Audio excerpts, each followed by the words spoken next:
forcing the terrorists to become increasingly more defensive. As a result, Daesh has had to modify its behaviour. Their leadership hides. They've changed the way they communicate, and they are building defensive positions around the territory they've taken. But I would say, for all intensive purposes, their major push, their major strategic message of being able to establish a caliphate is in question. You'd have to say that. But he warns improvised bombs are going off in Baghdad frequently. I'll be upfront, it's not a place I go on holiday. Air Chief Marshal Binskin has told a Senate Estimates Committee this morning that Daesh has decimated the morale of elements of the Iraqi army. Probably had your weaker units, unfortunately, out wearing the brunt of ISIL, and you look at the tactics that ISIL and Daesh used against them, and they are tactics that no army is ready for. Tactics of suicide attacks, waves of suicide attacks. To give you an example, the way they would take checkpoints is they would put a suicide bomber in an armoured car packed with explosives and drive it up to the checkpoint and blow it. So you've got soldiers there trying to fight off these armoured vehicles coming in and normally you'd expect that under that sort of fire people would fall back, but these people are willing to die and they're just driving themselves up the checkpoints and blowing the vehicle. And the Defence Department Secretary, Dennis Richardson, has warned it could take years. I think 2 years would be optimistic. US Defence spokespeople have talked about a minimum of 3 years. I think that would be certainly more realistic. It's important also to appreciate that Daesh or ISIL is well led. It is not a rabble of immature foreign fighters running around at the back of utes. It is led by experienced former Iraqi generals and others with substantial military experience. So it is an enemy as brutal and as nasty and as terrible as what they are. As an enemy, you shouldn't underestimate. To deal with Daesh in Iraq. Both Mr Richardson and Air Chief Marshal Binskin have denied any knowledge of a weekend newspaper report that the Prime Minister had asked military planners about a unilateral Australian invasion of Iraq. Mr Richardson was blunt.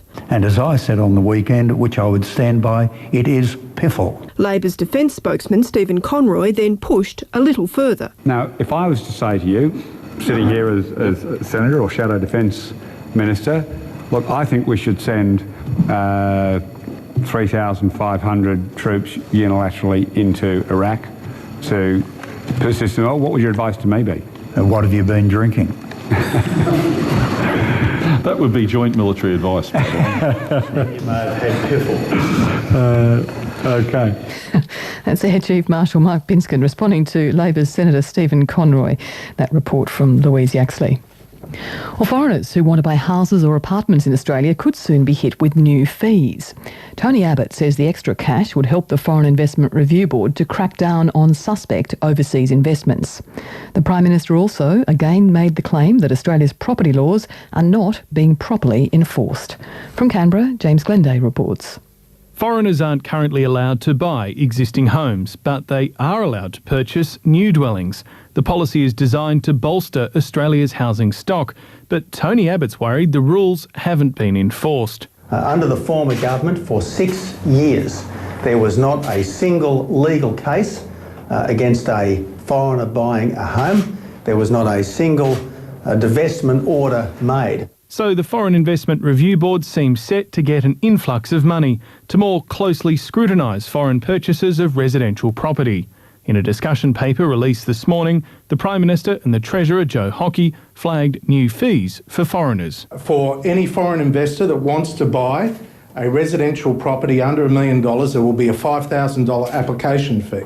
Over $1 million, it will be $10,000 for every extra $1 million in the purchase price.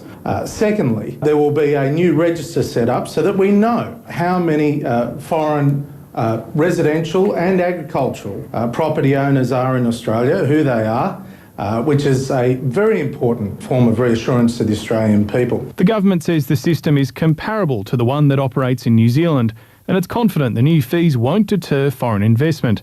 If investors do break the law, they can be fined up to 25% of the value of the property and forced to sell. These integrity measures are absolutely essential for reassuring Australians that when they go to an auction, they are on a level playing field. The government is going to get feedback on its proposal over the next month before making a final decision. The announcement stems from anecdotal fears that foreign investors have been breaching the rules in parts of Sydney and Melbourne and pricing locals out of the market. At this morning's press conference, reporters asked exactly what today's announcement would achieve. When you look at, though, the way that auctions are conducted, the money that particularly foreign investors spend on homes, are they actually going to blink at a $10,000 application fee? Well, the idea is not to deter foreign investment. The idea is to ensure that the rules are enforced. So if this is not there to deter people, how is this announcement going to make houses cheaper in our cities? What it's going to do is ensure that the rules are enforced. Prime Minister, is this consistent with your message of cutting red tape and keeping Australia open for business? Well, yes, it is. Tony Abbott and his treasurer flew from Canberra to Sydney to make the announcement, but the PM scoffed at suggestions he was trying to avoid the scrutiny of the press gallery. He's from Canberra. Yeah, he's just pretending. We've got the ultimate insider here in Canberra. So look, I think we're now getting into sort of Canberra navel gazing. So are there any other questions? It was barely 2 weeks ago that 39 of the Prime Minister's colleagues voted for an empty chair over him in the failed leadership spill motion. Ever since, Tony Abbott has been at pains to try and prove he's listening. He says the idea of the new application fees in today's announcement came directly from his backbench colleagues. They've been demanding the government try and improve its position in the polls by focusing more on things like foreign investment in property. Essentially, the issues that are front of mind for voters in marginal seats. James Glenday reporting.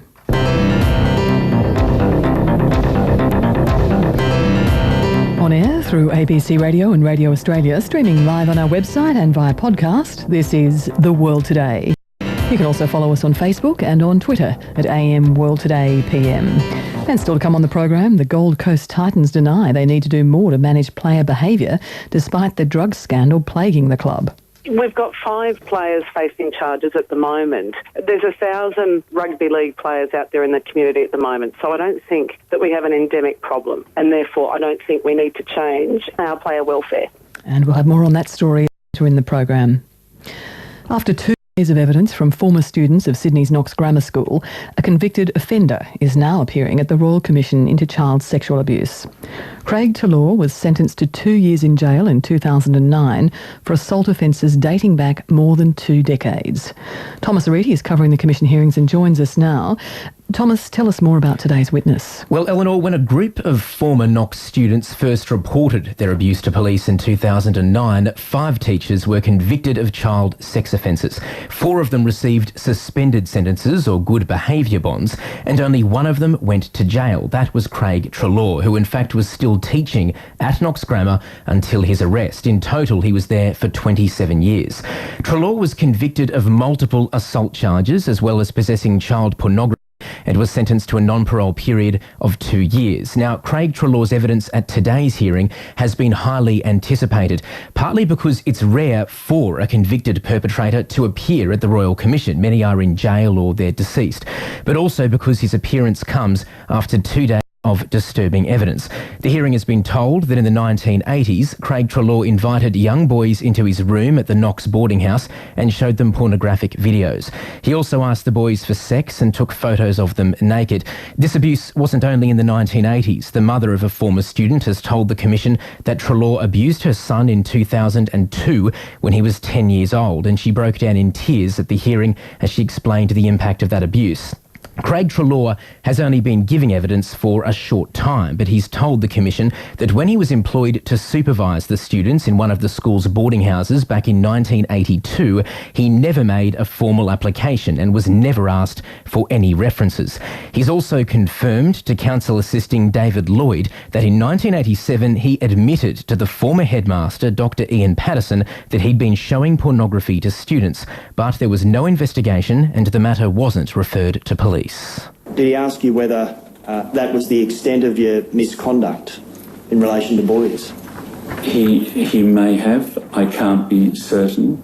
The only thing I can say is that had he asked me, had I done anything beyond showing me videos, I most likely would have said no, so I would have been too scared. Extraordinary evidence there from that former Knox grammar teacher and convicted child sex offender Craig Treloar. Thomas, is the Commission expecting to hear from other former teachers from Knox Grammar? Yes, we are. So the Commission also heard evidence from Damien Vance this morning, another former boarding master who was arrested in 2009 after he was accused of touching a student in a room underneath the Knox Chapel almost 20 years earlier. Vance gave evidence that after the student originally complained, he was simply asked to move interstate and was told to do so quickly because the child's parents were preparing to visit the school. He was released on a good behaviour bond. We're also expecting to hear from Christopher Fotis, another former teacher. Now, I must point out that Mr Fotis has not been the subject of criminal proceedings. He has simply been named as a former resident master who was removed from the house shortly after a man wearing a balaclava assaulted a boy who was sleeping in his bed in 1988. Now, why Mr Fotis was removed remains a mystery. He'll be given the opportunity to explain the situation at this hearing as well. Thomas Ariti, our reporter covering the Royal Commission into Child Sexual Abuse there. Thank you. Lawyers for the two Australians on death row in Indonesia will appeal against the latest failed bid to challenge the men's execution. Warren Sukumaran and Andrew Chan are due to face the firing squad in Bali. Late yesterday, the administrative court in Jakarta ruled it didn't have the authority to hear the case, and the legal team says it will now challenge that ruling. Lindy Kerrin has the latest. It's another blow for the two men sentenced to death for their lead role in the drug smuggling operation. The administrative court ruled it has no authority to hear an appeal against the Indonesian president's decision not to grant the two Australians clemency. A member of the men's legal team, Peter Morrissey SC, says they'll now appeal against that decision. We think the argument we've got is a good argument. It's a sensible, straightforward lawyer's argument. It works. It's got a sensible outcome to it, and the outcome is just listen to the case. We're saying the President imposed a blanket policy of just kill them all instead of considering each individual case on its merits. Peter Morrissey says while that legal process is underway, the Indonesian government should not proceed with plans to execute the two men. If you've got the rule of law in your country, and Indonesia says it has, then you don't go executing the people who are exercising their lawful rights within a court. It's unthinkable, really, that they would take these boys out and shoot them while there's a live legal process before the courts. Australia's Foreign Minister Julie Bishop says she's disappointed about the decision. Speaking on Sky News, she has again appealed to President Widodo to show mercy. We respect Indonesia's sovereignty, we respect their legal system. What we're asking is that President Widodo show mercy to these two young Australian citizens who have been rehabilitated. He is a generous and forgiving man, and we appeal to his sense of forgiveness to grant an indefinite stay of execution to these two young Australians. Speaking in Sydney last night, Indonesia's former Foreign Minister Dr Marty Natalegawa said he was reluctant to weigh into the debate about the future of the two Australians. He said capital punishment in his country is part of life. In Indonesia, as it is today, the question of capital punishment or the death penalty is part of Indonesia's positive law. It is a fact of life. The former ambassador of Indonesia to the United Nations said capital punishment is being widely debated in his country. Given the fact that the issue is being discussed, perhaps there will come a time when we need more space within the Indonesian national system for a thorough debate. I don't want to use the term necessarily of moratorium, but perhaps a pause, a space is needed for a more deliberate and thought-through discussion to take place, especially given the irreversibility of the nature of capital punishment. Peter Morrissey SC says a draft criminal code before Indonesia's parliament is pushing to make the death penalty a last resort. And that picked up a constitutional court decision which said that where the death penalty is imposed, you should give people, a 10-year gap. You should say, we'll have a look at them after 10 years. They get the death penalty, we won't execute for 10 years. We'll see how they go in the prison. That seems to be at least a sensible limiting principle. And how are Andrew Chan and Myron Sukumaran holding up? You can imagine their life, really since mid-January, has been one where if things go wrong, they could be taken out very quickly and just taken off to the island or to some other location and gunned down by a firing squad of 19-year-old kids, you know. So they've been living with that for a long time now. It's wearing, it's a stress for them, but they're holding up. In one sense, they have no option because, you know, the sun rises in the morning and, you know, and as long as you're alive at sundown, that's good, that's another day. But it's a stress, and to see the suffering of their family is hard for them, and it's hard for anyone, really. That's Peter Morrison SC, a member of the legal team representing Andrew Chan and Murren Sukumaran, speaking to Lindy Kerrin. Amnesty International has just delivered a scathing assessment of Australia's approach to human rights. In its annual report on the state of the world's human rights, the organisation criticises the Australian government's treatment of asylum seekers and calls Australia's response to the international refugee crisis shamefully inadequate. It's also critical of Australia's treatment of Indigenous people and with the federal government's counter-terrorism legislation. David Mark spoke to Amnesty's Australian Director, Claire Mallinson. Claire Mallinson, you write that Australia's response to the refugee crisis has been shamefully inadequate. What do you mean and why? Well, there's two aspects to that. One is how we're treating people who have a legal right to seek asylum who have arrived in Australia. Particularly, we're very concerned about the detention of children, as highlighted in the Forgotten Children report. And that echoes Amnesty International's research when we've been to both Manus and Nauru in the past. The very fact that we are detaining children indefinitely, I mean, they've been there now for over 400 days on average, most of those children in detention centres. You know, it's causing great harm. Over a third of those children have now got mental health problems, and that compares to 2% of children in the Australian mainland. No other country in the world is treating children who are vulnerable, who have fled terror and torture in this way. It's bringing Australia international shame, and Amnesty International is urgently calling for the release of all children, including those who are on Nauru. The government does maintain that it is trying its hardest to release all children from detention. Are you satisfied with the efforts they're making? Well, we don't believe that they should be in detention in the first place, and I think it's worth highlighting that both major parties have been responsible for this policy, and this policy has been in place for a number of years now. So, you know, if you compare Australia to other parts of the world, you know, in the United Kingdom, which is dealing with far bigger numbers than Australia is, they have a rule where the maximum time you can keep children in detention is 72 hours. And in Australia, as I said, the average time now is well over 400 days. It is an international disgrace. Can I ask what you make of the government's accusation that Gillian Triggs from the Human Rights Commission, who wrote the report that you referred to on children in detention, government says that it's lost faith with Gillian Triggs, and reports have emerged that it asked her to resign its position. What did you make of the government's actions? I think it's really disappointing that the government is not looking at that report and reading it and listening to the medical experts who provided evidence in that report. And I think, you know, we've almost got a smoke screen going on here.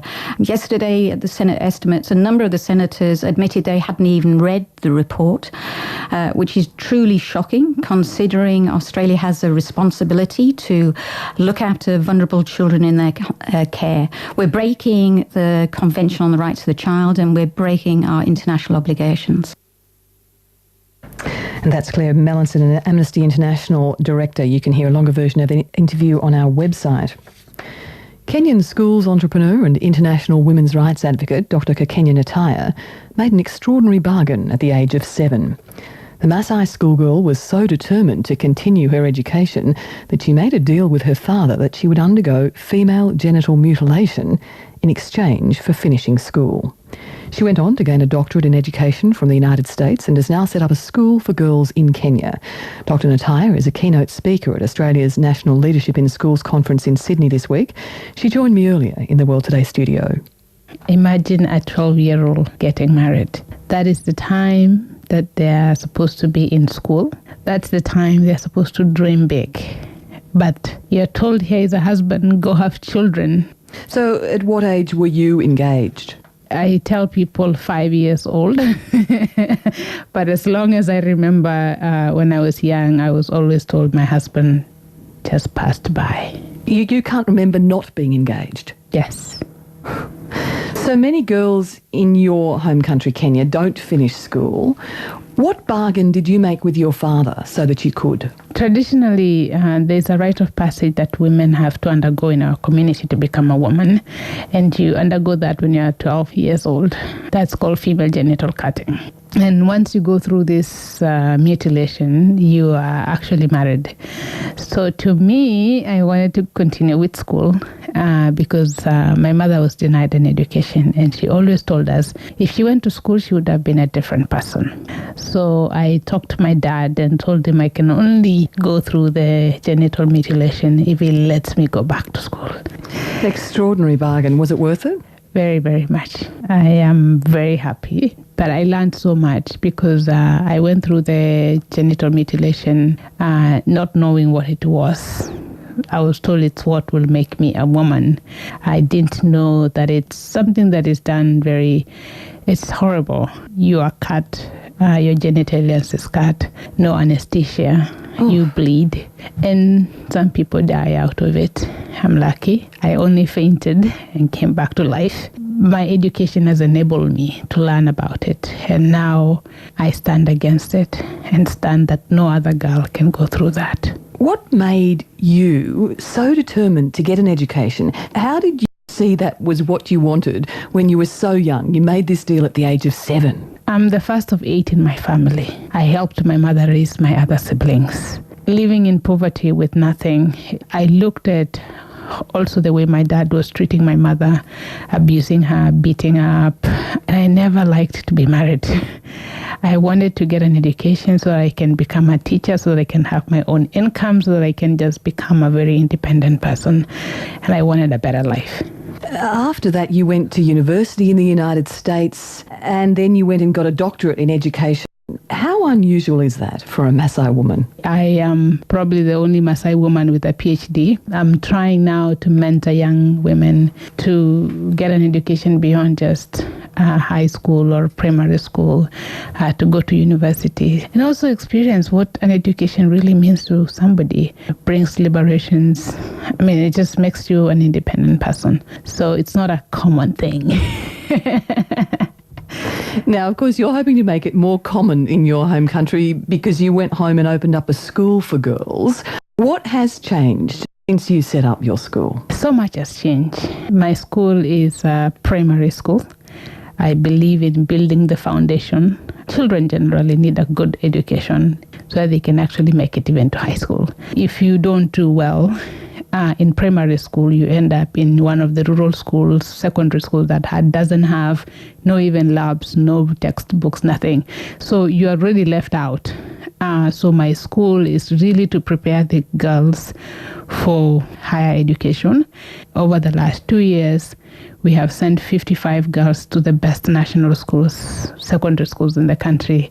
I know that at least 75% of them will make it to a good university. How does it feel to be able to do that?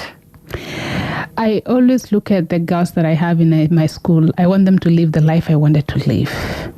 And it's one of the most satisfying things, making somebody happy. It's a really, it's a joy. And you have conditions, don't you, on attending your school? What are they? One, no girl will be mutilated.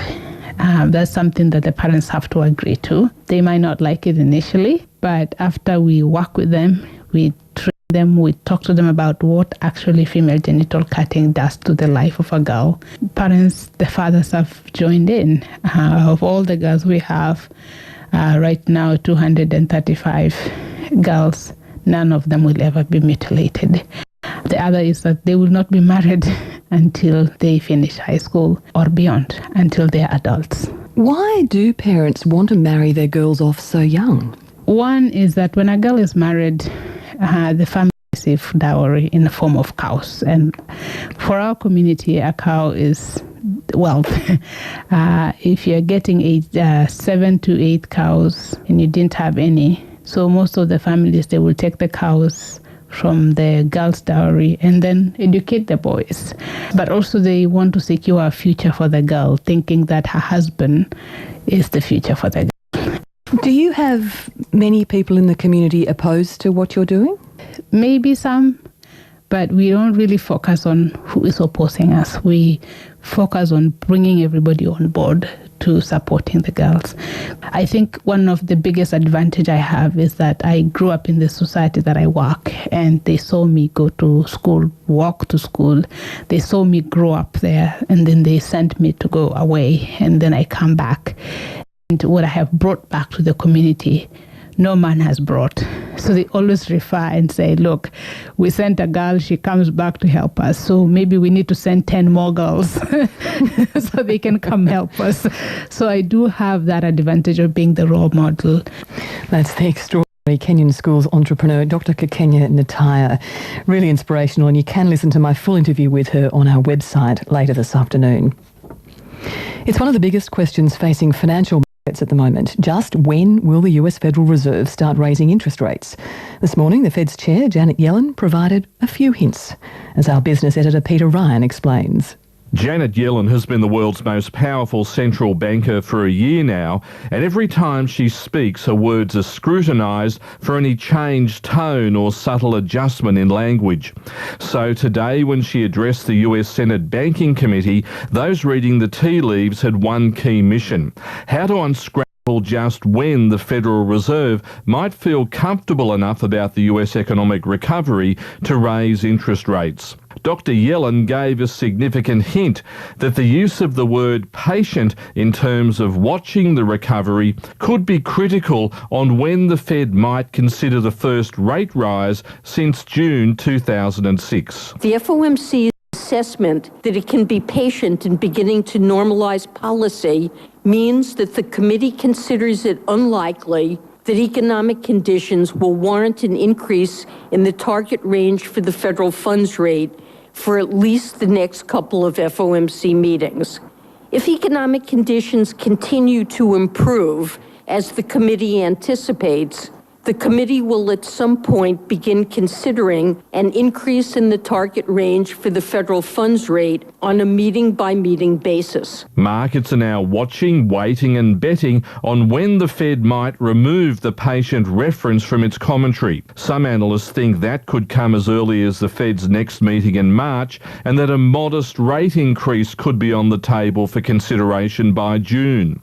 But stockbroker Brian Tora says not to read too much into the potential for changed language, and that in providing guidance, Janet Yellen is being cautious as she manages expectations. She started off by really saying that they're going to make a decision on interest rates on a meeting-by-meeting basis. In other words, nothing is written in stone. They're going to see what comes out of all the various figures that happen. It's worth bearing in mind that the Americans are very worried about tightening too early and then being forced to cut rates again. So I think they'll be fairly cautious. It's a point that won't be lost on everyday working Americans who keep hearing positive news about a recovering US economy, while their household budgets and livelihoods remain under pressure. So not surprisingly, Janet Yellen signalled that the key message of patience might be a virtue, while inflation remains low and parts of Main Street USA are still in the doldrums. The large magnitude of part-time involuntary employment, workers who want full-time jobs,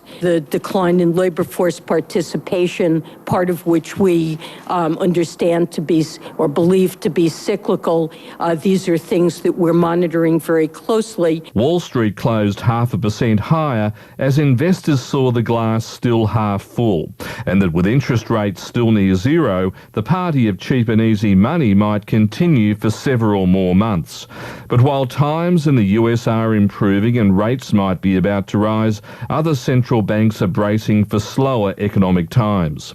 Australia's Reserve Bank recently surprised markets by cutting its cash rate to 2.25%. 5%, following other unexpected monetary policy moves by central banks in Canada, Denmark and Switzerland. And it's still a world of volatility and potential shocks, the ever-present ones possibly in Europe and China. So despite the current tranquility compared to recent years, Janet Yellen's policy of patience could still prove to be a very handy tool in managing a slow and steady US recovery. That's our business editor, Peter Ryan. The board of the Gold Coast Titans Rugby League Club is denying it needs to look at how it manages player behaviour despite the drugs scandal plaguing the team. 5 Titans players are facing criminal charges after an investigation by Queensland's corruption watchdog into a cocaine trafficking syndicate. But the Titans chairwoman, Rebecca Frizzell, argues the charges are not an indication that there's an endemic problem. Stephanie Smale reports. The Gold Coast Titans NRL team is dealing with a string of problems. The club has been put into administration barely a week before the season is due to kick off.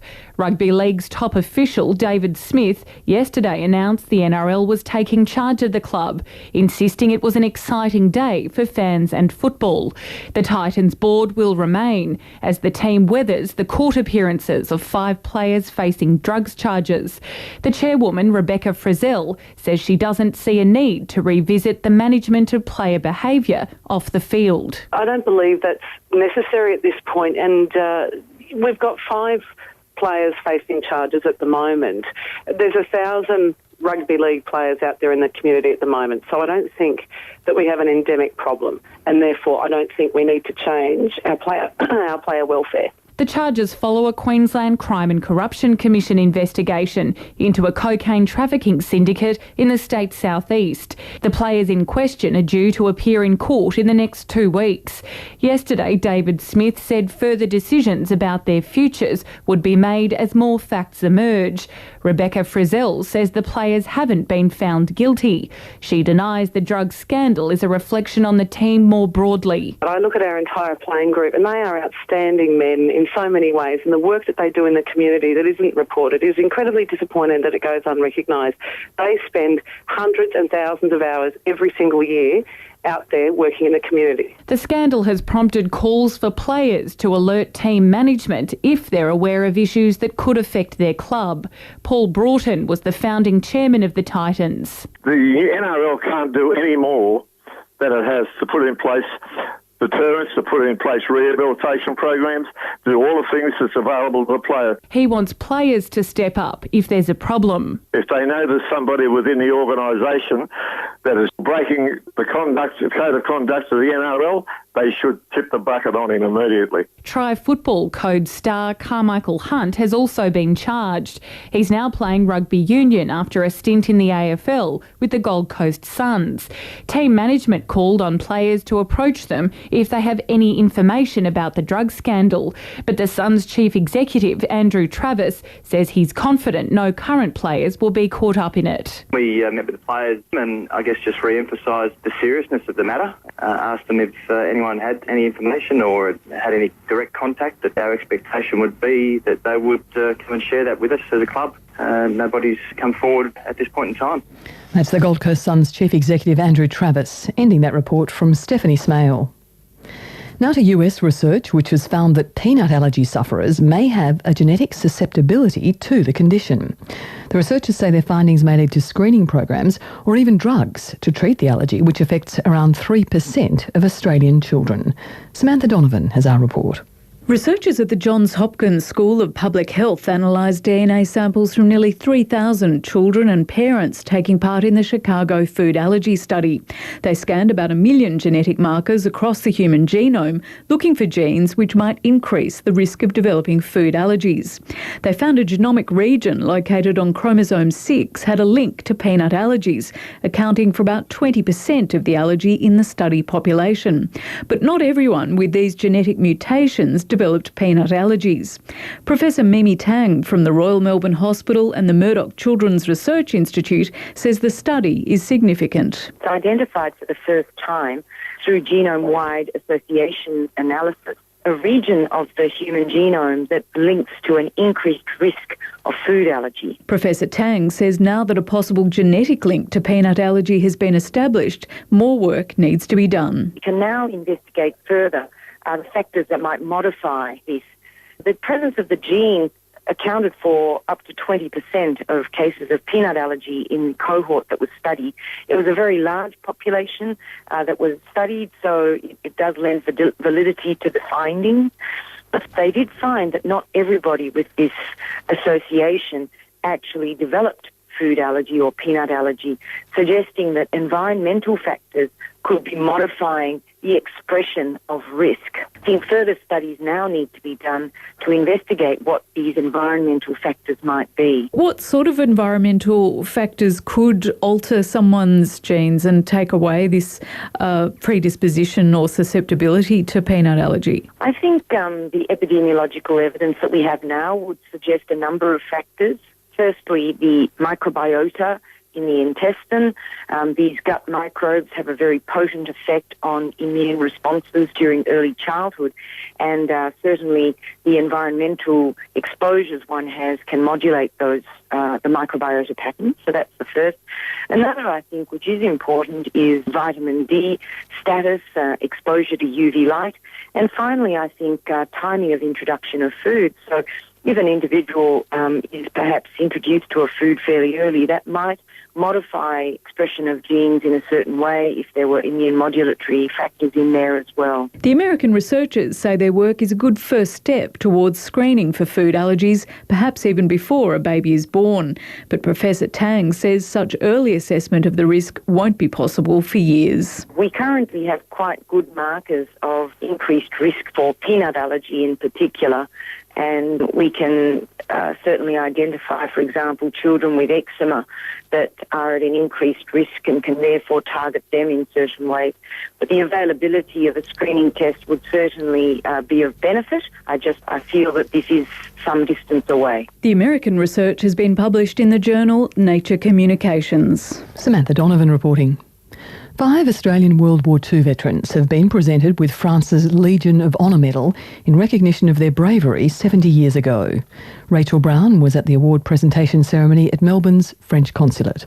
It's sometimes said war is the business of men, but in their case it was the business of adolescent youth. When you signed up on the eve of the Second World War, none of you had reached the age of 20. The ambassador of France to Australia, Christophe Lecourtier, has said merci. Thank you to Ronald Cleaver, James Coulter, Dennis Kelly, Donald MacDonald and Keith Stevens. And I'm impressed by the way you faced your destinies, by your courage and your sense of sacrifice.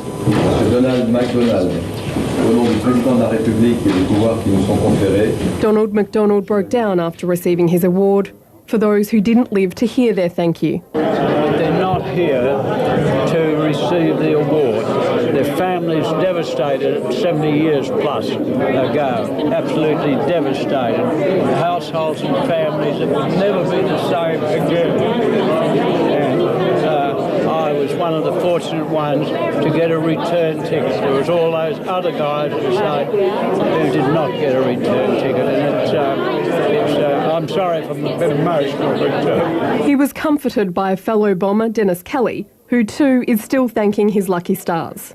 He was barely 20 years old when his Lancaster bomber was shot down by a German night fighter. He parachuted into a French village, where locals hid and looked after him for weeks. Last year, he travelled back to France to pay tribute to those who helped save his life. Memories good and bad. You know, when I was doing the Shores of Graves in France, you know, I bawled certainly.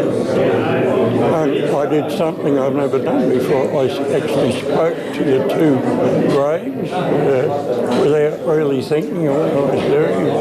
Upsetting at times when you think, you know, Rear Gunner was 19, cut off in his prime. And we had promised him when we did our 30th trip, which was the one we're on, we were going to take him to London and introduce him to a girl at the bar. Keith Stevens wasn't able to attend today. The other award recipients, submarine spotters James Coulter and Ronald Cleaver, were also humbly thinking of those who couldn't share the accolade. A survivor, not a hero, and conscious of those who didn't come back.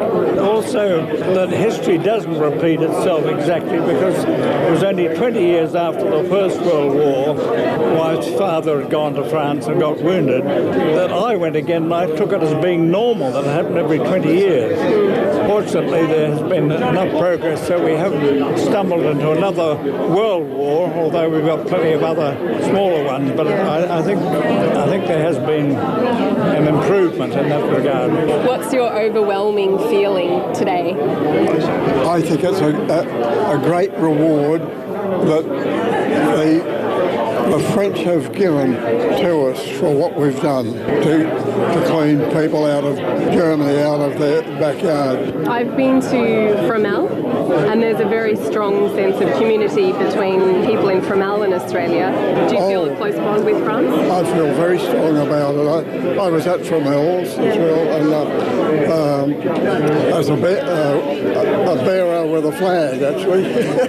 Not much, but that was part of Fromelles. You also have a DFC, which lifts you from the survivor to the hero stage too. Well, congratulations, gentlemen. We're all survivors, put it that way. That's James Coulter receiving his Legion of Honour medal, speaking to Rachel Brown at the awards ceremony. And that's all from the World Today team for this Wednesday. Mark Colvin and the PM team will be along this evening, and we'll be back at the same time tomorrow. I'm Eleanor Hall. Have a lovely afternoon.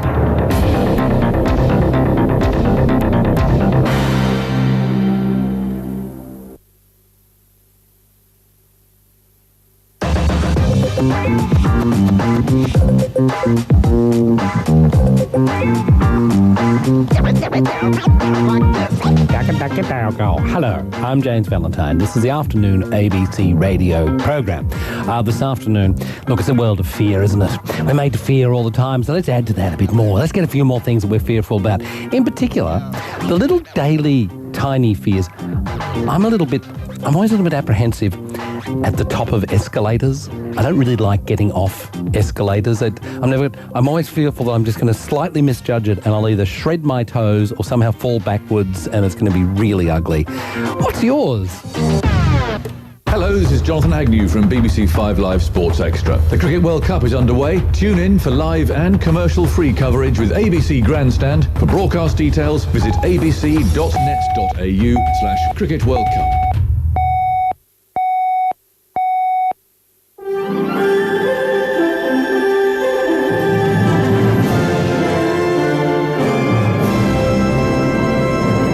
O'clock. Good afternoon. Helen Zaremus with ABC News. A parliamentary inquiry's recommended the government demonstrate to the community that two rival deputy police commissioners caught up in a long-running bugging scandal can still work together. More from state political reporter Sarah Geraghty.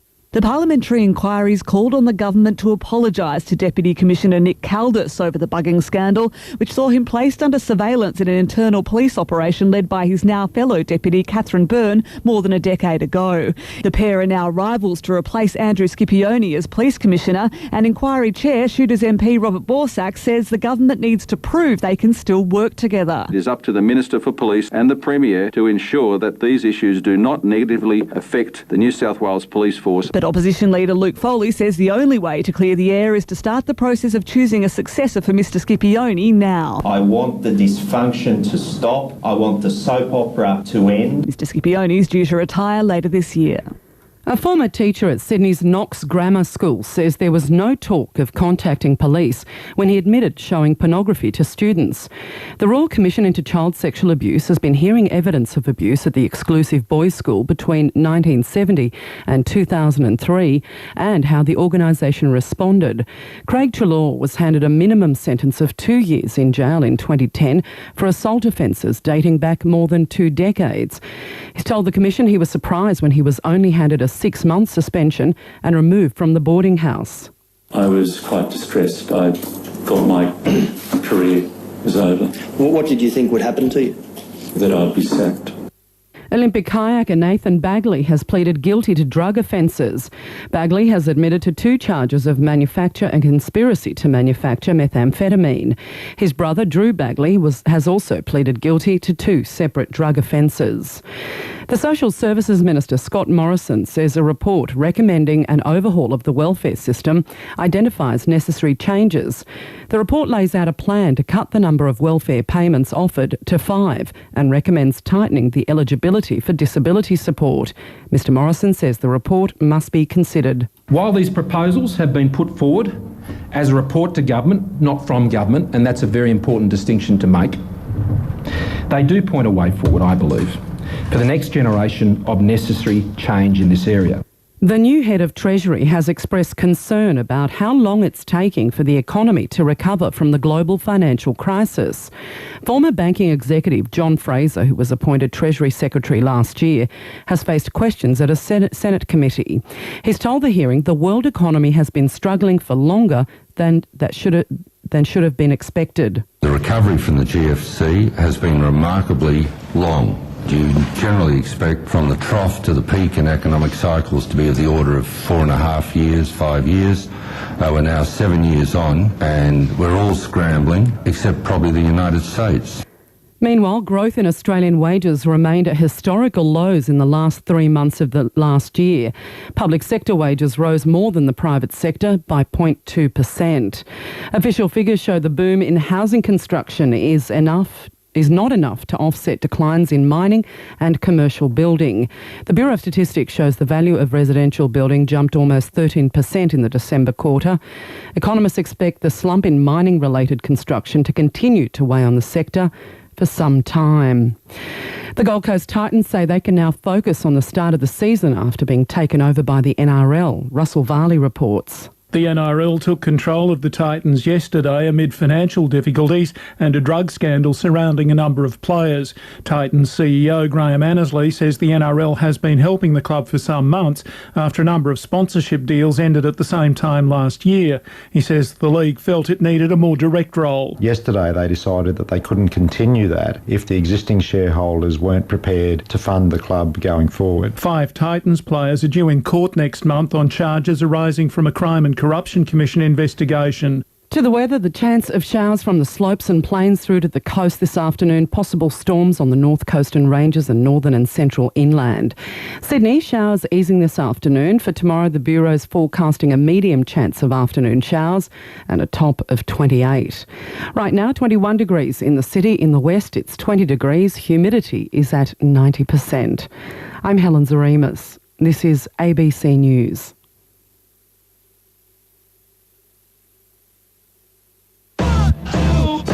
Afternoons with James Valentine on 7:02 ABC Sydney and 12:33 ABC Newcastle. Yes, it is. How are you? G'day. Good to be with you tonight up on the radio. And look, be afraid. That is the message of our times, isn't it? Be afraid all the time. Something nasty is going to happen to you, and the only thing between you and the nasty thing is yet more rules and laws and things to lock up nasty things and keep you away from them. Well, I'd like to add to that. Sometimes I think, in fact, you'll get your government telling you about this big fear that you're meant to be afeared of, but it's actually the small, little tiny things that kind of are there for you every day. So I'd like to track some of the tiny fears today. What are your tiny daily fears? What are your little moments of apprehension? As I said just before the news at 1, I don't really like getting off escalators. As it gets to the top, I just feel like I may not judge it correctly. I feel as though somehow my thong will get caught in the escalator and my foot will be shredded. It's like you're getting off and it stops being stairs and turns into a cheese grater. It's a frightening moment. I feel as though I'll misjudge the rhythm of it and not be able to kind of quite get off the whole thing. Amy immediately texts and says, I am the complete opposite. I'm fine getting off, scared getting on. Bit scared getting on the escalator. There's that sort of, you're like a cat poking at water with your foot. Well, I'm going now. That sort of thing. What are your small daily apprehensions? Love to hear from you. 1300 222 702. You know, if we talk about it, a little fear might go away. Maybe you'll feel a little easier next time. I don't like passing cyclists. I'm scared passing cyclists. It's not that I'm happy the cyclists on the road. I'm fine about that, but I'm just always sort of like, oh, please let me pass the cyclist and not wipe them out with my mirror. That sort of thing. You know, it's a judgment thing. I'm always just a little bit nervous about it. What are you daily kind of little apprehension? It's a bit odd. It shouldn't be frightening, but you just feel a little bit whenever it happens. We better take a little look at the situation upon the roads before we get stuck into this, because it's bad. It's been a bad morning. Bridge was a nightmare, which just meant traffic everywhere. Through my part of town, I was going, wow, nothing's moving as I walked by them all. But I think this affects traffic everywhere. Now, this is not actually on my traffic thing, but I think it's still current. Still significant delays southbound on the M1 in Calgary due to a car and caravan accident in the Pacific Highway overpass. 2 of the 3 southbound lanes are closed at the moment. 2 of the 3 southbound lanes are closed. If you can exit the motorway at the Calgary interchange, do so. And use the Pacific Highway through to about the Mount White interchange. So if you're heading south on the M1, it's a nightmare and there's been long queues. That's what's happening there at the moment. Mount Anna Narellan Road, there's been issues there as well. And that's slowed up traffic. Terribly sorry about this, but the computer just decided to be really weird. Mount Anna Narellan Road at Mount Annan Drive, eastbound traffic is affected there. Lapstone on the Great Western Highway at Lapstone Hill, westbound traffic is affected. Collaroy Pittwater Road near Fraser Street, wires are down, affecting traffic in both directions there. Kissing Point Road at Sturt Street at Dundas, some debris on the road. Trees come down in College Street, approaching Park Street in the centre of town. Northbound lane is closed there. That's the latest from my live traffic. New South Wales. I don't like walking past whippersnippers. I know what you mean. The whippersnipper. It's going to take my ankles off. Something about the whippersnipper. I know what you mean. It's sort of like, in fact, I think I'm fearful for the person using the whippersnipper. Now, can I point this out? Chris has said, as I drive home from work in the afternoon, I have an overwhelming fear that I may have run out of beer. Now, I understand that, and I understand you're sort of turning it around there. I mean your genuine little apprehensions. It's the kind of ones that you go, I'm just always a little bit frightened of that. Laura's very frightened of the Aldi checkout. Now, if you've been to Aldi, however you prefer to say it, it's a self-checking, there's a level of self-packing and self-unpacking, and it's very fast. It's like you've got to go kind of, you feel the pressure of people behind you. You feel the pressure of having to pack these things as the stuff keeps coming at you. It's a little bit scary. 1300 222 702, your everyday fear. Let's just add that into the mix of all the other big things we're afraid of. Climate change, terrorists. Daryl. 702. Daryl. Daryl. Hello. Hello, Daryl. What are you a bit scared of, Daryl? I bought this floor lamp off Gumtree, like a really cool retro floor lamp. Yeah. And I got just a very slight little electric shock off the floor switch that you... Mm-hmm. And it only happened once, but I haven't done anything about it, but I still when I turn it on, I'm a bit scared of it, and I sort of jab at it really quickly, just because I know that my foot could beat the speed of electricity if I do it fast. So if you do it fast, you won't get the shock. Yeah, well, maybe I'll get less of a shock, if you know what I mean, or whatever. That's not actually true. You'll just be shocked, won't you? Well, yeah. I mean, it only got me once, so maybe it was just a bit of a loose connection or something. But, yeah. But I'm scared of it. Definitely it scares me, but I still use it every day. Still use it, but just a little bit scared of it. I don't know, there's a little frisson of fear around everyday things. 1300 222 702 text correspondent says, I don't like going through the security things coming out of shops, even though I'm not a thief. I've never stolen anything. But what if it goes off and everyone looks? I know. No one really believes you, does it, when it does go off? Being waved in the self-serve checkout at the supermarket when really I want the express lane. I hate swiping myself. The pressure to be swift is nerve-shattering. I know.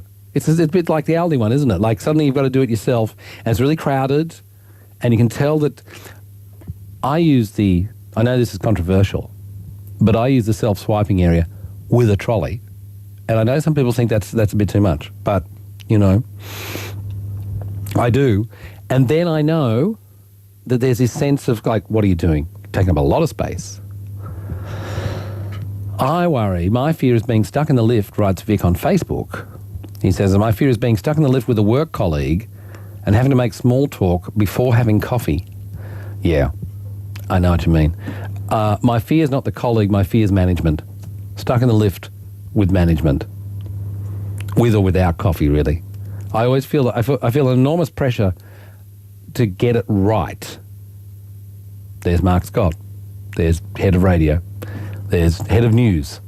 And so you suddenly feel this sort of, whatever I say in the next 30 seconds, between the next 3 floors, could determine my entire life. It won't, and I should just go, wow, it's hot. But because I end up thinking about it, I'm then scared of what's going to come out of my mouth. Because I'm scared of what's going to come out of my mouth, I don't say anything. Done. Already ruined it. Hopeless. Mandy says, I have to buy the more expensive Piccolo bottles of bubbly because I'm terrified of corks. Terrified of the champagne cork. Yeah. John? Yes, James. What are you scared of, John? James, every time I drive through the Cross City Tunnel, every time, I have this little fear, anxiety, palpitations. The whole thing's going to collapse. We're going to see water gushing in. Doesn't make sense, does it? Oh, it's ridiculous, but every time. How can you drive under the harbour? Yeah, exactly. And it's just that they put these modules together, you know, like hopefully that they stay. And Lego. It's like Lego is how they put it together. Yeah, exactly.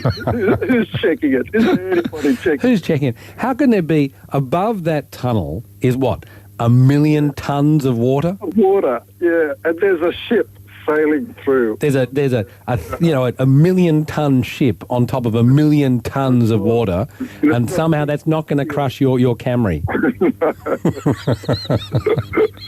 Sorry, am I making it worse? You are. I'm driving over the bridge today. Yeah, why don't you just use the bridge? You never have to use the, you don't have to use the tunnel, do you? That's right. That's what I do. Sometimes it just overwhelms me, and I just have to go on the bridge. Are you otherwise, John? You're a big tough fella. You were in the SAS. Oh, that's right. I've got my AK-47 slung across right now. Yeah. John, fantastic. Nice to talk to you. 1300 222 702. What is your tiny daily fear? I'm going to go to parent-teacher night this evening. I'm a bit scared of that. Never like it. I always think I'm going to fail. I don't care about, my child. She'll be all right. But when oh, really? That's not funny. Yes. Oh, I see. So you don't know about what they're meant to be doing in this subject. Not a parent that takes an interest then. Very, very, very fearful. Lee has an everyday fear of her husband retiring. Several people mentioned airport security. I know what you mean. I don't have a weapon on me or contraband of any kind, but still, something's going to go wrong. I'm scared of the gunpowder one. You know, the one where they swab you afterwards? They give you a little check to see if you've been anywhere near explosives. Maybe I have, and I didn't know.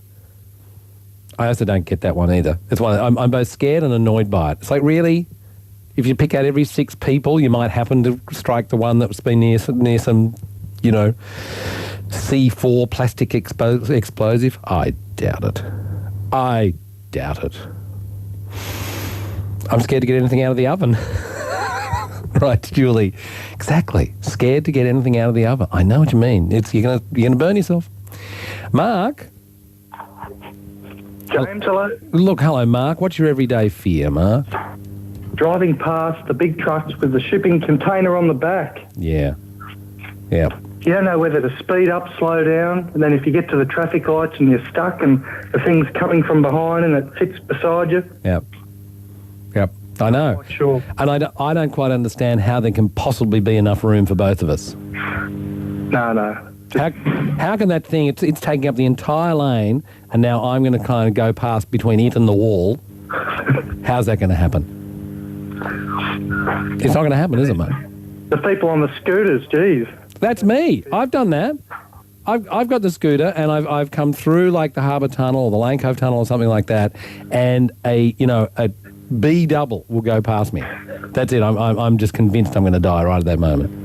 What about one way and one the other way? One beside you and one coming head on. Oh, that's pretty bad, isn't it? That is pretty bad. Weather? That's a kind of, I suppose in a way that's a legitimate sort of fear, isn't it?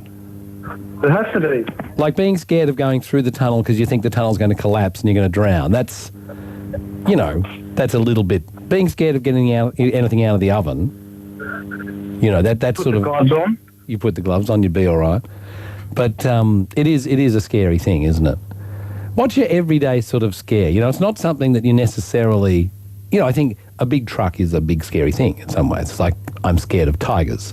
Well, yeah, you would be. But the thing you're a little bit scared of... Ian says, I'm a builder and terrified when I have to put my head up through a manhole into the ceiling. I can always picture an angry possum staring at me.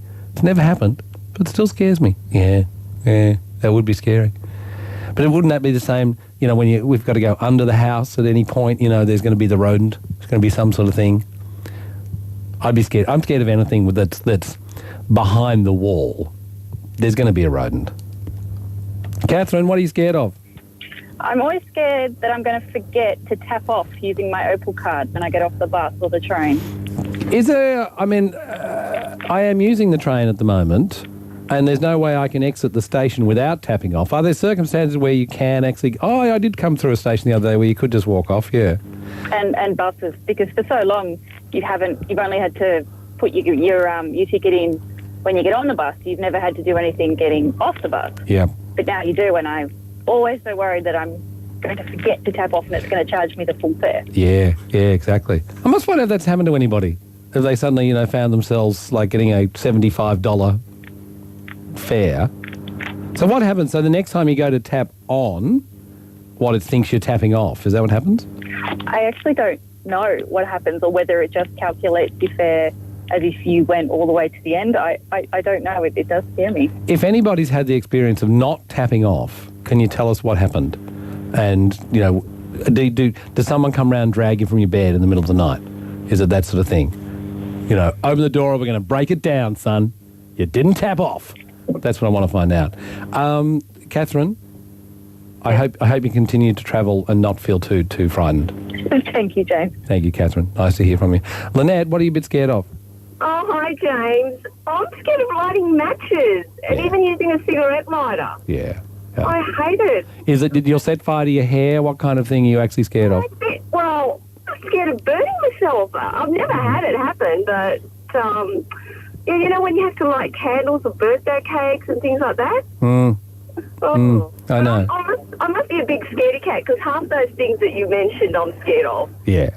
Well, look, someone's written on the text service, thank you so much. These are all of my pet fears, and it's so nice to hear that everybody else is scared of them as well. They're little kind of things that happen every day that you're just a little bit apprehensive of. Matt says the toast popping out of the toaster every morning makes me jump every time. The tension's too much. Ping! Off he goes. I can understand it. Scared of leaving the stove on. Maud, I think Maud might be a bit in the OCD there, back and forth to check the stove every single time. Listen, you can text your fears to us. We might pick up on a few more fears in a moment. John?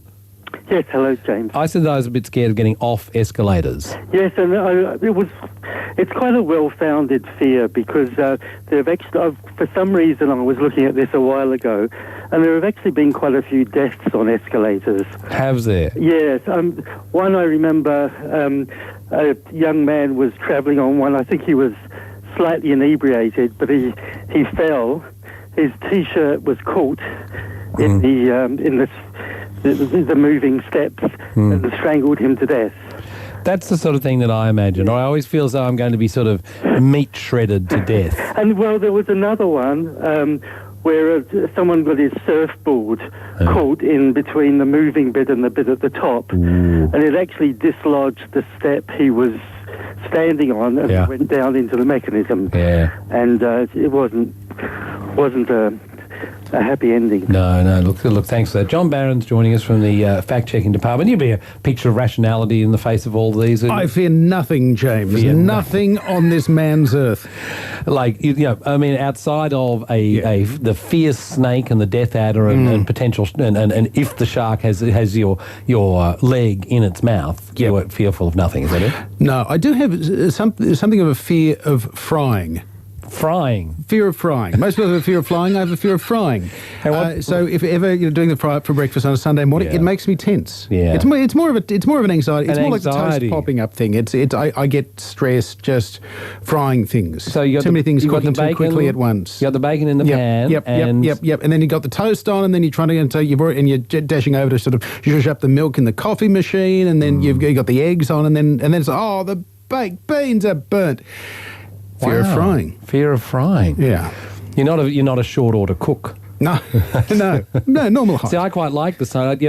We call it the diner. Yeah. Okay, the diner's open. Right. What do you want? Scrambled eggs, bacon. I quite like the short order cook. Yeah, right. I've got this. You need a big griddle. I'm the opposite. I'm going, so we've got this happening, and then there's over that, and then I'm going, and I feel a certain kind of incredible sense of achievement. There's coffee, there's scrambled egg, there's bacon, there's toast. Yeah, all at once. Bringing it home. Awesome. Jane? James. Yes, you're scared of everything. Hello, I don't know how I leave the house any day. Everything everybody's mentioned, I fear. Yeah. But I think something hasn't been mentioned, and that is, when you're in a lane and a bus is about to pull out, and they don't actually see you, and you feel terrified that you're going to be annihilated. Oh, yeah. By a bus. Buses, I'm scared of buses, and I'm scared of them pulling out. Even if they're indicating, I assume they haven't seen me. I basically just, park the car until the bus has taken off. And then I resume my journey. Yes. Yeah, so, but everything we've listed so far you're scared of? Yes. Yeah, that's good, especially escalators. Yeah. Especially escalators. Getting on and off? Pardon? Getting on and off? No, just getting on. There's usually a queue of another, 18 people behind me as I'm trying to get on. Yeah. And I feel really, really embarrassed. Yeah. No, I know. Jane, I'm sorry, maybe this has been a good segment for you. You're not alone. Or maybe it's been terrible. It's reinforced every single fear that you've ever had. Mr. Barron, you might like to check the facts on that. Should we have done that segment or not? I'm worried about escalators now after that bloke got strangled by his own T-shirt. I know. That sounded... That sounded sad. And possibly apocryphal. How are you, Mr. Barron? Oh, pretty well, thanks. That's good. You had a good week of fact-checking? Very good week. In fact, we've been looking at a very serious topic, that of terrorism in Australia. The Prime Minister, of course, has been talking a lot about this, and there's a lot of serious stuff in this, which gives you a sense of what are the listed terrorist organisations in Australia, what have been the major terrorist incidents, etc. The fact that, for instance, 19 of the 20 listed terrorist organisations in Australia are Islamist as well. That's in there. Looking at some of the issues surrounding the Martin Place siege and the whole question of, because there are over 100 different definitions of what terrorism is. Right. It's the old thing of, your terrorist might be my freedom fighter thing. But under both international and domestic law, huge debate as to what is actually terrorism. Do we have a single definition in Australia? No, not really. It is sort of, it's described under Australian law, and broadly speaking, you can say it is politically motivated violence, which usually also has an intended additional impact on public opinion. Right. But it is very difficult to define, and it is often misused. And it's used by governments and misused by governments to say these people are terrorists. Nelson Mandela, he was a terrorist for a long time before he was, seen as a sort of a saintly figure. But on the sort of lighter side of this, it was less sort of happy at the time, but actually go back through history and look at what is believed to be probably the first ever terrorist attack in Australia, just over 100 years ago. In New Year's Day, 1915, Two men described as Afghans, one an imam, halal butcher, and a camel herder.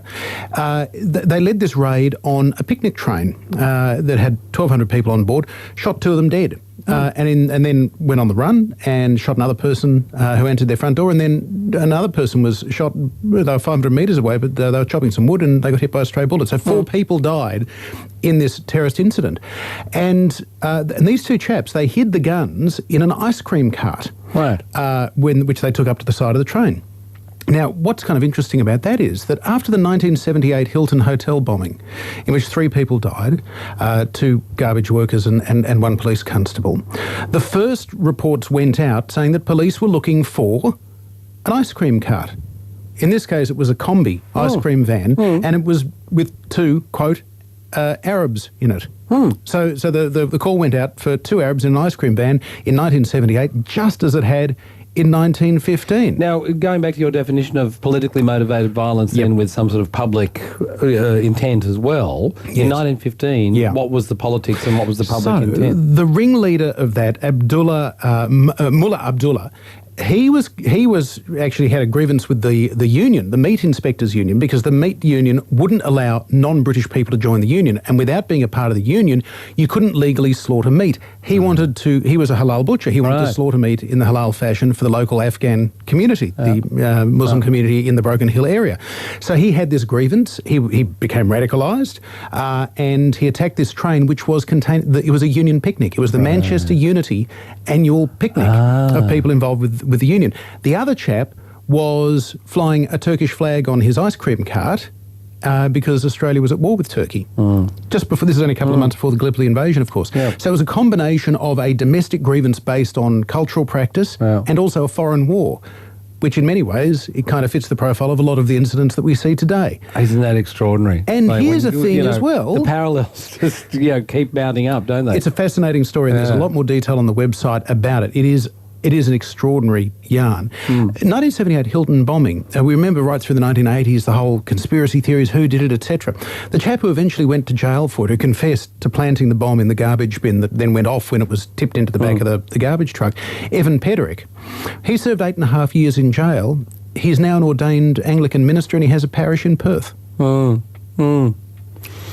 Unbelievable. But that didn't happen to any of the guys in 1915, right? No. They didn't turn into Anglican ministers It's an interesting thing to contemplate as well for the people of the Islamic faith who've been accused or even convicted of terrorist attacks. Would they be given the same second chance in life that Evan Pederick, the Hilton Hotel bomber, has been given? Perhaps not. No. Well, not at the moment. Not at the moment. It wouldn't seem. Mr. Barron, bravo. Do you want to see if you've got any more? You can stick around. I'm going to do the news headlines, and you don't have to rush off unless you've got something to do. Yeah, got another good one to talk about. Yeah, okay. Sure. We'll stay there. That'd be good. I love having you around. Sure. So, happy to be here. We've got a few other things that people are scared of, including mirrors and chickens, and possibly both at once. A mirrored chicken must just be a nightmare. So we'll find out a little bit more about that, but we'll be back with Mr. John Barron from the ABC Fact-Checking Department in just a moment. After the news headlines with Helen Seremus. Thanks, James. The parliamentary inquiry's called on the Premier to apologise to Deputy Commissioner Nick Caldis over a police bugging scandal. The inquiry's found there's a compelling case to apologise to Mr Caldis and others who were inappropriately named on surveillance warrants 14 years ago. A man's been charged, accused of marrying a 15-year-old girl in Sydney's southwest. Police say the then 18-year-old man and the girl wed in a private ceremony in a home in Lurnia last year. The Premier, Mike Bairds, paid tribute to a cancer patient who campaigned for cannabis to be legalised for medicinal use. Dan Haslam from Tamworth died yesterday after a battle with bowel cancer. And Socceroo veteran Mark Bresciano's announced his retirement from international football. Bresciano scored 13 goals from 84 appearances for Australia and played at 3 World Cups. More news at 2. Access all areas of the 2015 NRL season with ABC Grandstand. ABC Grandstand. Enjoy all the action of the 2015 NRL season on radio, streaming online, on digital radio and on your mobile. Stay up to date with NRL replays, online news and features, plus live and commercial-free coverage each and every week. NRL. Starts Thursday, March 5 on ABC Local Radio. It'll be about 28 minutes to the hour of 2. I'd be James Valentine. This will be ABC Radio. It is. It's ABC Radio coming to you in glorious AM, both in Newcastle and Sydney. Hello there. John Barron is with us from the ABC fact-checking department. Mr. Barron, good afternoon. Good afternoon, James. Now, Charlie, Yes. what are you scared of, Charlie? Well, I'm scared of mirrors because there's this 60-plus elderly woman follows me around, and especially if I go to the dress shops or wherever, and she's always trying to make eye contact with me. Yeah. And I just think, God, who is that woman? And especially in the mornings. And those eyes follow you around the room, don't they? It's really weird. First thing in the morning, she's there, and that's when she's really confronting. I think, oh my God, who is that woman? How long's she been there? Well, for a long time. Since I was about 60, I think. Yeah, no, I know what you mean. It's I have a huge problem really with trying on clothes now. Because your changing room mirror is a horrible mirror, and for some reason, I am just such a blob in that changing room. I'm not as blobbish at home, but once I'm in the changing room, I'm a blob trying to squeeze into a pair of jeans, and it's awful, Charlie. So you can empathise with me. I'm so with you. So with you. Thank you very much. Yeah. That's a very, very normal fear. Susan? Hello. What are you scared of, Susan? Well, recently, walking into the chicken coop to pick up eggs and things. So a while back I went in and I leaned down to pick up the eggs from the little chicken box, and as I went to stand up, my eyes, there's a little ledge above the box where the chickens lay their eggs, and I am eye to eye with a diamond python. Nice. Yep. 6 inches away from my face. Yep. So he was kind of interesting. Yeah. I don't think he wasn't big enough to eat my chickens, but he probably eats the eggs, maybe. Might have had an egg. Well, no, he wants the rats, doesn't he? Isn't it? Yeah. I thought the diamond python in the chicken coop, I thought was a good thing because he got rid of the rodents. Well, yeah, so I didn't have any rodents. But recently this has been and I got over it a bit because it was a while back, but recently been rekindled. A few nights ago, my daughter, who also keeps chickens, went out some of her chickens have disappeared recently. They're just totally gone. So she's been locking them up at night, and she went out on, I think, Monday or Sunday night to lock them up, and luckily took a torch with her because when she went to shut the little door, there was a huge diamond python on the door who was very angry with her because she was squashing it a bit. And so I got really cross with her and tried to bite her when she tried to push it off the... Wow. Did it, frankly. Wow. She was so brave, but it was heading in to get her chickens. Yeah. And she screamed, and her husband came out, and she said, oh, there's a snake. And he was standing a few feet away from her, and he said, my God, it's absolutely huge. She said, no, it's gone up the tree. And he said, well, what's this here? And there was another one. Oh, was another one? There's 2 of them going after the chickens. So apparently we've kind of Googled it since then. Apparently they're known to hunt in packs. The diamond python hunts in packs. Apparently so. I don't think you don't get packs of diamond pythons roaming Dural, do you? Really? Maybe they're families or something. I don't know. But do they like the chicken in particular? Well, if some of her chickens, some of her chickens aren't regular chickens. They're little ones. Yeah. Bantam chickens and chickens. So they're quite tiny. Snack size for your diamond python. So, if a diamond python can eat a rat, and it can eat these little chickens. That's right. That's your chicken coop is like a packet of shapes to that diamond python. The ones that have disappeared haven't been regular sized chickens. Just a little use. Susan, fantastic. Thank you for that. And that's now we're into the areas of perhaps quite legitimate fears. I mean, some people are scared of the huntsman. Now, I always find that one. Why are you scared of the huntsman? They don't bite. Yeah, right. They run away from you and they look a bit ugly, but they're big and scary and hairy. Sort of big and hairy, but they're all right. They're not going to do anything. Pack of snakes, though. But a pack of snakes. Hunting in pack. A brood, apparently, according to the Googles. Is that your collective noun of snakes? Is a brood. A brood of snakes. Which sounds more chickeny than snaky, I would have thought. I like pack. A pack of snakes. Oh, a pack of snakes coming. There was a pack of snakes coming down the hill at me. It's unbelievable. So what you'd call your gang as kids? Yeah, with a pack of snakes. I'm not overly fond of fishing rods as they're being cast. says Laura. Hook. Many people have texted to say I'm scared of talking on the radio. That's why I'm texting you. Yeah, so sure. yeah, fair enough. I understand that. Scared of car washers. Got stuck in one once. Yep. I'm scared of pulling down. He says every time I pull down the sun visor in the car, There's going to be a snake there. I'm scared there's going to be a diamond python. Probably a spider. Brood of them. Jenny's scared of checking the tyre pressure on the car. Oh, that's ridiculous. Well, I kind of know what she means. I don't like the new automatic tyre pressure ones. You know when there used to be a valve, a gauge on the thing? Yep. And you held it down and it went up to 42 or whatever you needed. Now it's all like a little Bowser. It's all digital. You press a button. Digitally you press the thing. I don't believe it. I don't trust it. Sometimes it doesn't seem to do it. I know what she means. You're going to burst your bike tyre. You're going to burst my bike tyre. That'll be it. I'm scared of checking the tyre pressure. Yes. So, there's still plenty of good feel. I'm scared of the day, writes Aaron. I'm scared of the day I don't check the use by date on the milk. Ah, yeah. Big cloggy blops of milk will come out. Yeah. That's not nice. That's not nice. No. I can understand that fear. John Barron's from the ABC fact-checking department, and he had another fact that he'd checked. You can check all this. You can check the fact-checking on the ABC's website. Go to the ABC News website, you'll find the ABC fact-checking area, and so you can find all the details of what Mr. Barron's been up to there. Yeah, there's been a lot of interest in Gillian Triggs, the Human Rights Commissioner. She's been before Senate estimates this week. She's been accused of issuing a report which was motivated by politics. She, however, says that her report was really motivated by her concern that children were spending increasing amounts of time in detention.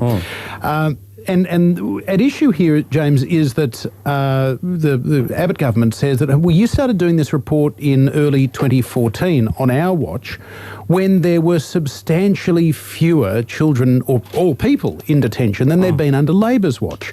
So that's why they say this is a stitch-up in the Prime Minister's words. Gillian Triggs, however, says that no, this isn't about that. It is about the fact that on your watch, those who were in detention were staying in longer. So we had a look at this.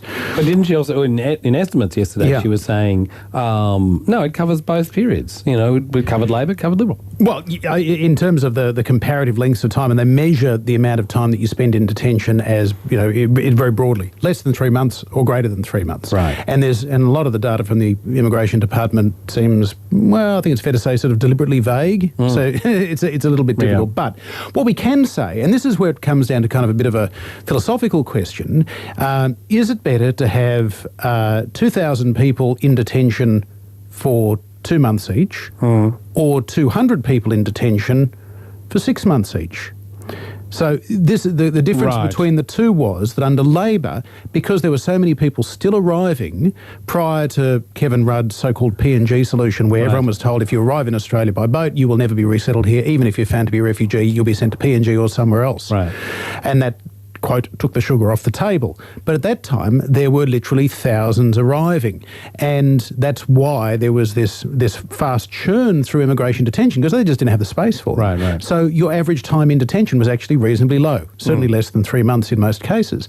However, under the Coalition, by the time the Coalition came into power, new arrivals had virtually stopped. And yet processing also stopped. So nobody was going in, but nobody was coming out either. Right. And that's where you got this effect by early 2014 that Gillian Triggs was talking about, which is to say, OK, there are less people in detention, that's good, that's fine, but those who are in detention are staying there much longer. And when it comes to kids in particular, who represented 1 in 5 detainees at that time, that's where you get all of these major psychological problems, instances of abuse and so on, when they're in detention for 8 months, 12 months or more. So we had a look at the claim from Gillian Triggs in the backdrop of everything that's been going on in Canberra in the last week or so, and she's absolutely correct. What she said, absolutely right, and that is what was happening at the time she commissioned the report. She's top trending on Twitter today. I stand with Gillian Triggs. Hashtag I stand with Gillian Triggs is the #1 trending thing on Twitter. Which I don't know whether that's a fact check, or if that's a fact that you could use to fact check Mr. Abbott's assertion that the Australian people have lost faith in Gillian Triggs. It's only those on Twitter that are supportive, so there could be a whole group that are not on Twitter. As a cohort, Twitter is considered to be substantially socially progressive, left-wing. Is that right? So Twitter, if something's big on Twitter, it just means it's big. Damn lefties and their thumbs. Yeah. Damn lefties and their smartphones. Yes. How So dare they. if you tune to AM talk radio, not ABC, AM talk radio, you might get a different impression. You might. That may be quite true. But why would you? I mean, why would you? Does it exist? Yeah. I've never heard of it. I don't know what you're talking about. Yeah. Really. They play ads, apparently. They just play ads. What? Yeah, I know. Did you do that? Thank you so much. Oh, it's a pleasure. Jules is scared of changing gas bottles on the barbecue. Oh, yeah? I'm a bit scared of the barbecue. Right. A little bit. Yeah, you turn on gas. See, I don't like frying, but Barbie, happy. Barbie, you're fine. Happy. I've even got the breakfast plate on the barbecue. Do you do the bacon and the eggs out on the Barbie? Not often. Sometimes if I'm doing sort of super hamburgers with bacon and eggs on them as well. Here's another tip for your Sunday morning fry. Yeah. Aluminium foil. Yes. And bacon in the oven. Oh. Under the grill a bit of to keep it hot or to actually cook it? To actually cook it. Because it's a little bit slower. Right. It won't really burn. Caramelizes It'll crisp up more. nicely. Yeah. And you can just ignore it. Fantastic. So you know like when you got it on the pan, you kind of got to pay attention. It gets a bit stuck and you're turning it. Let's say you're doing a lot. Yep.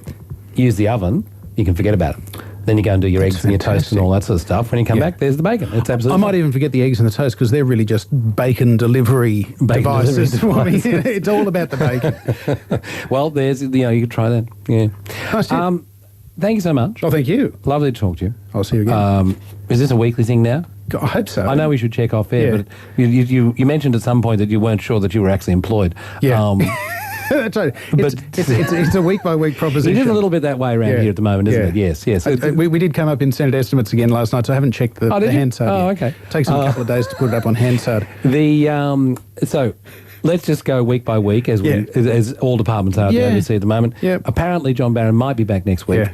And I might have a program on which he can appear. Yeah, we might try some kind of crowdfunding, that kind of thing. You modern Kickstarter guy. Yeah. Such a lefty with you and your progressive media ideas. Get out of here. Don't miss Nightlife with Tony Delroy. It wasn't long ago that the mining boom was in full swing and regional communities across the country were reaping the financial rewards. Iron ore prices have been falling, coal mines have been closing. What happens to those communities like Pine Creek in the Territory or the Upper Hunter Valley? Tonight, a look at regional Australia. Where to next for these communities where the boom's gone bust? Nightlife, tonight from 10 on ABC Local Radio. You're upon 702 ABC Sydney. I'm enjoying what we're scared of. And there's two facts that we need to check. John's got to go back and check real facts. Do huntsmen bite? I suggest that they don't. And we've got several texts going, they bite. I've been bitten by the huntsman. I suppose what I mean by, I know they would bite, but then are they poisonous? And I don't get the feeling they're trying to get you. You know, I feel like your funnel web, if you stick your finger in the hole or in the boot, they're going to go you. Your huntsman, I feel like, it's sort of like, it's like a retired bikie. It's got the beard, it's all a bit gingery, but it's harmless, more or less. Its fighting days are over, So if anybody's got any facts on that, let me know. And do pythons hunt in packs? That emerged from our, I think it was Susan, who was revealing that she did come across at least 2 pythons at her chicken coop. So do they hunt in packs? And she said, her husband said, I've heard they hunt in packs. I don't know who he's been talking to. I don't know where you had that conversation. Certainly I haven't discussed pythons at any dinner party I've been to recently, but I move in limited circles. So let's see if we can find out whether or not they hunt in packs. 1300 222 702 is the number, and we'll take your calls on that in a moment after some music from Justin Towns Van Earl. Justin Earl Van Towns. Slow down when I understand.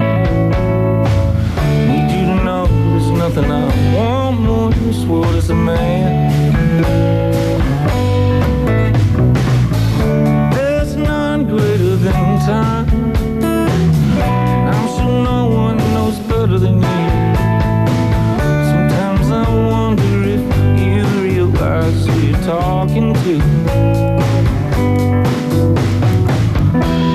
Oh, but you won't break my heart again. I broke you once, I was too young and it didn't mean. Now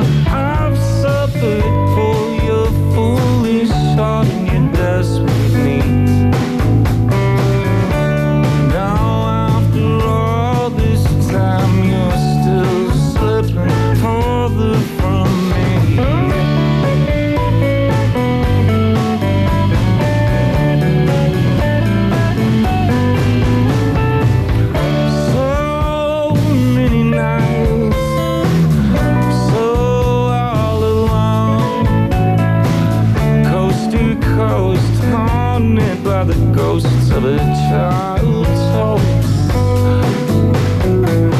So if you have any heart, if you've any heart at all now, then you'll just sit right back down and listen to me talk. I've tried and I've tried to forget, but I just know I'll never be that young again. I've suffered for your foolish heart and your desperate needs. Now after all this time, you're still slipping farther from me.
Justin Towns Earl, apologies Justin, I think you've actually even been here in the studio at some point. For some reason I got Vans in there. Justin Towns Earl from an album called Absent Fathers, and that's called Further From Me. You're on 702 ABC Sydney, 1233 ABC in Newcastle. And look, we've been looking at things, you know, tiny kind of fears, things you shouldn't really be afraid of, but you just are, even though they're not necessarily essentially fearful. You know, I mean, if a crocodile is coming at you in the river, that's something to be scared of. But being scared of the gas bottle on the barbecue, you know, is not necessarily in the same league, I would have thought. For example, Gina says, I'm scared of my local supermarket. I keep getting a static electricity zap every time I reach out and touch something off a shelf.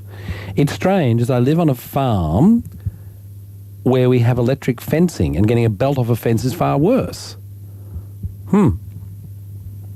That's very interesting. Thank you for that. Meredith suggests that her husband believes that big pythons hunt in packs. Little pythons hunt in packets. That's awful, Meredith. Kind of cute.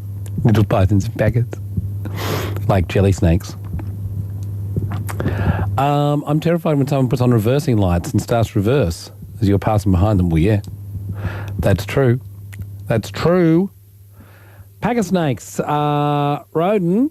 Hello, James. Now, can you tell us, does the python hunt in packs? Well, look, it's interesting. Pythons and most snakes are not renowned for sharing their food with other snakes. So generally, there's no value in large reptiles to hunt in a pack. I think that you might have really put your finger on it there, and if a snake had a finger, it would have put it on it. Yes, as you say, they don't sort of, it's not like you're going to take down a dog and share it up, right? No, that's exactly right. So what generally happens with snakes is if there is a food source in a certain area that contains lots of food, let's just say small to medium-sized chickens, large chickens and eggs, then all the snakes that are within that area will gravitate towards the food source. Yep. So it's not unusual. Let's say a friend of mine keeps pigeons, and I'm always around there getting snakes out of his pigeon coops because the snakes just come because the pigeons are there. So can you make your pigeon coop a little more snake-proof? Of course you can. Yeah. Smaller mesh, much smaller holes takes away the size of the snake required to eat the aforementioned animal. Yeah. And of course, anyone that claims they've got chickens and are feeding them and they don't have rats and mice obviously doesn't have a torch and is too scared to go in the backyard at night. I would have thought that in fact, the diamond python at the chicken coop was an excellent thing because it was getting rid of your rodents. Well, that's exactly right, James. And if you're scared of possums like the aforementioned builder sticking his head to the roof, take the aforementioned diamond python and put it in the roof, and all of a sudden the number of possums in your roof drops dramatically because I'm firmly in the opinion that possums are really frightened of diamond pythons. I would think so. And in fact, the more I think about it, I'm wondering whether, Bunnings shouldn't sell diamond pythons. Well, they're sounding like a pretty useful tool. I think if Bunnings could get away with selling diamonds pythons, they would. I didn't mention that brand name on air because they'll sell you anything at all. In fact, my biggest fear, James, is Bunnings. Really, yeah. Scared of the giant. Scared of having to go there. I'm scared of the humiliation. I'm not so much scared of it. I just know that any hardware shop for me is going to be humiliation because as soon as I say, "Have you got widget?"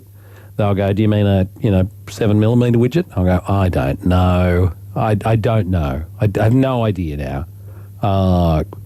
Do you know what do you need it to do?" Fix the thing, and that'll be as good as I can say. So, yeah, I'd be a little scared of that. I'm scared of balloons. I know they're going to pop. When kids are little, I refuse to blow up balloons. I know I'm scared of blowing up balloons. I'm scared of blowing up balloons, and I hate having to tie the end of them. Eddie? Yeah, mate. How are you? Look, I blithely said that, the huntsman doesn't bite, and of course, well, any number of huntsman victims have come forward to testify against me. Yeah, well, I woke up one morning to have a very, very black shoulder, and when I looked back in the bed, there was a dead huntsman. Ah. So I guarantee you it was the only culprit in my sheets apart from me. There was 2 big puncture marks there, and it was black, but wow. No poison. But I do also know... So do you reckon you'd rolled on it and he'd bit you when you rolled on it or something like that, or...?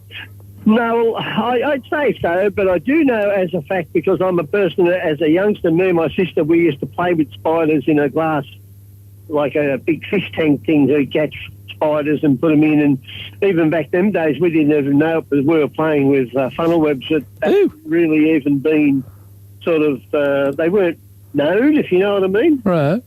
But, yeah, so I'm pretty old, I'm 60-odd, but yeah, we've had encounters with huntsmen. You see them often enough, and they'll come at you. Believe you me. They'll come at you. Yeah, okay. I mean, I just see them sort of. They're on the wall. I suppose I spent a long time trying to hose down fear of huntsmen in my house because it's like, oh really? Look, it's right up in the corner of the ceiling. I can't get it.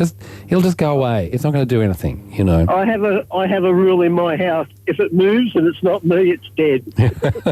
Well, I'd say I'm a bit more. I'm a little bit more Buddhist about it than that. If I don't have to really interfere with it, it's there for a reason. It'll help with the mozzies. Stephen.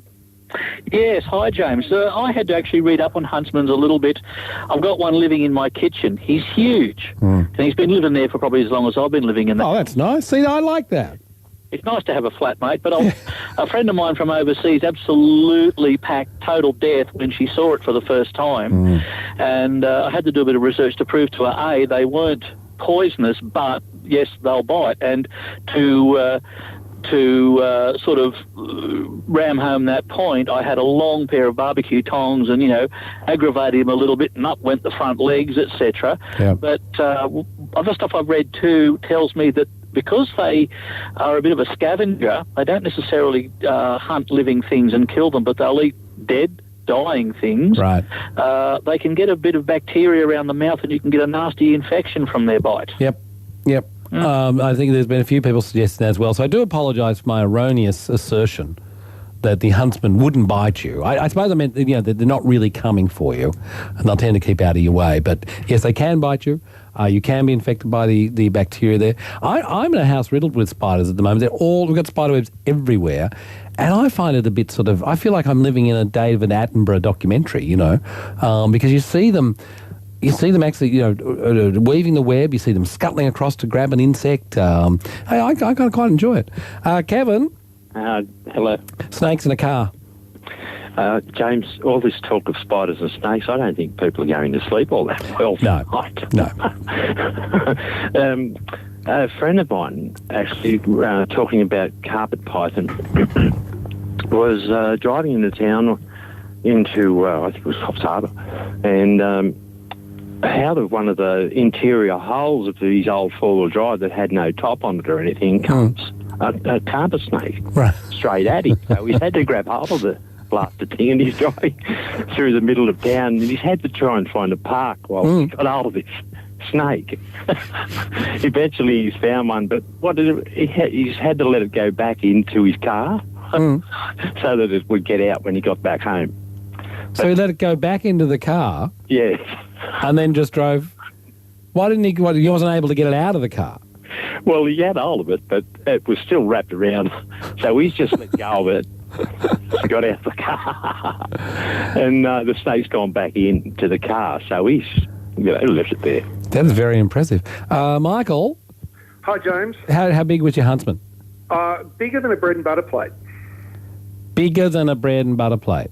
Yeah, and we went, it was our holiday house, family holiday house up the coast.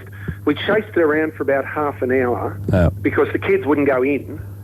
And in the end, we caught it with the net that you pull the fish into the back of the boat with. Right. And we took it across the road and released it in the koala reserve. Oh, that's very good, yeah. It was seriously, it hissed at us. It hissed? You could hear it. It made an audible hiss. A huntsman bigger than a bread and butter plate that made an audible hiss. That is a very, very impressive huntsman.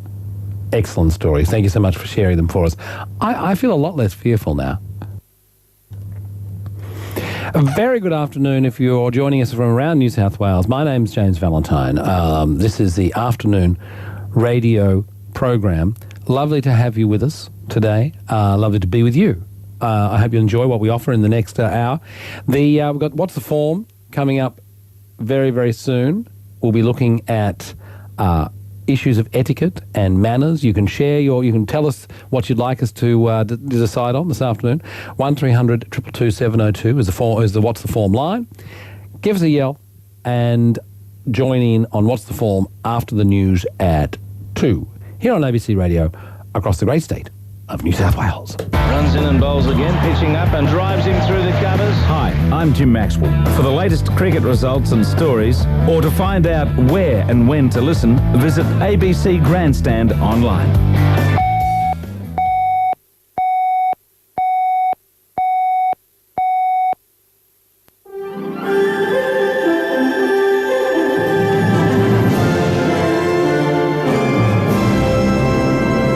It's 2 o'clock. Good afternoon. Helen Zaremus with ABC News. Coalition frontbencher Malcolm Turnbull's described the Human Rights Commissioner Gillian Triggs as a distinguished academic. The Prime Minister and the Attorney-General say they've lost confidence in Professor Triggs after the Commission published a report on children in immigration detention. But Mr Turnbull says the focus shouldn't be on personalities, but on the welfare of the children. I'm not going to buy into this discussion about Gillian Triggs. I've known Gillian Triggs for many years. She's a very distinguished international legal academic. I knew her when she was the Dean of Law at Sydney University. The Social Services Minister says he's worried neither the community or the Parliament have an appetite for necessary changes to the welfare system. A review ordered by the government recommends just 5 types of welfare payments and suggests tightening the eligibility for disability support. Scott Morrison says the report's suggestions must be considered. Right now, there seems to be no appetite for the change that is necessary and that Patrick has referred to in his report. Whether that's in the community, the Parliament, the opposition. A man's been charged after allegedly marrying a 15-year-old girl in Sydney's southwest. Police say the then 18-year-old and the girl wed in a private ceremony at a home in Lernia last year. The man has been refused bail and will reappear in court today. The Premier, Mike Bairds, rejected the opposition's call to choose a successor for the Police Commissioner in order to unite the force.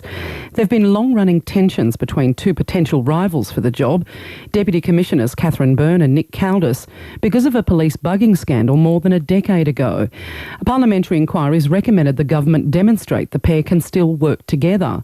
The opposition leader, Luke Foley, says the dysfunction would end if a successor was chosen for Commissioner Scipione, but the Premier says it will happen in good time. It sounds to me he's trying to throw him out the door, and if he's trying to throw him out the door, I'm not trying to do that. Yes, we will need to transition, but we'll do it in an orderly way, and I certainly won't be doing it in any way that signals out the Commissioner, because the Commissioner, in my view, has done an outstanding job, full stop. The state government says emergency and traffic crews did an exceptional job to quickly clear the Harbour Bridge after a multiple car accident this morning. The pile-up happened just before the morning peak, causing traffic to bank up for several kilometres. 2 people were injured and taken to hospital, one in a serious condition. The Roads Minister, Duncan Gay, says it was a challenging situation. Obviously, we have to be more careful when there are injured people involved, and we were. I also thank the public because their patience was terrific. Amnesty International has urged the 5 permanent members of the United Nations Security Council to give up their power of veto in situations of mass atrocities. In its annual report, the human rights group says 2014 was a catastrophic year for millions of people. Britain has become the first country to legalise the creation of babies using the DNA of 3 people. More from the BBC's James Gallagher. Doctors want to prevent babies inheriting deadly genetic diseases which are passed down from mother to child. The proposed solution is a modified version of IVF that combines the genetic information from both parents with a tiny amount from a donor woman. Now both the Lords and the Commons have given the go-ahead. The UK fertility regulator will decide how the procedure should be licensed. The change in the law will then come into effect in October. The UK's first 3-person baby could be born next year. Veteran midfielder Mark Bresciano has announced his retirement from the Socceroos. Bresciano scored 13 goals from 84 internationals for Australia. Football Federation Chief David Gallop says the 3-time World Cup representative has been an inspiration for many of the current crop of Socceroos. The classic quiet achiever who makes his point with what he does on the field without having to say too much around the team. That's the thing that I've been impressed about in my time with Fresh. To the weather, the chance of showers from the slopes and plains through to the coast this afternoon. Possible storms on the north coast and ranges and the northern and central inland. Fine in the state's far west. For Sydney, the forecast is for showers easing this afternoon. Tomorrow, a medium chance of afternoon showers and a top of 28. Right now, it's 21 degrees across Sydney. Humidity is at 89%. I'm Helen Zaremus, ABC News.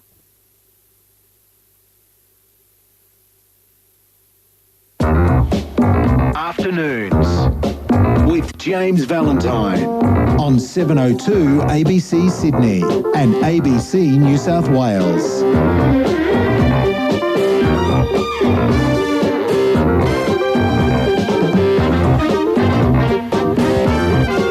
All right, then. Good afternoon. Lovely to be with you. Let's have an excellent hour together. We'll have a session of What's the Form. We'll have a soundtrack of your life. Coming up later on. Soundtrack of your life today is your message song, your political song that you love. And maybe it might reflect a particular time when you were passionate about a particular issue and there was a great song. So your political song this afternoon, your message tune, is what we're interested in this afternoon. What's the Form? We'll get going in just a moment. If you've got a question of etiquette or manners that you need resolved, call us. Call the form line on 1300 222 702. Tell us about a moment when you've been a little bit confused about a current custom, or you've had a social interaction that you're unclear about what to do next. Simple as that. There's a current custom that you go, I don't get it. I don't get why people do it that way. I don't get how we've started to do it that way. 1300 222 702. Or if there's a social interaction where your friend or a colleague or somebody in the family has started to do something in a particular way and you don't know, it doesn't seem right to you, or something's happened and you're not quite sure what your response should be, that's what we look at in What's the Form? You call us, 1300 222 702, then others call in to tell us what they think should happen or to tell you something of their experience in a similar circumstance. For those that are listening in the conurbation of Wollongong, Sydney and Newcastle, we were talking about pythons a little bit earlier. If you're listening around the rest of the state in an earlier, the hour before one, we were talking about pythons, diamond pythons in the chicken coop and in the house and that sort of stuff. And somebody said they'd heard the python hunts in a pack. Martin Robinson is a naturalist at the Australian Museum. Good afternoon, Martin. Greetings, how are you? Does the python hunt in a pack? No. I do like the image, though, of packs of pythons coming over the hill sort of thing to attack. Well, I can see where the story might have originated. If you see a whole bunch of pythons together, usually the largest one is going to be a female, and the more others in attendance, the more attractive that particular female is. So wherever she goes, the others are going to follow. Ah. So what are you looking for in your diamond python if you're a male diamond python? What's attractive? It's actually a nice.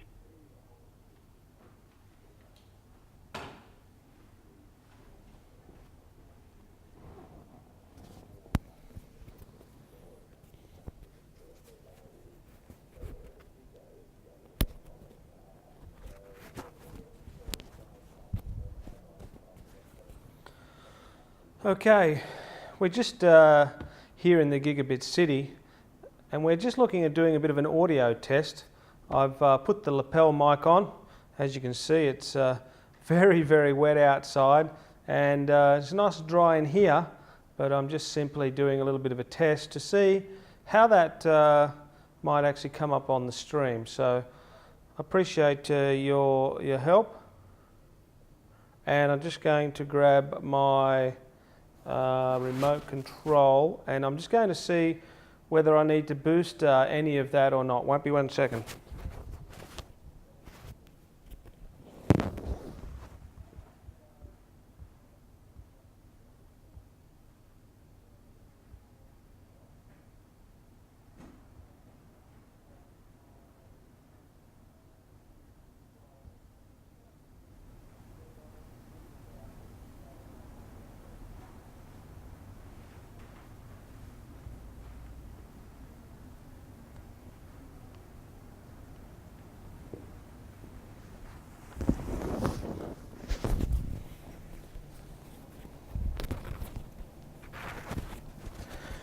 I have boosted the mic a little bit, and I'm just going to see whether that is going to work or not.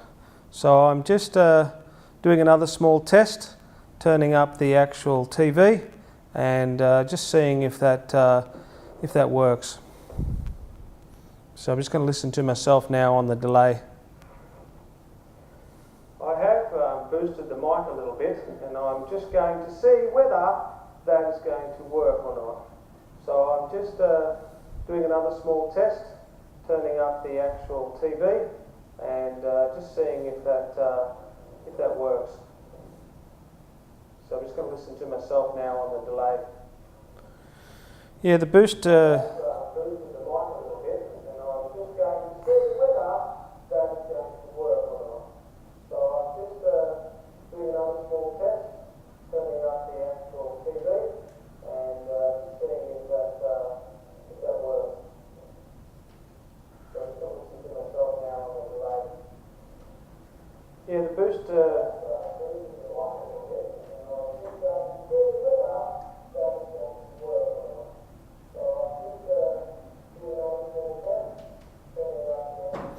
So I can hear myself, of course, on the telly. So I'm getting a bit of feedback there. So, but other than that, I think. Sitting forward, I think that it's going to work fine, and that it will be a good solution moving forward, yeah? Thank you.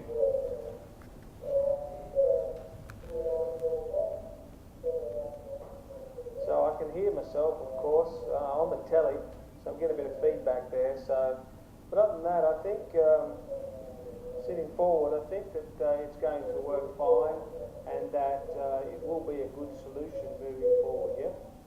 Thank you.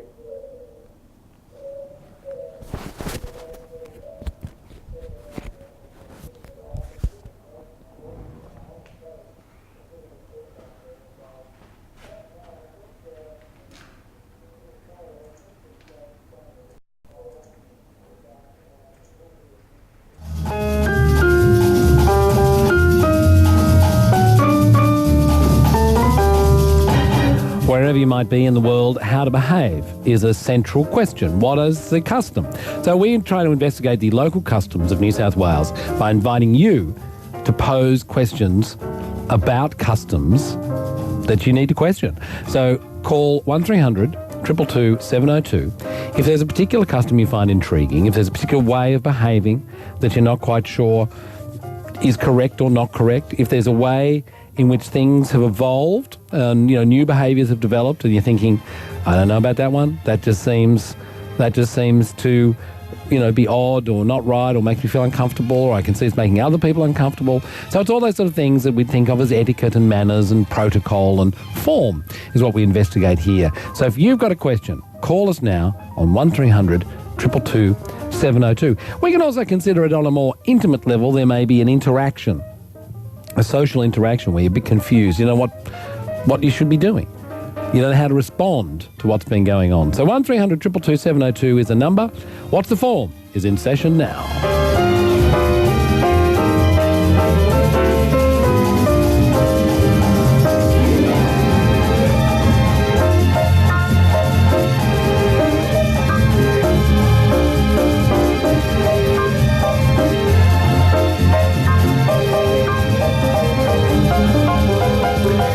So if you've got a question, you've got a situation, you've got a new custom that you've seen developing, or perhaps an old custom's disappearing and you're not sure whether it's relevant or it should be maintained, whatever it is, something to do with manners or etiquette or the customs of today, give us a call, 1300 222 702.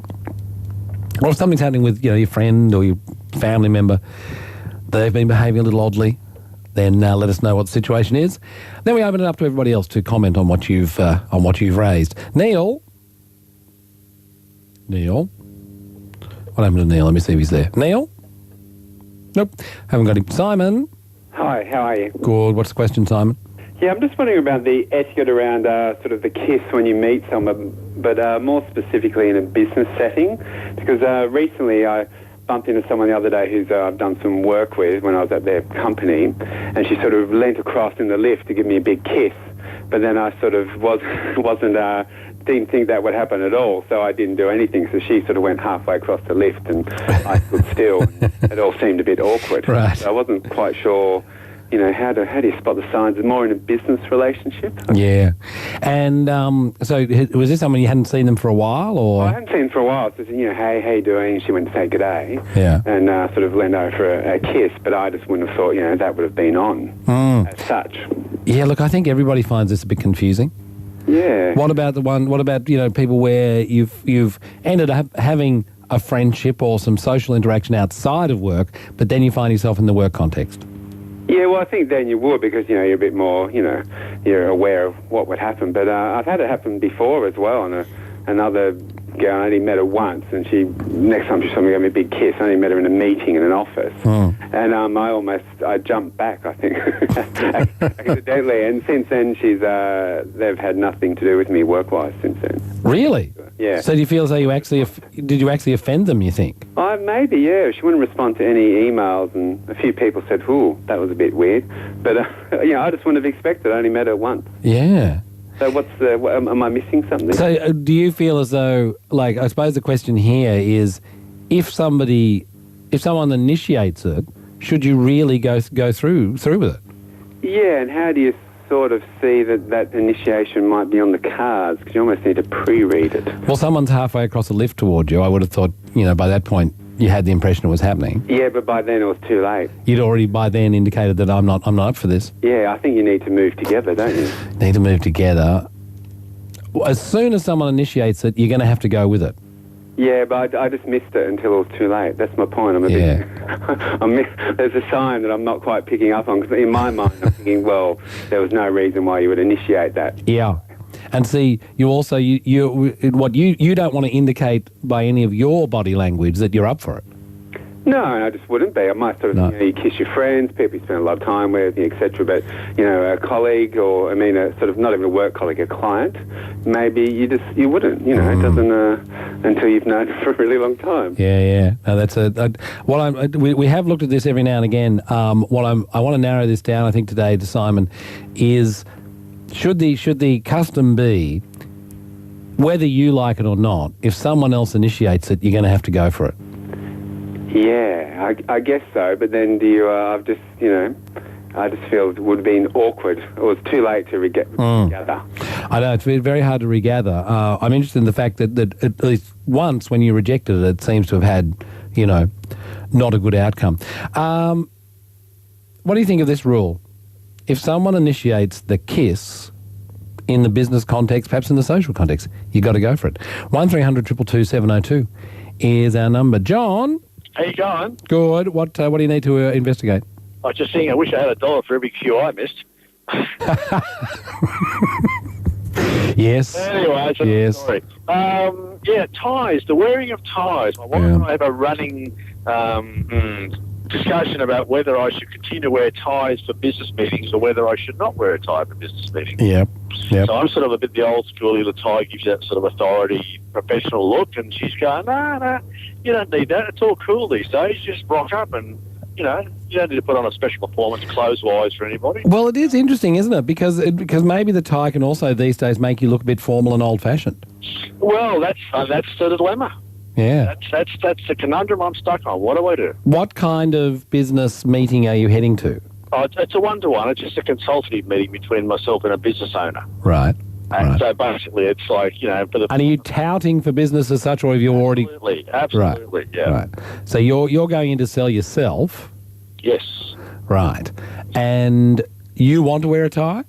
Well, I just feel like it adds a formality to the meeting that I'm not just some guy that's just rocked up to sell them something. I'm here to actually help them, and I think basically that sort of... that tie professional look, I think, might still instill, that kind of, this guy is serious. Yeah. Listen kind of approach, But then, I'm open to ideas. Yeah, yeah.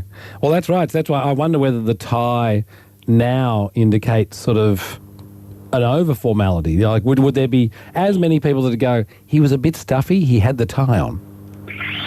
I think I've got a fairly garrulous personality. Right. I don't think that's the ties. You can tell by talking to you, but, Yeah.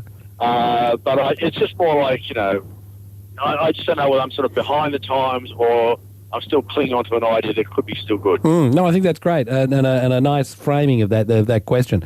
In Alan's context, where he's going into a business, he's offering a consultancy sort of thing, he's selling his ideas, should he wear the tie? What does the tie say these days? Is he right? It does give him... Sorry, John, not Alan. Alan, I'm coming to you. In John's context, does that give him a sort of authority and help cement things in that sort of way? Do we see the tie as old-fashioned now? 1300 222 702. If you'd like to join us. On the tie question, can I say this? I'm interested in how we're viewing the tie now. Not in a sense of you were always told... to wear a tie, that sort of stuff. How are we viewing the tie now? Hello there, Alan. Yeah, g'day. How are you, James? Good. What's your question today? Well, it's about dinner etiquette, I suppose, in one sense, is that if you go to a house that's known to be inhabited by vegetarians, should you only expect to get vegetarian food? Yeah. And in the reverse, if they come to your house, should they... is the expectations are that you'll only serve vegetarian food for them, so a separate diet for them. But what does if you're a carnivore, are you entitled to be fed meat? Yeah, but is it one of those things where if you're vegetarian you can't eat meat, but if you're a carnivore you can eat vegetarian? Well, I think it's by choice, though, isn't it? No, but whether it's by choice or not, I mean, there's not much point you serving a lamb roast to a bunch of vegetarians. But if they serve you a beautiful zucchini frittata, it's perfectly edible to you. Well, I think it'd be nice to have a choice. That's the question, I suppose. Is the expectation that you would be given a choice, not just... I wonder whether it depends on their cooking skills. I mean, one of my close friends is a vegetarian and a fabulous vegetarian cook, and I don't care what he cooks. Yeah. You know what I mean? Like, it's such great food. It's like fantastic, you know. Well, I'll give you an example. This didn't involve me. It involved a friend. And he was invited away for the weekend, and he likes making sausages. Like, that's what he loves to do. And he said he's going to the house of the vegetarians, and he said, oh, well, I'm going to bring some sausages along. And they said, well, no, you're not going to cook them here. And he said, oh, I'll put them on the barbecue. And they said, no, you're not going to cook them even on the barbecue. Ah. And he thought they were joking, but they weren't. It was sort of like... That's interesting. I wonder if that's a little... that's a little... borderline uncomfortable, you know? Yeah. The weekend. Well, I would agree that seems to me inhospitable. You know what I mean? Like, you know, hospitality is, yeah, okay, I gather you're not going to force that sausage down my throat, but if cook it out on the barbecue, I don't see the problem. So, yeah, I'm with you there. Anyway, that's what brought it. I suppose we were at the pub the other day and we brought it up. Yeah. And on the tie, can I just say, sorry, John, get rid of it. Get rid of the tie. Get rid of it. Don't you sick of looking at politicians and they've all got the yellow tie on or the blue tie? The blue tie these days, yeah. It looks. I think historically, isn't it? What's left of a suit of armour, isn't that where it melted down to a tie is the leftover of a suit of armour? It didn't offer much protection, the tie. No. I reckon it depends on how you're rocking the tie. You know, like if he's quite well, if he's like dapper, you know, if he's a well-dressed guy and the tie's, you know, it's all, you know, he looks great in a suit and tie, fantastic. If it's sort of like you're just putting the tie on because you think you should wear the tie, it's just... Well, I think that's why most people wear it. You know, we don't wear the bowler hats anymore. I think it's, you know, let's move on. Yeah. Alan, thanks for that. Thanks for your advice on the tie, and let's see what people think. The vegetarian carnivore social crossover, and then let's narrow it down to that last instance that Alan gave there. Is a vegetarian right to reject, you know, you won't be cooking meat here, you won't be doing any of that here, thanks very much. What do you think? Should John be wearing the tie when he goes off to pitch for business? And Simon, a little bit, we're all a bit bewildered by the kiss, aren't we? You know, when's the kiss going to happen? When's it not going to happen? Should I be kissing in this situation? Should I not be kissing in this situation? You know, in social interactions. I'm wondering whether is the rule, in a sense, if someone's going for it, if someone moves forward like they're going to kiss, you've got to go with it. 1300 222 702 is our number. Marie. Oh, hi, darling. Hi, darling. How's yourself? I'm doing well. That's good. Ties, I think, are dapper. Ties are dapper? Should he go with a tie? A man in a tie as long as he doesn't have a fat neck. That's pretty cool. If he doesn't have a fat neck, then the tie's all right. The ties are cool. He doesn't have a fat neck. I want to say the compliment. The kiss is a blokey thing. Get over it. Us girls use it. It's a compliment. It's a compliment. I'm an outgoing person, and I mightn't have seen someone for years, a bloke, and I might walk up because I'm a bit cheeky, even though I'm over 60, and go, hi, darling, how are you? And I might give him a cheeky kiss on the cheek. And he might have forgotten who I am, but he will go, oh, my goodness, where's this woman come from? Now, what about in the business context, though? You know, like it's somebody that perhaps they've come up from the Melbourne office, you haven't seen them for 6 months. I've actually done that. What? So is it okay? It was fine. I was working in a business in Sydney, and I hadn't seen the boss for years, and I was applying for another job. Yeah. And I was in the lift, same occasion, and busy lift, actually. And I thought, my goodness, there's my ex-boss. Yeah. I'll just go up, gave him a cheeky kiss, said, how you going, Greg? Yeah. He looked at me and went, oh, horrors and gazons, it's that woman again, and gave me a wink, and I stood back in my spot. Right. The problem, the trick is, men should go as a compliment, I feel, and go, oh, she's still alive and breathing. Yep. She's being a bit cheeky. Yep. And it is great. I have girlfriends that would give me it, and I'm like, the blokes probably in that case, and I go, goodness, where do I know that person from? Yeah. No, I'm with you, Marie. Thank you. That's thanks for your advice on that one. Greg?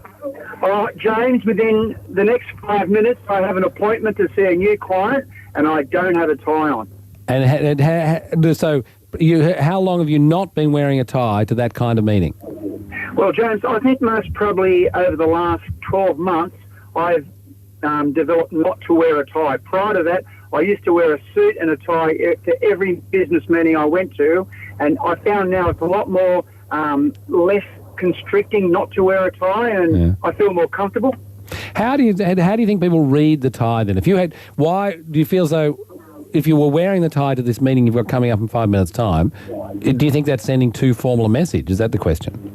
No, definitely not. The etiquette these days for most business meetings when you're meeting, whether it's a new client or an established client, is not to wear a tie. Not to wear a tie.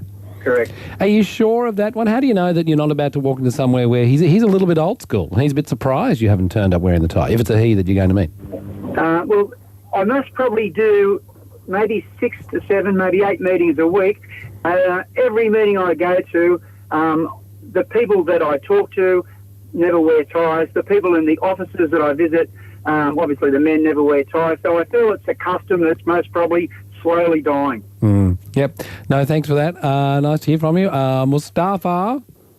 Hi. How are you? Good. What are you thinking on the... So, someone turns up, let's say you've gone away for the weekend, the other friends are vegetarian, you've turned up with your sausages and your chops. Are they right to say you won't be cooking that here?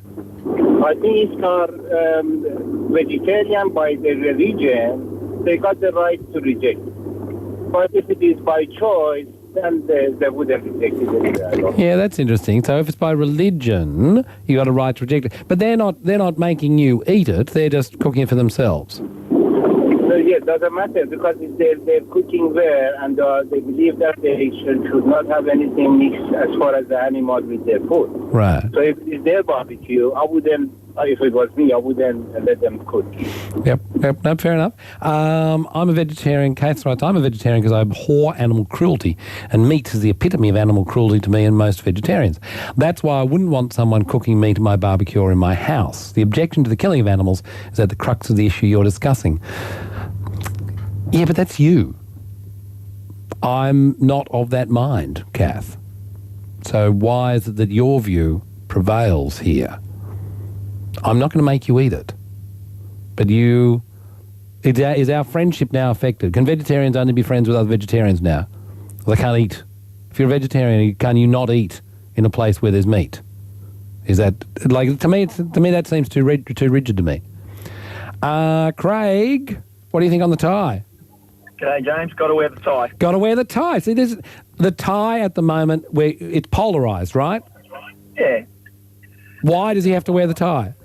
Well, I have my own small business, and I don't like wearing ties. I don't think any bloke really does. But it is, to me personally, if I was meeting someone, it is a sign of professionalism, and it's a sign that they've gone to the trouble of doing that, of getting presented properly and wearing a tie. And I'm not saying you can't be presented properly without one. Yep. But I think if you go to the right people to get your right, shirt and tie, maybe a stylist or something like that that gives you your look wearing a tie, because some look crap, when they've got them on. But to me, it is professionalism. And if you keep saying, well, I don't wear a tie, next minute people will say, well, I wear a T-shirt to a business meeting, and next minute it's shorts. And you know what I mean? And what kind of business are you in? We have our own small renovation business. Small renovation business. So when you go to talk to somebody about renovating their house or something like that, are you wearing a tie? No, I don't. But it's all relatable to what you're doing. So. But if someone came to you and they wanted to try to sell you equipment or something like that, you'd take them more seriously if they were wearing a tie. I would, yes. Right. But I think that's dependent on what you're actually presenting to sell, obviously. So, but that guy said he was meeting a small business owner. Yeah. As a product, when you're dealing with a client, depending on what you're dealing with them about, I'm more relatable without a tie because I'm a builder. So they don't want a builder turning up with a tie and a suit on. I wouldn't trust a builder in a suit and a tie. You're quite right. That's exactly right. You better have a tool bag and those boots better be worn. Exactly. I had a lady the other day say, I like the fact your shoes are a bit dirty because you must work. Yeah. It's interesting, isn't it? I think what we might have got to, John, there is the tie. It's still, I don't think there's anything definite. I think because we've got people that are saying definitely you should wear one and people saying it's okay, you don't have to wear one, then therefore there is no fixed view on this. I think it's important that you're comfortable and that you're presenting yourself how you want to be perceived. So, that's the crux of that issue there. Simon, we didn't get much response to the kissing thing. Basically, kissing in Australia confuses everybody. No one's got the foggiest idea. And Alan, you have opened up a very interesting area. I think we might explore this a little further. Whose rights prevail at what point? Rachel said, James, would you let someone cook dog meat on your barbecue if they wanted to? I guess so, Rachel. If I was with a friend, with somebody who was doing, I don't know. I mean, is that really a comparison? We're not really in a society where that's going to occur, is it? So it seems to me that if that's your view, then you cannot mix with... You and I cannot be friends, Rachel. That's it. We're just not going to be friends. If you're that offended by the fact that I'm going to cook a lamb fillet, how can we be friends? And then we've just created yet more division because you're being so adamant about it. Is that the issue? Or do I have to I don't know. It's a good one. Let's explore that maybe tomorrow. Thank you. Excellent. Let's have the news headlines and let's hear from Helen Zarimas. Thanks, James. Coalition frontbencher Malcolm Turnbull has described the Human Rights Commissioner Gillian Triggs as a distinguished academic.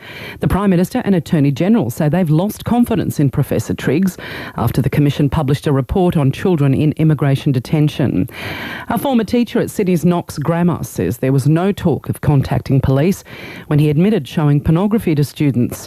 The Royal Commission into Child Sexual Abuse has been hearing evidence of abuse at the exclusive boys' school between 1970 and 2003 and about how the organisation responded. The state's political leaders say the death of a young Tamworth man who campaigned for the legalisation of medicinal cannabis won't be in vain. Dan Haslam died yesterday. He was diagnosed with inoperable bowel cancer 5 years ago. And the Gold Coast Titans say they can now focus on the start of the season after being taken over by the NRL. The league took control of the team yesterday amid financial difficulties and a drug scandal surrounding a number of players. More news at 2:03. Evenings with Dom Knight. So here we go. I pulled the oboe out. Not time enough to read very much. Oh, so you're an expert. Be aware the reed is still fairly dry. Just adjust for that. What are you going to play for us? Oh, I'll just play a few notes for you. Excellent. That instrument's got a lot of personality. Thank you very much, Tony. Can you just give me an A440? I want to check that I'm in tune. Yep, I reckon I'm in tune. Thank you. Evenings with Dom Knight on ABC New South Wales. It's 25 minutes to the hour of 3. You're on ABC Radio, across New South Wales. Hello. I'm James Valentine. Thanks for those calling on the vegetarian carnivore thing. We're going to do a whole thing on that. There's a whole thing coming out of that I think is terrific and an interesting one to explore. We need a panel. Get a butcher and a veggie grower. Anyway, we'll think about that and continue that discussion. If you're on the roads in New South Wales, here's what you need to know. Beverly Hills on the M5 at King George's Road. There's been an accident there. Moderate traffic, still some moderate traffic conditions. At Maloon on the Kings Highway, 17 kilometres east of Bungendore, car accident and issues there. Fallen Tree, College Street approaching Park Street with a northbound lane closed, and that's the latest from Live Traffic New South Wales around the country. It's time for the soundtrack of your life, and I love the soundtrack of your life. What we do here is we invite you to tell us about a song that means a lot to you. And it means a lot to you. We give you a theme, and you tell us a story as to why this song means something to you. Today I thought we might do message song, the political song. The song that, because of a particular issue, it was the song that was part of the cause. It was the song that was, around at the time that this kind of thing was happening. So whatever it might be, I'd love to hear about it today. Whatever your message song is, whatever your political song is, 1300 222 702 is the number. Tell us a story why this song meant a lot to you.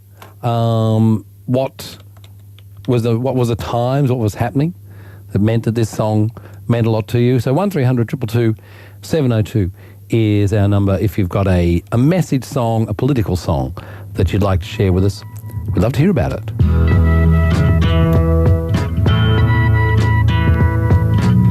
There's something happening here, but what it is ain't exactly clear.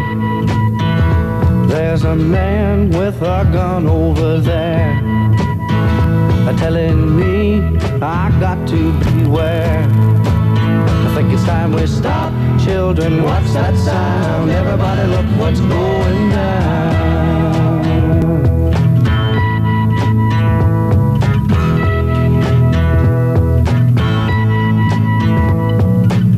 There's battle lines being drawn, and nobody's right if everybody's wrong. Young people speaking their minds are getting so much resistance from behind. It's time we stop. Hey, what's that sound? Everybody look what's going down.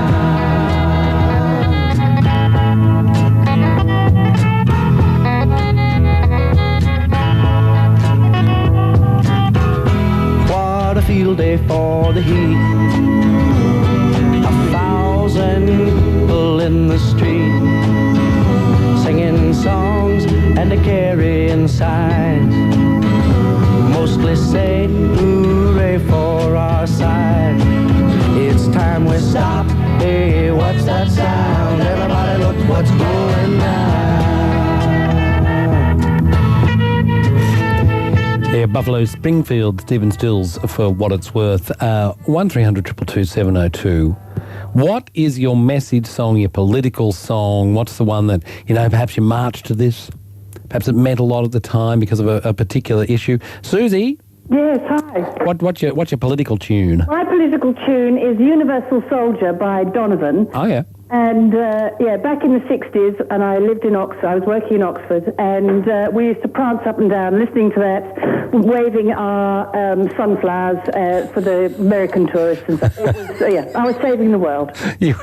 You were saving the world. And and what, so was it just a general protest? Were you protesting something in particular? No, nothing really. Just, no, it wasn't. It was just flower power and all that stuff going on, and it was nothing. I drive my children mad with it now. If ever it comes onto the radio, oh God, Mum, this is shot. Look, go and drive them mad right now. 5'2" and he's 6'4". He fights with missiles and with spears. He's all of 31 and he's only 17. He's been a soldier for 1,000 years.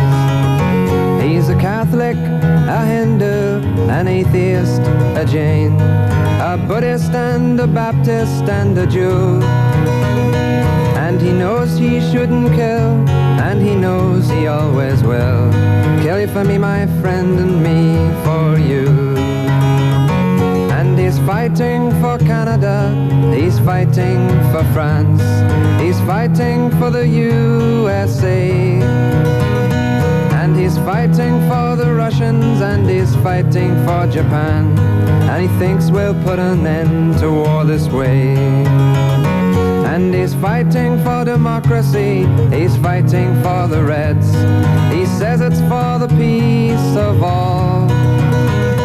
He's the one who must decide who's to live and who's to die. And he never sees the writing on the wall. But without him, how would Hitler have condemned him at Laval? Without him, Caesar would have stood alone. He's the one who gives his body as a weapon of the war. And without him, all this killing can't go on. He's the universal soldier, and he really is to blame. His orders come from far away no more. They come from here and there, and you and me. And brothers, can't you see? This is not the way we put the end to war. That's Donovan's Universal Soldier. Thanks for the text person who suggested Fixin' the Die Rag, Country Joe McDonald at Woodstock.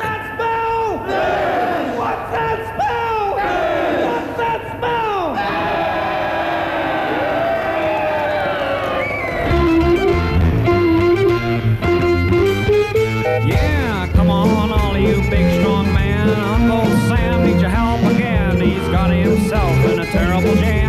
Way down yonder in Vietnam. So put down your books and pick up a gun. We're gonna have a whole lot of fun. And it's 1, 2, 3. What are we fighting for? Don't ask me, I don't give a damn. Next stop is Vietnam. And it's 5, 6, 7. Open up the pearly gates.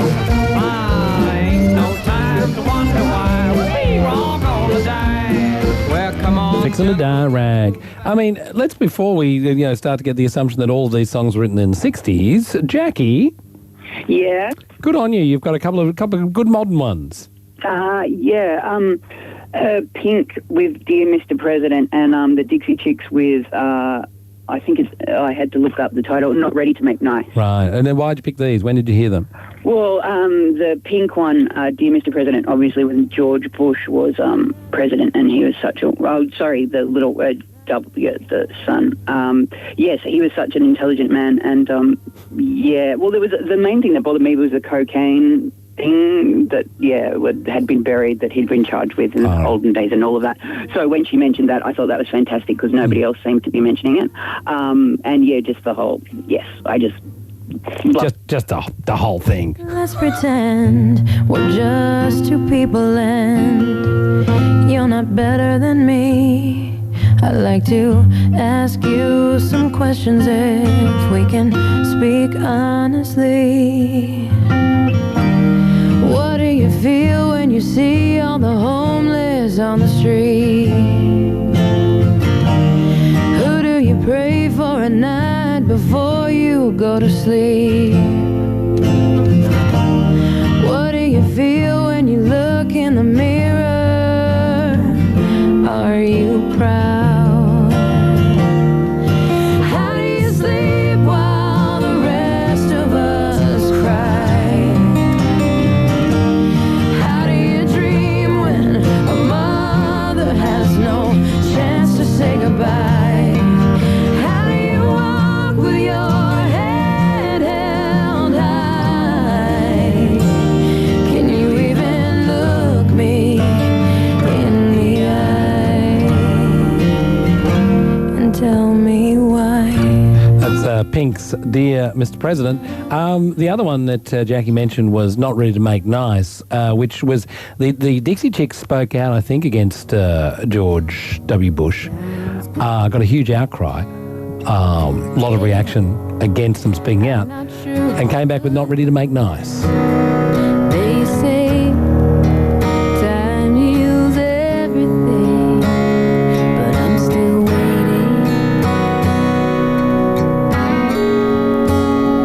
I'm through with doubt. There's nothing left for me to figure out. I've paid a price, and I'll keep paying. I'm not ready to make nice. I'm not ready to back down. I'm still mad as hell, and I don't have time to go round and round and round. It's too late to make it right. I probably wouldn't if I could, 'cause I'm mad as hell, can't bring myself to do what it is you think I should. I know you said That's the Dixie Chicks. This is the soundtrack of your life, and today we're looking at your message song, your political song, the song that speaks to your political passion. 1300 222 702 is our number. Hello there, Brian. Hello, James. What's your passion political song? I'm going to cast your mind back to the 80s in Sydney pub rock with Spy versus Spies, Don't Tear It Down. If you remember, every second band in Sydney then lived in a squat and played the trade union club. Yep. That was really appropriate, especially Spy v Spy. They were famous squatters back in the 80s. Spy v Spy, don't tear it down.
We are heading to the barricade this afternoon. Good afternoon, Nina. Nina with us? Hello there, Nina. No, Nina's not there. What a pity, because Nina wanted us to play one of my favourites. Nelson Mandela. Free.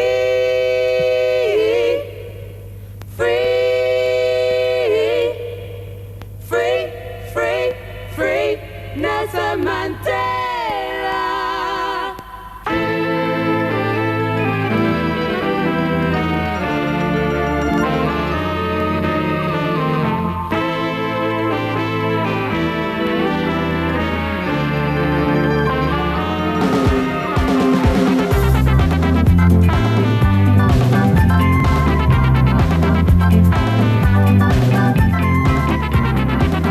Anna, you wanted this one as well? Yeah, I did. Yeah, it's a beauty, isn't it? It's great. I used to dance to it at a nightclub when I was 17 in the city. It might be one of the few danceable protest songs in a way. Yeah, but I think I wasn't particularly much of an activist. But it's funny because as soon as you said activist song, I thought of it. So it must have by osmosis made me realise. It was one of the first I went looking for when we started thinking about it. Oh, yeah, great, free Nelson Mandela. The other one I really liked was Sun City. Do you remember Sun City? No. Sun City was an anti-South African song done by a whole bunch of kind of American rockers, and it was to do with not playing a venue in South Africa, which was called Sun City. It was like a big resort, and Frank Sinatra had gone and played there and all this sort of stuff, and so it was don't want to play Sun City. It was great. Yeah. I downloaded that Free Nelson Mandela song onto my iPod not long ago, and everyone who I played it to, I think, thought I was a bit crazy. They obviously weren't out in the nightclubs in 1986 or 1987. Exactly, they don't get it.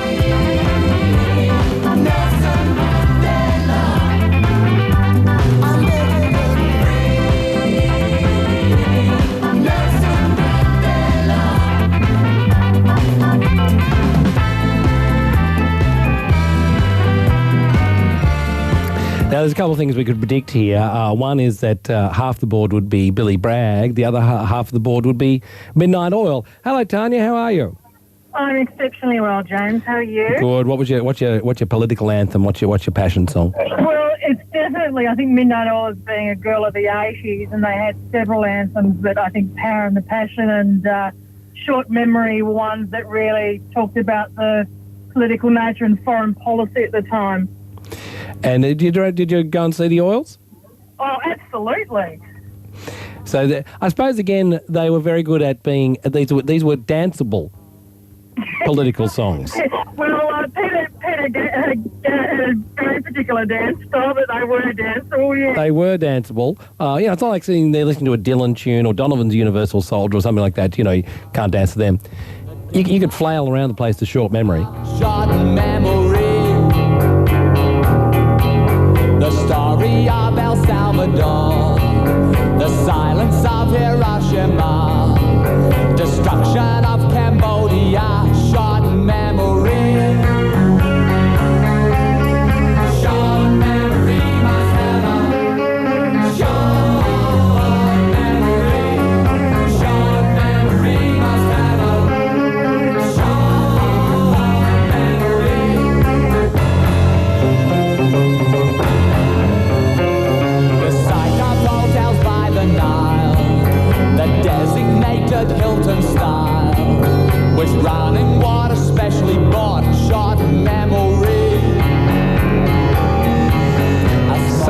this is a really fertile area. Like on the text service, we just got hundreds of them. The Pogues, Young Ned of the Hill, Biko, Peter Gabriel, Audio Slaves, Wide Awake for the victims of Hurricane Katrina.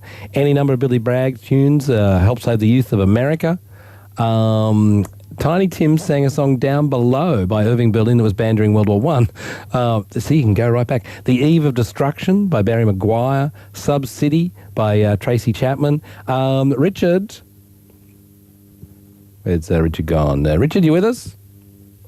Now, Richard had a good one that I was hoping to get to. Richard? Yes, I'm sorry, James. There you are. Yes, I've got 3. Yes. First one is Tom Learer's We'll All Go Together When We Go. Yep. The second one is Red Gums, I Was Only 19. Yeah. The third one, Eric Bogle, and the band played Waltzing Matilda. Oh, the band play Waltz Matilda is always beautiful. I can't play it on the radio because I get too thick in the throat. But a fabulous one. Tom Lehrer, of course, was nothing but protest songs before we even knew there were protest songs, really.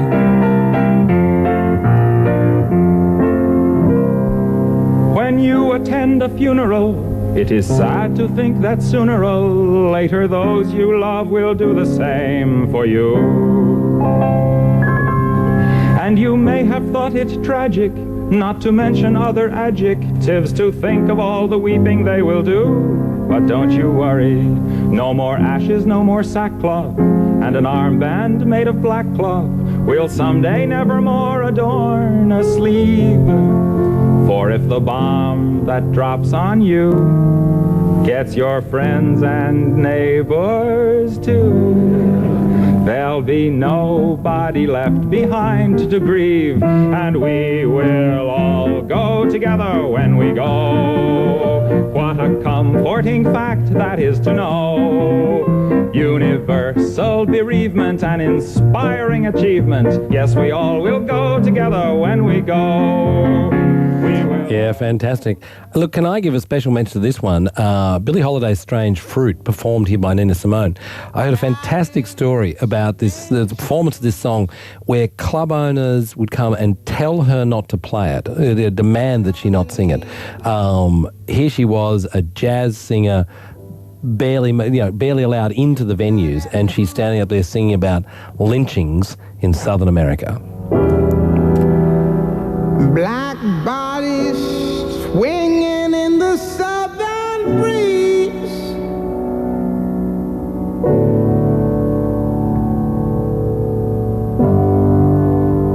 Strange fruit hanging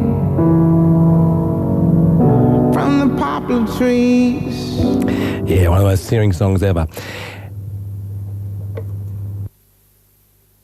And you're on 702 ABC Sydney with James Valentine this afternoon. I'm expecting any moment for Richard Glover to come on by. We continue though for a little bit with our protest songs, the message songs. John. How could you just go like that, John? John, I think, was going with the Billy Bragg, Great Leap Forward. Have we got that? It was there. I don't know where it's gone. Anyway, look, thanks for all of those. Absolutely terrific list of songs. All very inspiring, all very wonderful, giving us a great sense of, I don't know, sort of great sense of hope in a sense. Wonderful. Thank you for those. Very, very nice. Mr. Richard Glover joins us this afternoon. Do you have a favourite protest song? War, What It's Good For. Eric, Eric Burden, that's right. War, What It's Good For. No, it's Alvin Starr, or no, that's not right. Edwin Starr? Edwin Starr, that's it, yeah. Edwin Starr. Yeah, that's good. The Ballad of Joe Hill. The Ballad of Joe Hill. Good. It's always good. I think. What else? Well, are these ones that you like? At some point, they meant something to you? Well, I remember going in my Cine days, which we discussed the other day. Oh, yes. They used to have in the National Library in Canberra, they used to have screenings of political films, and they had one called The Ballad of Joe Hill. And I remember being very moved by it. Yeah. Absolutely.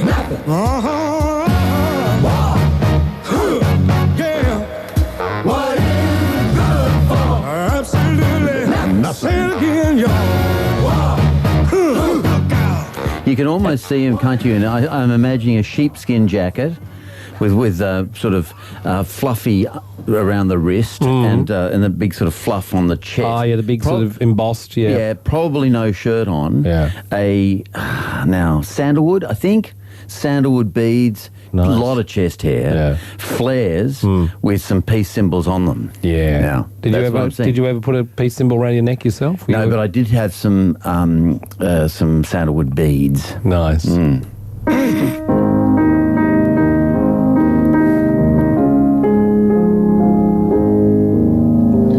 I dreamed I saw Joe Hill last night, alive as you and me. Says I, but Joe, you're 10 years dead. I never died, says he. I never died, says he. There's Paul Robeson singing Joe Hill. It's a pretty amazing, Such a voice, isn't it? Yeah. Fantastic. That's right, the man who opened the Sydney Opera House, kind of. Do you know that story? The first performance in the foundations. Yeah, because he was a great unionist and he went and sang for the workers. Yeah. Well, I don't think he might have sung that. Probably I did. think there's footage of it. Somebody's saying they played it at Faith Bandler's. Really? And I think he sang that and maybe Old Man River. Or something I was going to say, you have to sing Old Man River. Compulsory every time he went anywhere. Yeah. You know, he sang it 8 times a day. Paul Robeson. Go to Woolworths to buy the. That's right. Could you shop just for dinner? Could you just sing that? Can I just point out? Peter's just said, "What? No, Dylan." We managed to get through 25 minutes of your favourite political or protest song, and we didn't end up playing Dylan. Well, actually, Hurricane's a great song. Hurricane's a great song. But even before that, Blowing in the Wind. Blowing in the Wind. I got out. I was ready to play that, but no one called for it. No one called for Blowing in the Wind. In fact, now I can't even find where I put it. Are all the Dylanologists on holiday, are they? Maybe they're at a conference. Must be that. But yes, a reasonably significant achievement that we could do that. Must a man walk down? Better just throw it in. Before you call him a man. It's fertile ground, though, I got to say. What are you going to do yourself? Well, look, there's lots of news around today. The police, this parliamentary inquiry into the police force, which has seen the 2 deputy commissioners locking horns in a most, undignified fashion. Odd fashion, really. That's made some conclusions today. Knox Grammar School's travails continue before the Royal Commission.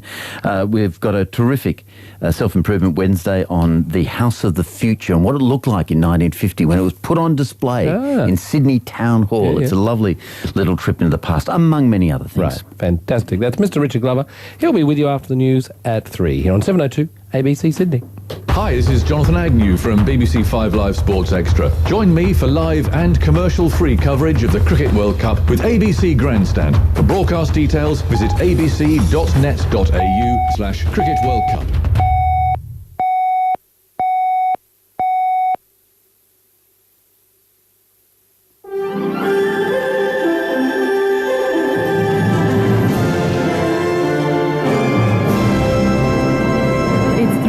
Good afternoon. Helen Zaremus with ABC News. The Foreign Minister says she's been told the Human Rights Commission President was not offered an inducement to resign.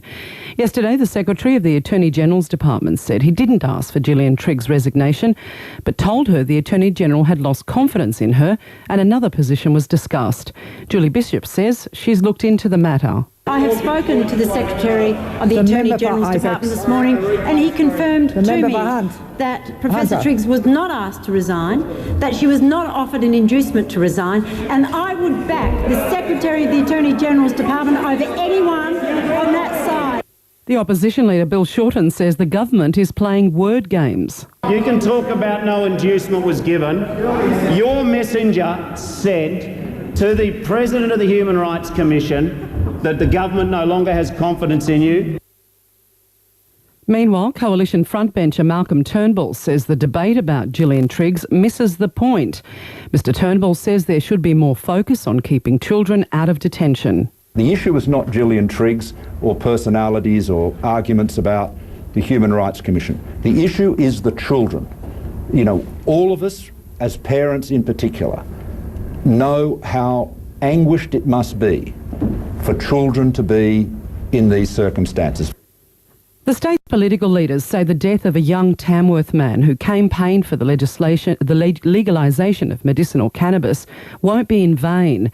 Dan Haslam died yesterday after being diagnosed with inoperable bowel cancer 5 years ago.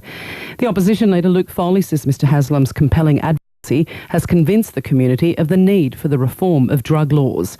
And the Premier, Mike Baird, says it was a privilege to have known him. I think what you'll see from Dan Haslam is that the medical cannabis research and developments we'll make here in New South Wales, they will work on the back of the footsteps that he has left. He inspired us.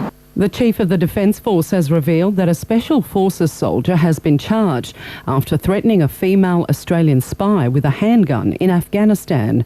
The ABC revealed details of the incident in October after a report by the Inspector General of Intelligence which referred to a serious incident overseas. Air Chief Marshal Mark Binskin has told Senate estimates Defence has taken the matter very seriously. Out of that action, disciplinary action has been taken against 9 ADF personnel. They've been charged under the Defence Force Discipline Act. And then administrative action will be considered once that disciplinary action has been completed. A South Korean man has joined Islamic State, according to the country's intelligence chief. North Asia correspondent Matthew Carney. An 18-year-old South Korean who disappeared in Turkey last month receiving military training with Islamic State militants in Syria. The man, only identified by his surname Kim, crossed the border voluntarily to join the extremist group. His religious beliefs are unclear. It's the first time a South Korean has joined Islamic State, and the case has shocked South Korea. Matthew Carney, ABC News. Melbourne's St Kilda police station is in lockdown after a man handed in a suspected explosive device. The bomb squad has been called in. The Gold Coast Suns AFL club says there's nothing to suggest its current players are involved in a drug scandal surrounding the Titans rugby league team. Russell Varley reports. 5 Gold Coast Titans players have been given notices to appear in court on charges stemming from a Crime and Corruption Commission investigation into cocaine trafficking. In court next month. Former Gold Coast Suns AFL player Carmichael Hunt has also been charged as part of the CCC investigation. However, Suns coach Rodney Eade says there's no indication any of his playing group is implicated. No, there's no information at all that's come to us at all. We've got no knowledge of any information that's linking us at all. The NRL has taken control of the Titans amid concerns about the club's future. And 3 spectators were kicked out of the World Cup cricket match in Canberra last night for what's known as pitch siding. The practice involves spectators taking advantage of slight time delays in overseas broadcasts by relaying information by phone to manipulate betting operations. To the weather, the chance of showers from the slopes and plains through to the coast, possible storms on the north coast and ranges in the northern central inland today. Sydney tomorrow, a medium chance of afternoon showers and a top of 28. Right now, 23 degrees in the city, in the west 22, humidity 68%. I'm Zaremus, ABC News. On 702 ABC Sydney, there silhouetted against the sky stood a figure. Richard Glover. It was half man, half beast, and half cut. Drive. He's got to beat the clock. Do not be such clever dicky. Richard Glover's Drive. Not a pretty sight, is it? Driving like a madman. Well, I think there's an awful warning for us all there. No, the show must go on. On 702 show must go on. ABC Sydney. The show must go on. And g'day, Rich Glover with you on 702 Drive. Today, a bridge too far. How one bad accident plus a lick of rain brought so many Sydney roads to a standstill. We'll talk to the Transport Minister, the Roads Minister, a little later. Also today, people in the 1950s imagined the house of the future. In an ordinary house, we'd be talking about the refrigerator and freezer. But in this house of the future, we call them cold zones. One zone for regular refrigeration, one for frozen, and one for irradiated food. Well, those lovely irradiated foods. What was it like in 1950 Sydney when the House of the Future went on display in the Sydney Town Hall? What did it look like? That's Self-Improvement Wednesday. Our musical game is Year Candy today. So what event in what year is summoned up by this song? I'm a bluebird, I'm a bluebird, I'm a bluebird, I'm a bluebird, yeah, yeah, yeah. We'll see if you can guess the year and the other events that happened in that year a little later. All that's ahead here on 702 Drive. Well, when was was the last time you got angry? I mean, really angry.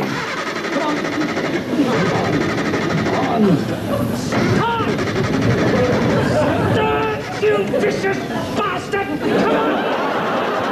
Oh my God! I'm holding you! If you don't start! I'll count to 3. 1, 2, 3, right! That's it!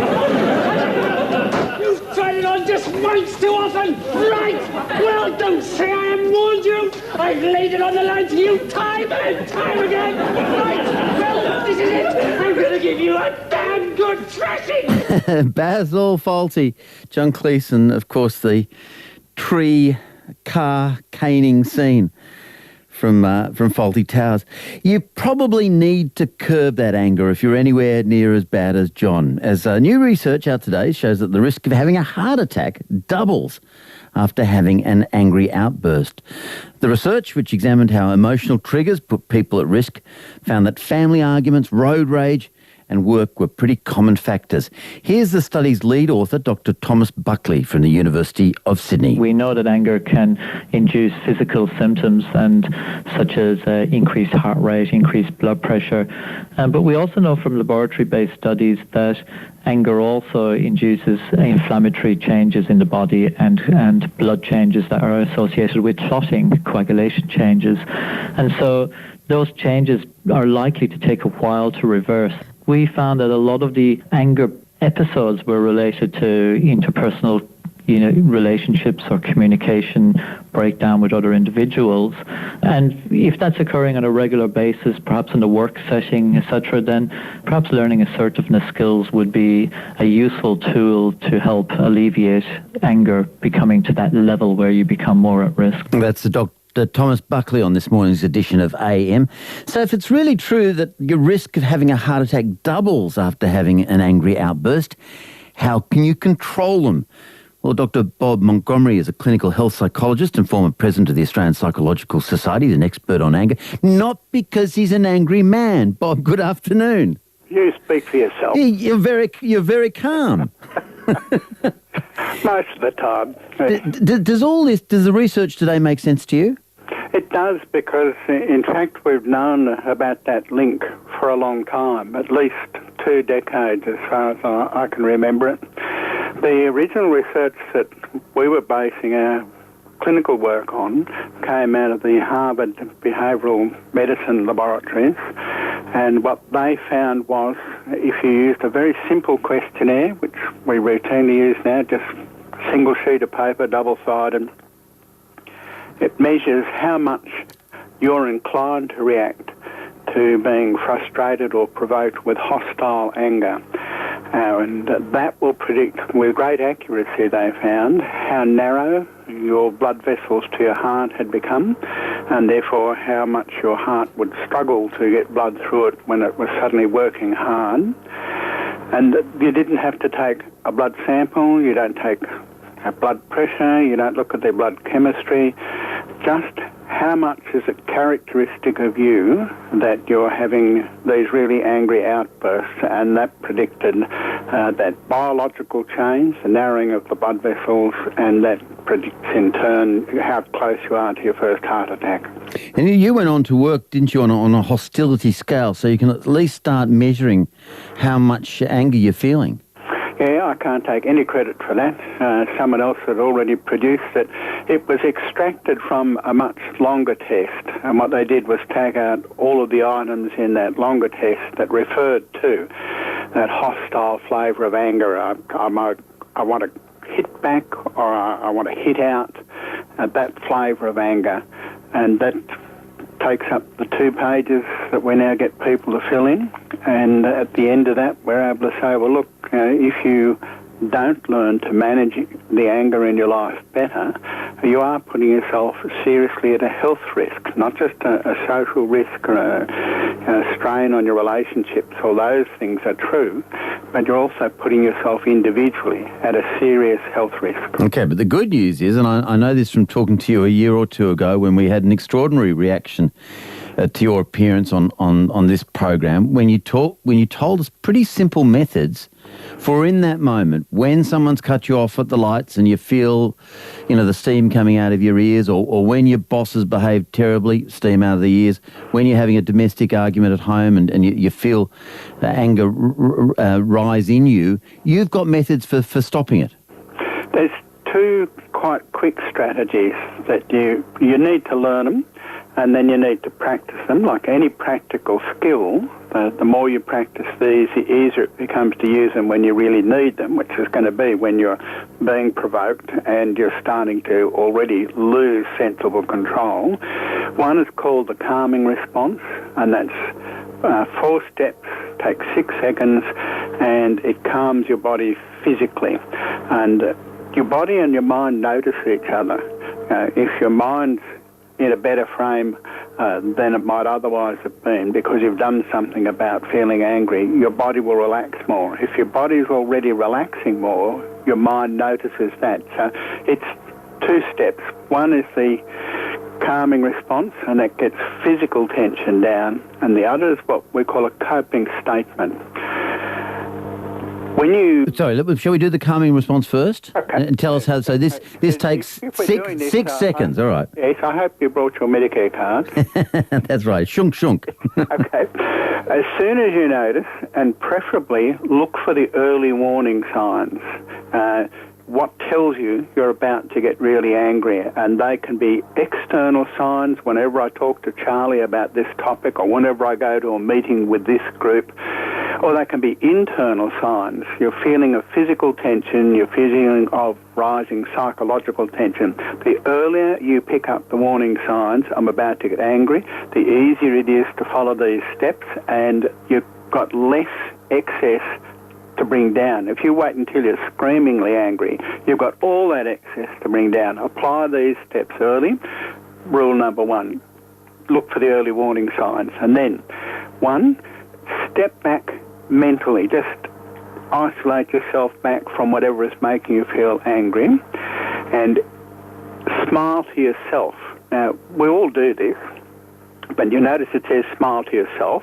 You get a big grin on your face, and so certain situations that'll just escalate the problem. So what are you being so funny about? So smile to yourself, and straight away you have detached emotionally from whatever is happening.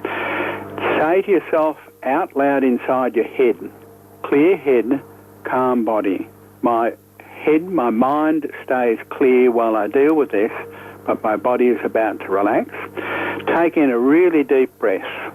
So you cut the fast rate of breathing that's associated with getting distressed, and you make a deliberate attempt to slow it down by filling your lungs right up, and then as you breathe out, just melt, just flop. It's simple. It works.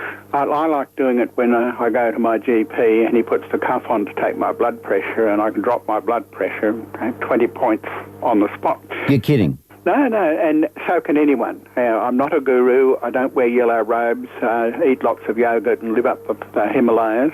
This is a short, simple, practical, proven technique for lowering your physical arousal, and that in turn will help you lower your emotional arousal. But it's a question of practice. Okay, Dr. Bob Montgomery's 6-second calming response. Let me make sure I've got it right. I step back mentally, sort of take myself out of the picture, see myself from above, if you like. Yep. I smile to myself. Yep. I say to myself, internally, clear head, calm body. Yep. And then I take a deep breath. And then as I breathe out, I try to melt. Just relax. If you ever make grilled cheese, this is the way I get my patients to understand this. I say, next time you grill cheese, watch it. You put these nice little square bits of cheese on the toast, you slide it under the griller, and they just sit there for a couple of seconds, and then they go bloop and melt. That's you at the end of this process. Just melt. Okay, so your shoulders are going to come down, etc. Exactly. Everything comes down, including your state of distress, your state of anger. And that makes it easy to do the second strategy, which is check what you're saying to yourself is as helpful as possible. So this is your coping statement? Yep. Basic formula. I expect some bad feelings in this situation.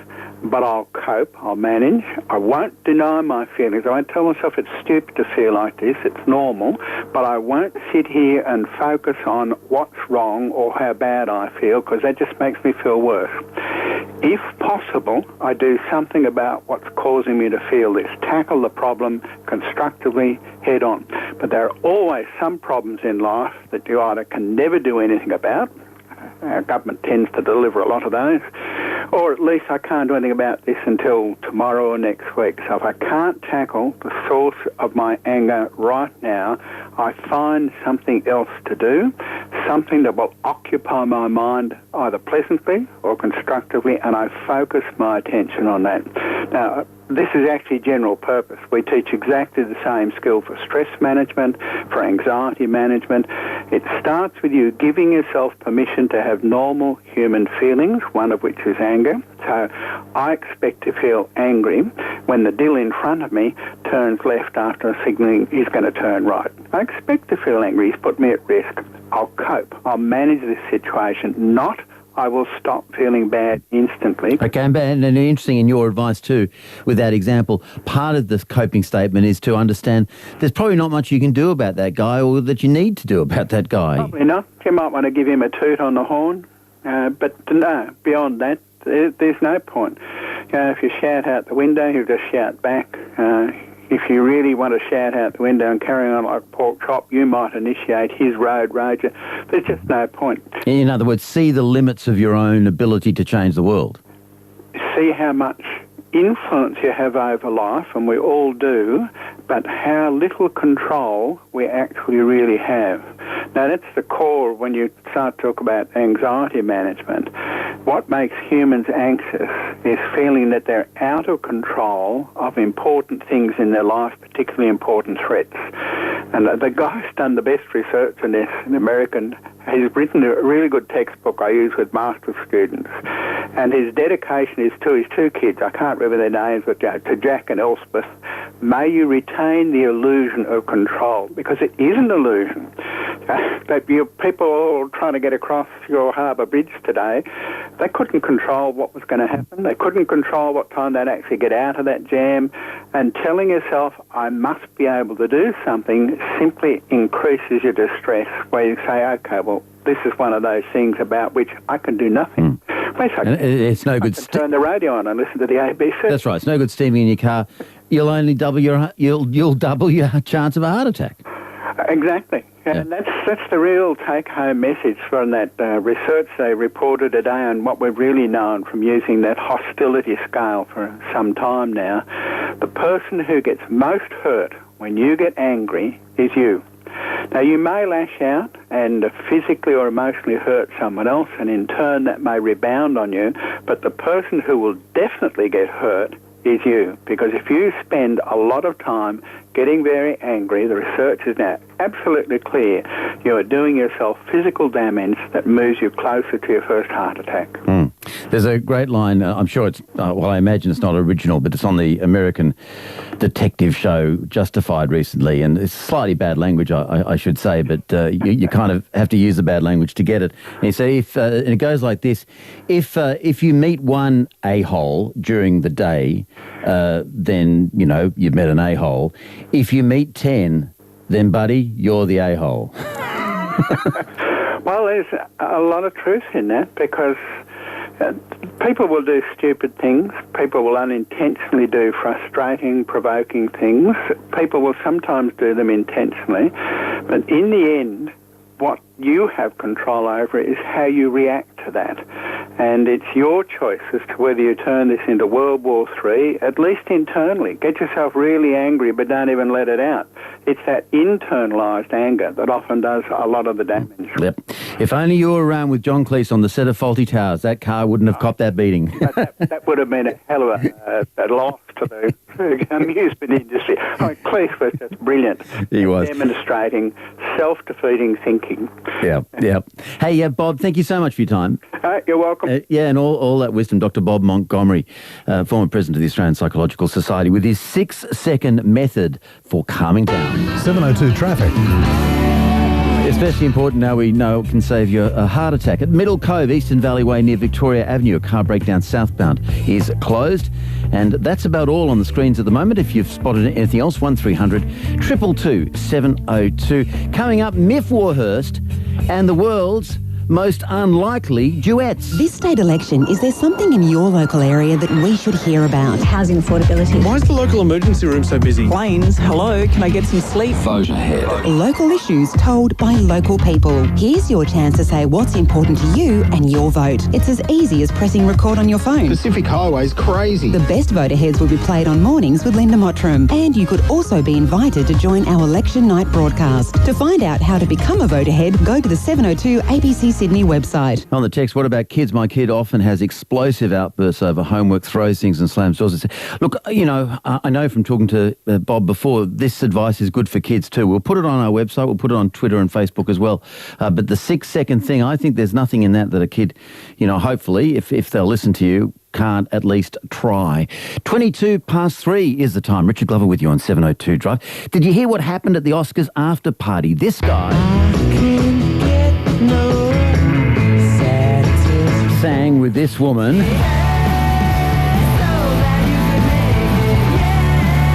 It was a Mick Jagger, Courtney Love duet, and it occurred to us that it wasn't the only unlikely combination in the world of the duet. You might even have some to suggest to us. What do you think are the world's most unlikely duet combinations? 1300 222 702. Miff Warhurst from Double J is here. Good afternoon. Good afternoon. There's form in this, isn't there? Yes, absolutely. And that's the thing, like, Mick Jagger and Courtney Love together, that would have been amazing at the after party. Can you imagine what that would have been like? Everyone's letting their hair down and these two get up. And they sang Oasis's Wonderwall, and that's a fairly tuneless song in itself. I don't know if you remember, You're My Wonder, and it can sound really terrible. I have no idea what this would sound like. I need a bootleg copy immediately. Immediately, yes. We can't find any audio of that. But we could find audio of his other attempts. Mick Jagger, of course, sang a duet with Tina Turner.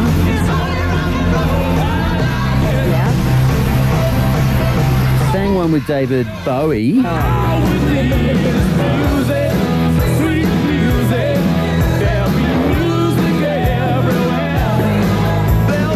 Is he the guy who's done the most unlikely duets? I think he might be up there. Michael Jackson did a fair few. Oh, okay. Yeah. Well, he did one with Paul McCartney. He did. Say what you want, but don't play games with my affection. Take what you need, but don't leave me with no direction. All alone, I said. And there was Ebony and Ivory, of course. Of course, Ebony and Ivory was the big hit, and this was the kind of follow-up. So, you've got it. You've got everything in here today. We have everything. This is amazing. Live together in perfect harmony, side by side on my piano keyboard. Oh Lord, why? He's even done one recently, hasn't he? Oh, he has, with Kanye West. Much loathed artist, although I adore Kanye, so, you know, you can't say anything bad about him around me. But Paul McCartney got involved in the new single, and it caused... slightly odd, though, isn't it? Well, superstars like to, you know, who do they hang out with in their spare time? They don't hang out with us. They want to hang out with other people that are just as rich and famous as them. So here it is, Paul and Kanye. My only one.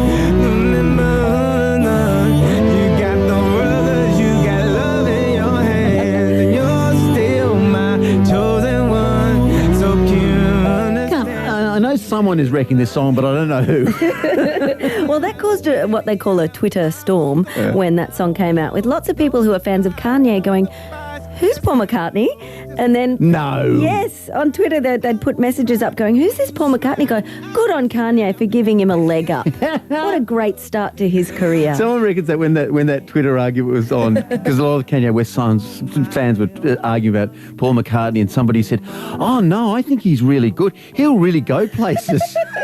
Oh, it's so cute. It is so watching the two generations come together in ignorance. All right. It's magnificent. What about for these two generations, Frank Sinatra and Bono? I have said to myself, this affair never gonna go so well. But why should I try to resist? Well, baby, I know so well. I got another one for you. Tony Bennett and Lady Gaga. I never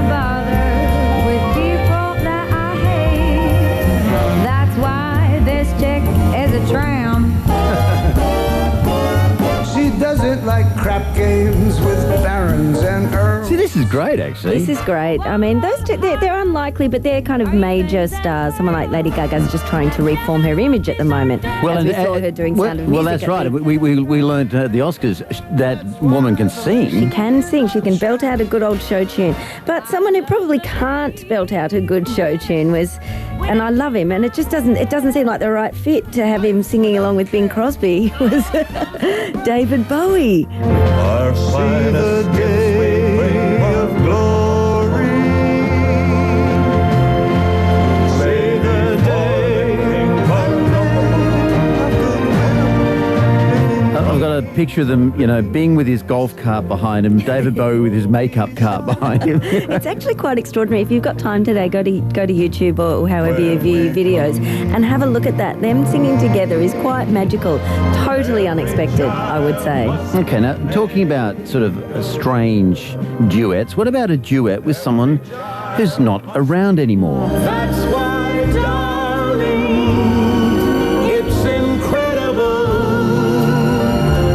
that someone so unforgettable thinks that I am unforgettable too. Now, this has been done a few times since, but I think this was the first time of this idea. Yeah, and it was Nat King Cole, obviously, and Natalie Cole, and that was, it took everybody by surprise. I think it's kind of weird and creepy, though, I must admit. But she'd sing along to the old tapes. Yes, yes, absolutely. But it's lovely. It is nice. I don't know. Creepy, nice. Sounds like a marketing thing to me. Well, if you want to talk creepy, what about this?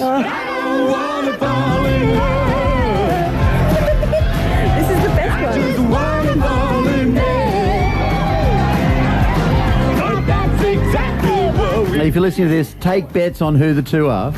See if you can guess. Exactly what we said. We left them talking just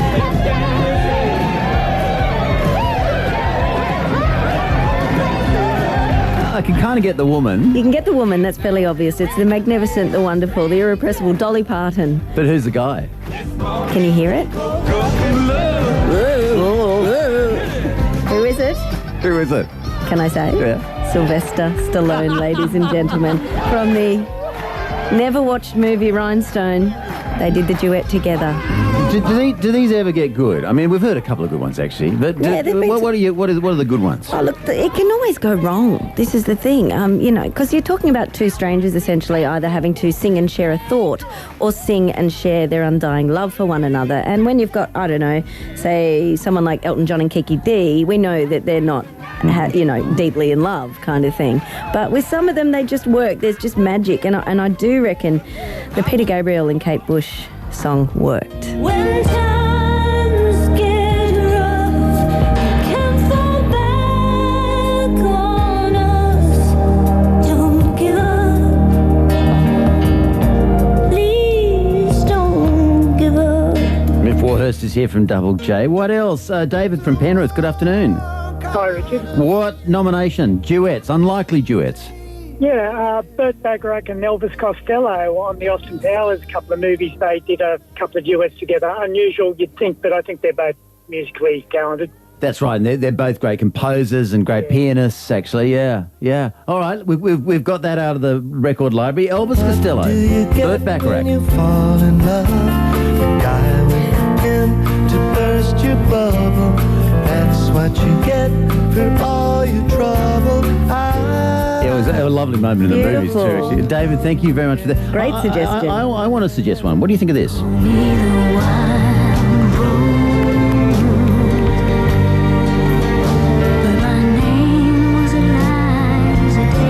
See, personally, I'm more of a Kylie fan than a Nick fan. You're probably more of a Nick fan than a Kylie fan. I like them both, and this was actually just a pure genius putting these two together, because Kylie was trying to, at the time, become a bit more kind of an indie artist. She was going for that, and he has said that this song gave him more album sales than any other song. So it pretty much launched him in terms of popular culture as opposed to more underground. It launched him upwards and her into the underground. the underground. And they both needed that at the time. A stairway down for her, an elevator up for him. Hey, Miff, will you stick around for a second? I'd love to. Miff Warhurst is here. You perhaps got some suggestions for us too. Unlikely duets is what we're talking about after Mick Jagger and Courtney Love sang at the Oscars after party. Let's quickly take some traffic though first. 702 traffic. Nick LaRusso is here. Good afternoon. Good afternoon. Yeah, what's happening? We've got traffic delays heading to Middle Cove, Eastern Valley Way and Victoria Avenue after a breakdown southbound. There is a lot of traffic trying to get down the M4 from the Cumberland Highway. We've got traffic delays continuing for the commute off the City West Link and the Anzac Bridge. And so far, it's a clear trip heading toward Asquith on the Pacific Highway. From the Australian Traffic Network, I'm Vic LaRusso. Thank you, Vic. Thanks, Richard. Richard Glover. Drive on 702 ABC Sydney. More Miff in a second, more duets too. Helen Zaremus with some news headlines first. Good afternoon. Good afternoon, Richard. Coalition frontbencher Malcolm Turnbull says the debate about Human Rights Commissioner Gillian Triggs misses the point because there should be more focus on keeping children out of detention. Prime Minister Tony Abbott and the Attorney General say they've lost confidence in Professor Triggs and they've dismissed the Commission's report on children in detention as partisan. The Social Services Minister says he's worried that neither the community or Parliament have an appetite for necessary changes to the welfare system. A review ordered by the government recommends just 5 types of welfare payments and suggests tightening the eligibility for disability support. A state parliamentary inquiry into a long-running police bugging scandal has recommended an independent review of the way surveillance warrants are issued. The inquiry examined the fallout from an internal police operation which saw Deputy Commissioner Nick Caldis and more than 100 other officers bugged over a decade ago. And in cricket, Australian all-rounder Shane Watson says he's feeling the pressure ahead of Saturday's World Cup clash against New Zealand. The 33-year-old produced a golden duck in the World Cup opener against England and has been struggling with a hamstring problem. More news at 4. Helen, thank you very much. Suggestions on the text: Bono and Pavarotti, Aretha Franklin and George Michael. That wouldn't be too bad. Roy Orbison and Katie Lang. Sublime says Sue Alison Krauss and Robert Plant. Wow, says Carmel. Carmel and Nicole Kidman and Robbie Williams. Something stupid. From P. Another one for Katie Lang, and this time with Tony Bennett. Irons in the Stream, Dolly and Kenny. I don't think that's unlikely. No. I think that's very likely. That was very likely. That's textbook. That's just, I know someone in the country scene. Let's get together and sing us a song. Yeah, Cyndi Lauper and the Highs from Dave and Carlingford. These are amazing, Tony everyone. Bennett with Amy Winehouse. Yes, yeah, that fabulous. happened. That happened. What about this one? Since you went away, I've been hanging around. I've been wondering why.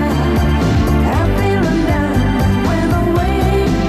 It should make me feel better. Who's this? That was Dusty Springfield, the wonderful, glorious Dusty Springfield with the Pet Shop Boys. And that happened at a time when Dusty didn't have a lot of a career going on. She hadn't had a lot of the credit that she now gets. Mm-hmm. And they sort of pushed her up and gave her a voice again. You've got to pick a moment when it's good for both of you. This is the beauty of the duet. So it's got to say more than just what the song says, I think. It's got to say something about the people who are doing it together and why they're doing it together and the magic that makes that's over and above just the song. Okay, but what about all those duets you sang on Spicks and Specks? I'm sure I can remember, was it Kenny Rogers and Miff? I did do a duet with Kenny Rogers, and that was for my little TV show I did a couple of years ago for Nice, and it was just amazing for me because I grew up watching Kenny and Dolly and loving them both. I couldn't work out which one I loved more, and I sang Islands in the Stream. Islands in the Stream with Kenny. And I did the harmonies. I forced him to do it, though. See, that's the unlikely duet.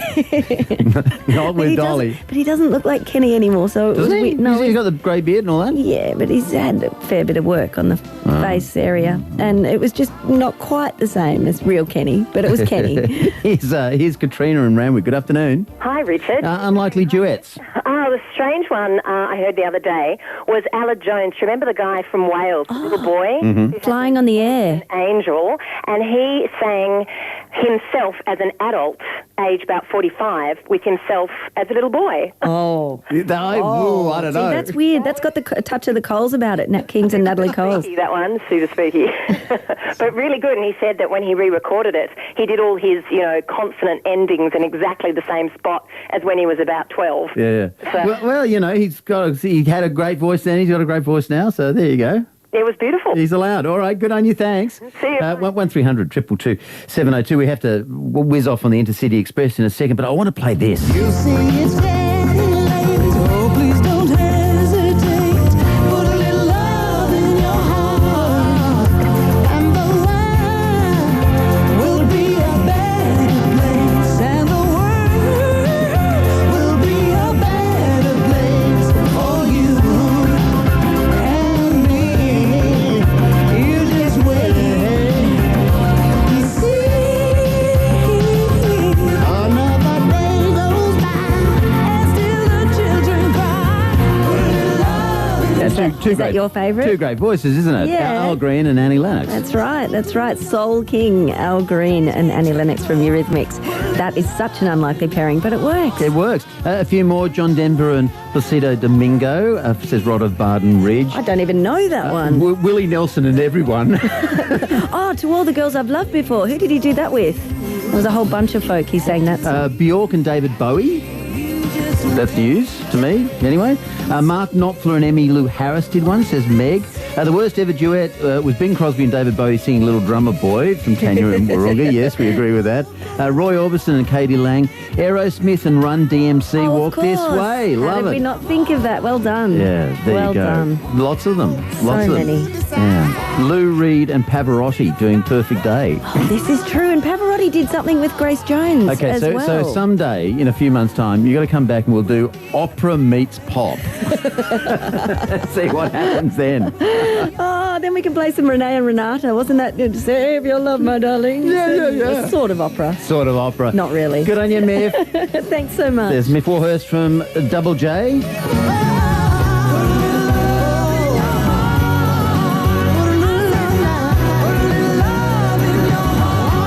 Miff's going to be with us on TGIF this coming Friday with Tommy and Rebecca, and a rather wonderful champion gold medalist diver turned cabaret artist.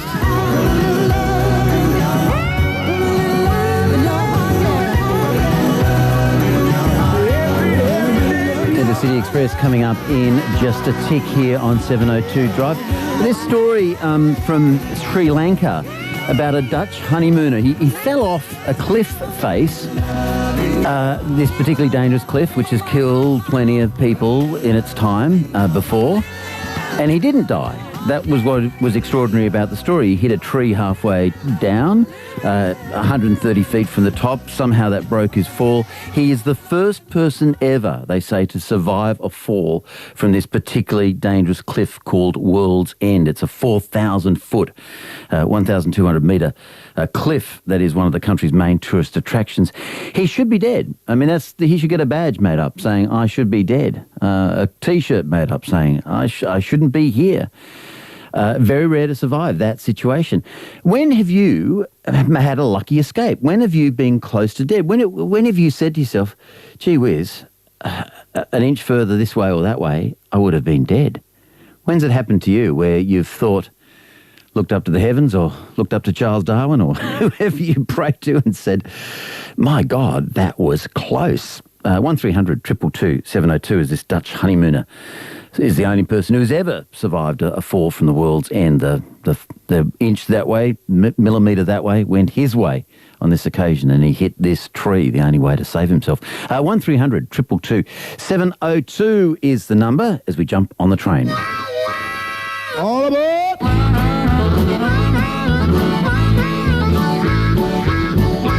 Intercity Express.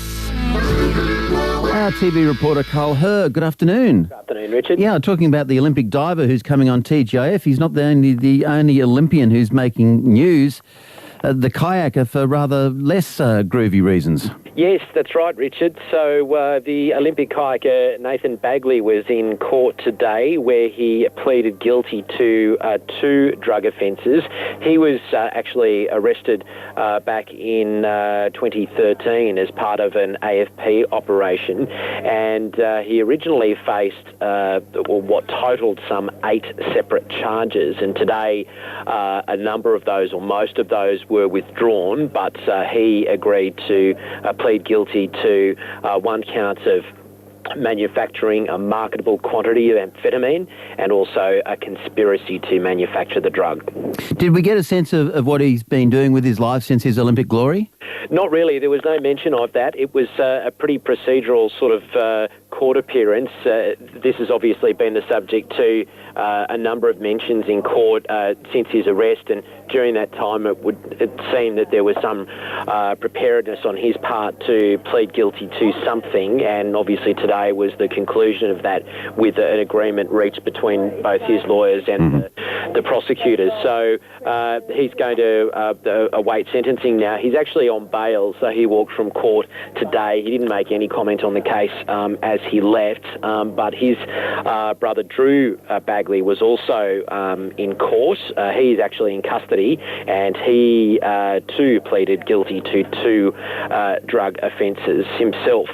When this all happened back in 2013, the police actually said that they were concerned about public safety in the area, that they located 2 clandestine drug laboratories, one in Tweed Heads and one on the Gold Coast, and they said they had to dismantle them quickly because they were in residential areas. Well, they are quite dangerous, aren't they? Nothing to do with this case, of course, but there was that terrible fire in the Blue Mountains, which was started by one that was really in very isolated bushland, and then the problems of explosions in suburban areas. That's right, and so obviously by their very nature these things are hidden from view, but often they are in areas where very nearby people are operating their daily lives completely oblivious to the risk that might pose. Yeah, exactly.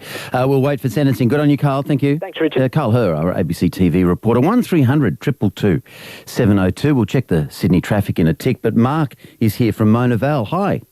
How are you, Richard? Yeah, I shouldn't be here. That's what this Dutch honeymooner will be saying for the rest of his life. What about you? Lucky man. I was a 16-year-old about 35 years ago up in Bellingen. It was raining in the middle of the night, and I got out of my tent to move inside where it was safe, and I trod on a death adder, which bit me on the foot. A death adder? A death adder. And they have them around there, do they? Yeah, well, the 2 snakes, they thought it was either a black snake or a death adder by the symptoms. And after about an hour in hospital, I was getting worse, so they took a chance with the black snake antivenom, and I got even worse again, so they unplugged me. But I became unconscious at that stage and may never have woken up again. And it just they then got the right venom and the right antidote? No, apparently they didn't have one at that time, so I just wrote it out. And I woke up, I was just telling your producer, I went to a Catholic school, so I was only, 15, 16 years old, and when I woke up, I was in a white room, and out the window, I was looking down at Bellingen Island, which is, it's got a massive big Moreton Bay fig, where the bats go and sleep at night. So I've woken up in the morning and there's a background, I'm in a white room, there's a window with orange sunrise and the silhouette of a black fig tree and all these bats flying out of it. And I'm thinking, I'm in purgatory and I can see, oh, where's heaven? You're thinking, what did I do wrong? I thought I was nice to my grandmother. Why aren't I in heaven? Well, I can see one place. Can I see the other place? And when I looked the other way, I recognised it as a hallway, and I saw a nurse walking past, and I thought, I'm in a hospital. I'm alive. A miracle, yeah. And you obviously had friends who took you to the hospital quickly. That's the other part of it, I guess. Yeah, that's right. The fella, he freaked out when I woke him up about 2 o'clock in the morning. I said, mate, I think I've been bitten by a snake. And he had a quick look, and there was 2 puncture marks on my foot, and he said, oh, are you okay? While he ran to get his car, because it wasn't parked, it was parked about 100 metres away. And as soon as he left, I started throwing up in the room. The room started spinning, I started vomiting, and it was just about the same time a young Sydney boy, about 10 years old, got bitten by a funnel web, and he spent about 4 days in the children's hospital and then passed away from the spider bite. And I thought, I'm not going to go through 4 days of pain and then die. I was actually rummaging through the drawer looking for the bullets to his rifle. Oh, God. This is all in the night. Yeah, this is about 2 o'clock in the morning. And the room was spinning and I was vomiting. And well, I'm glad you didn't find the rifle. I'm glad he found his car keys and his car and all that. Look, it's a fantastic story. I shouldn't have been here, I guess. You're waking up in the morning and seeing the fig tree and purgatory and all that as well. Good on you, Mark. Thank you. Richard. Yeah, what a fantastic story. 1300 222 702. When have you said, yeah, lucky person, I shouldn't be here? A millimetre this way or that, an hour this way or that, and I wouldn't be here. 1300 222 702 is the number. Intercity Express, of course, but let's check the traffic. 702 traffic. Yeah, on the roads, if you're battling around, here is the latest. At North Sydney Pacific Highway at Miller Street, 2 cars involved in an accident. Southbound is affected. At Bondi Junction, Sid Einfeld Drive, approaching Ocean Street, some debris. It's apparently a child restraint that's somehow bounced out of a car. Westbound traffic is affected. At Ashfield, Hume Highway, 2 cars involved in an accident. Southbound again. And that's the latest traffic here on 702 ABC Sydney with Intercity Express. Evenings with Dom Knight. This discussion may get slightly adult. It might also get slightly awkward. Yeah. So we get to do that sort of voiceover of like, may contain adult themes. That's good. Thank you. Someone's just texted me saying, despite the baldness, you're still attractive. That's called negging, isn't it? Actually, completely and utterly bald as well. We're getting by, aren't we, Michael? Yeah, we'll survive. Maybe not happily. Evenings with Dom Knight. Sure, I'm working in an industry where you'd never show your face, but that's all right. On 702 ABC Sydney. When have you thought I shouldn't be here? 1300 222 702 had a lucky escape. Intercity Express. Next up, Michael Kavanagh, our rural reporter. Well, this time with a story from Kangaroo Valley. Hi, Michael. G'day, Richard. Yeah, this is about a French artist who lives in Kangaroo Valley, not too far from Sydney Central, and loves the things that she's found that are particularly Australian. Oh, yes, she loves painting blowflies. And I don't mean getting a blowfly and daubing it in paint. She does these paintings that are definitely larger than life of blowflies. And my schoolboy French is mouche. I'm sure one of our listeners will tell me whether that's right or wrong, M-O-U-C-H-E. And she paints them. She's particularly fascinated by the blowfly, and there are 3 species that are the bane of Australian farmers, and that is when the sheep are fly blown. But she finds them very interesting. They're very dark, though. You definitely, when you walk into her beautiful studio, which is an old hay shed that's been converted into a studio overlooking the delightful Kangaroo Valley, it's in your face. You see these blowies. Yeah, huge, aren't they? They're absolutely enormous representations. Well, in particular one, we're in the studio where she actually paints, and then I walked through the door into another part where they are on display, and I couldn't miss. And I suppose it's great because of the letters, the bonking blowflies. 2 fornicating flies. 2 fornicating flies. And then she looked at me, she said, you would be surprised at the number of serious science journals that have photos of copulating blowies. And well, that's because we want to know how the bastards breed into such huge numbers. I did ask her, because she does take photos, but she mainly with the flies depends upon photos from science journals, or she takes along her mobile phone with a camera in it. And I said, what, you mean to say these ones just happen to pose? And she looked at me with that lovely little glint, with her French accent, and said, I'm sure you've seen a lot of flies doing it, quote, on the kitchen bench. But flies, and the other one that's just as dark, and it's her other main subject, is pig hunting dogs, and it's just the face and the neck of Anne Frances Fulgens, who's the artist, and she does the pig hunting dogs as well. Okay, these dogs, I've never quite worked out whether this is legal or illegal, but people who take the dogs along hunting, and the dogs hunt down the pigs and hold the pigs, and you basically stab the pigs. That's right. And she says, I don't want to do pooches. I want to do dogs that are in your face. And they certainly are. And her paintings, they're dark, and you definitely do know them. You walk away feeling a little bit uncomfortable. But when it comes to photos of the dogs, she gets them 2 ways. She gets them from a hunting magazine. If I recall, it's called Making Bacon. And the other one is she just bowls up to blokes in the street and country towns that have got the ute with the cage on the back and the pig hunting dogs in those cages, and she bowls up to them and she says, can I take a photo of your dog? And 9 out of 10 times they go, Yep, not a problem. Well, Don't worry. you know, French lady with an accent, it's fairly winning. Well, she had my attention the whole time. I'm sure. Well, maybe it also takes an outsider's eye to see beauty in some of the things that we don't quite see beauty in. Michael Kavanagh, thank you very much for your time. Cheers, Richard. There's Michael Kavanagh, rural reporter. It is currently 9 minutes to 4 here on 702 Drive. Stephen is here. Hi, Stephen. Yeah, hi, Richard. Yeah, now close to death. Yes, in 1980, I was on my motorcycle. I actually rang you a few days ago about my parents harping about me owning a motorcycle. This is the reason why. No. This just added fuel to the fire, mate. I was asked by a friend of theirs to feed their dog while they were on holiday. So I rode on my bike from my house to their house, which was only about 5 k's. Forgot the can opener. Had to ride back. On the way back with the can opener in my back pocket, a car came from an intersection on my left and started to move out into my path. So I moved across to avoid him, and he just kept coming, and what could have been a hit to his side ended up as a head-on. My left knee caught his bonnet and tore his bonnet and curled it back.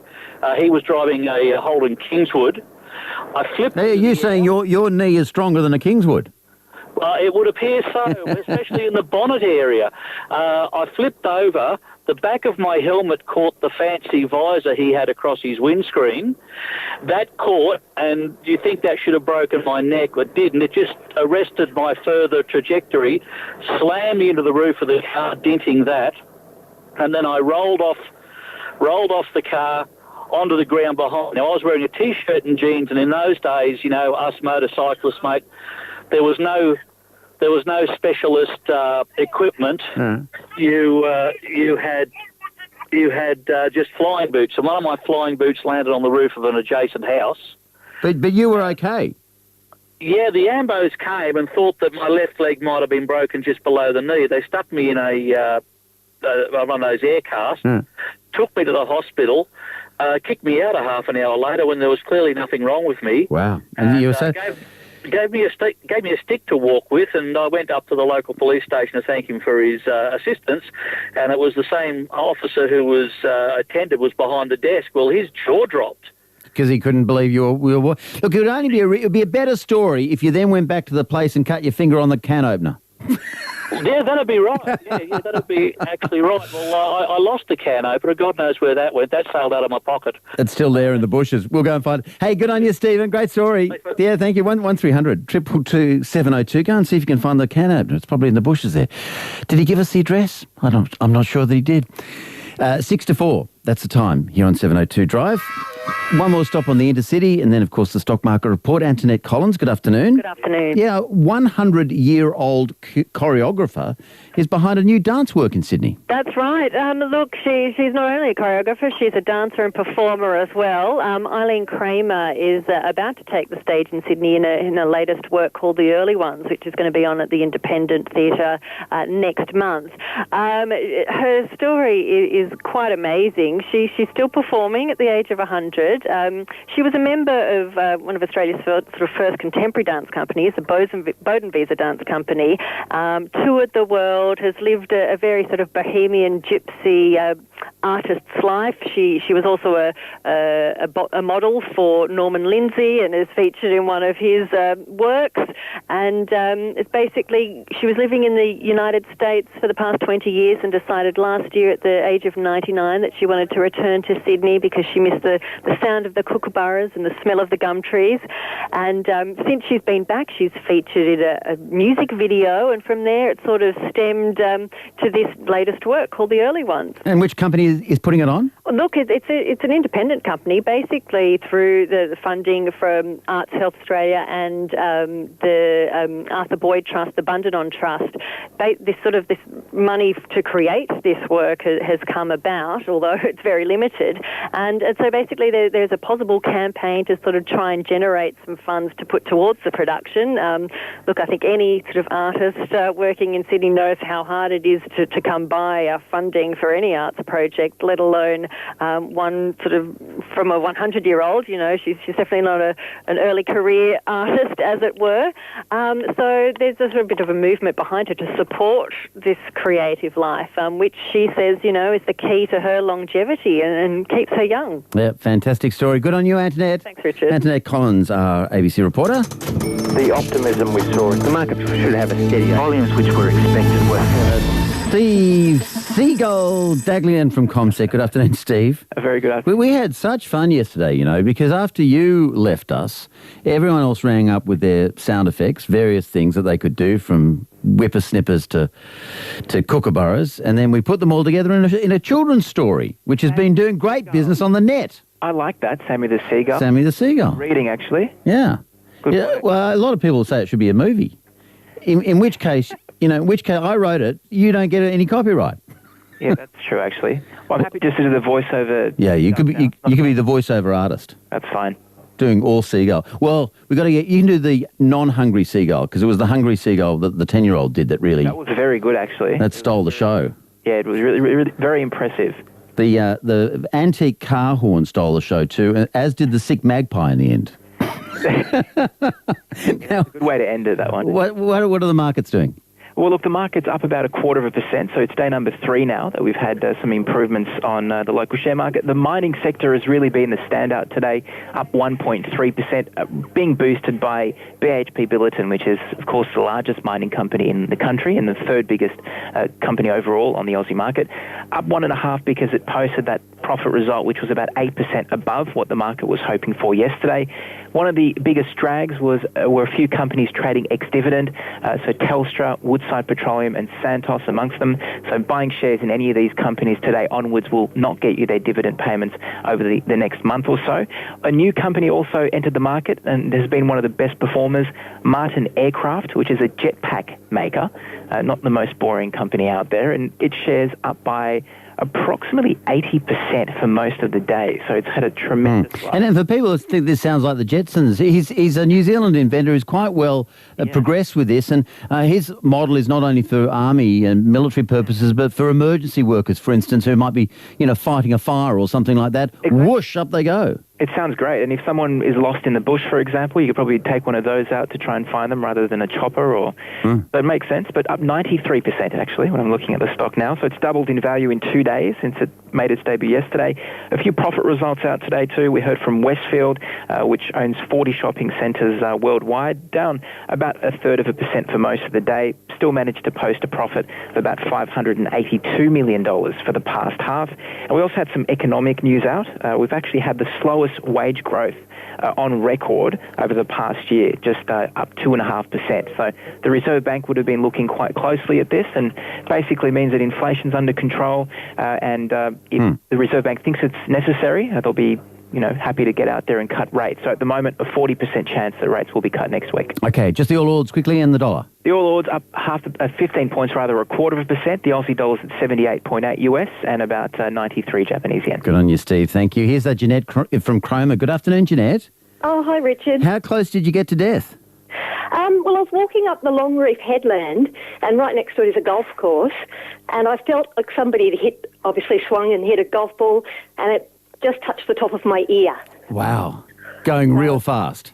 Very fast. I saw it bounce in front of me, so I collected it and kept it as a kind of reminder.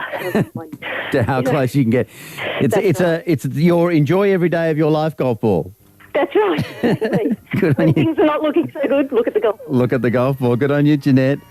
We've got some news for you here on 702 Drive. Coming up, the Roads Minister, Duncan Gay, on how one smash shut down Sydney.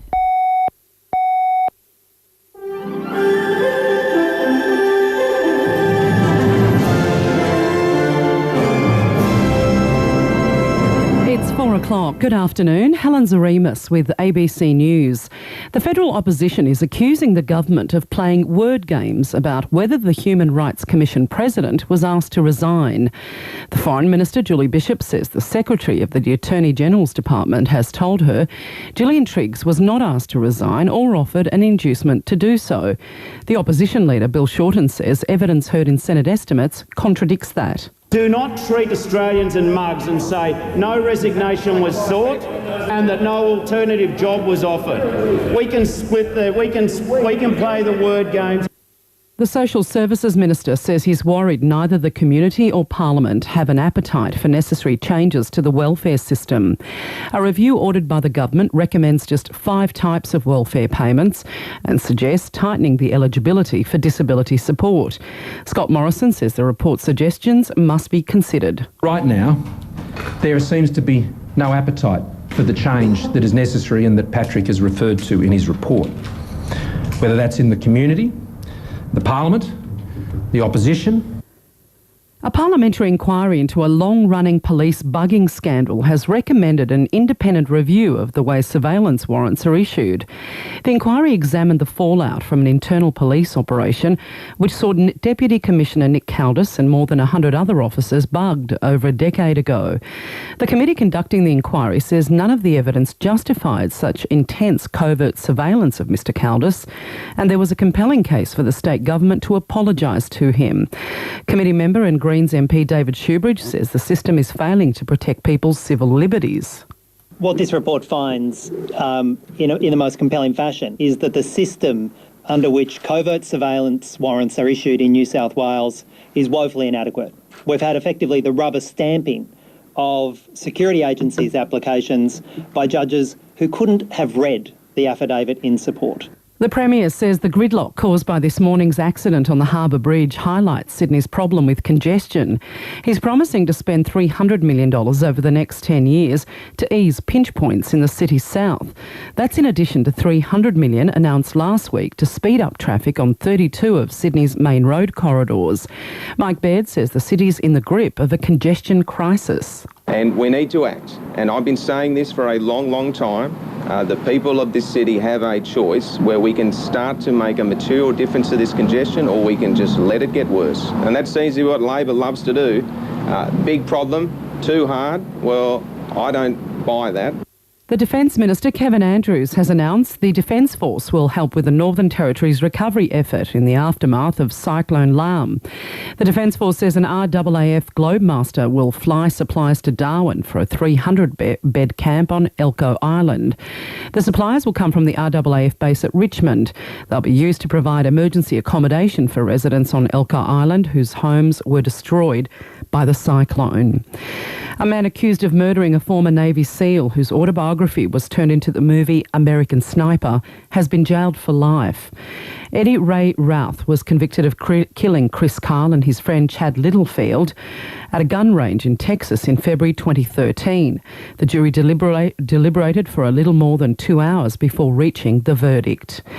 Human Rights Watch has urged the United Nations to impose an arms embargo on the Syrian government. The organisations accuse the regime of flouting a 16-year-old Security Council ban on the use of barrel bombs against civilians. It says it's documented 450 locations where the government had used the crude bombs in the past 12 months. And Australian all-rounder Shane Watson says he's feeling the pressure ahead of Saturday's World Cup clash against New Zealand.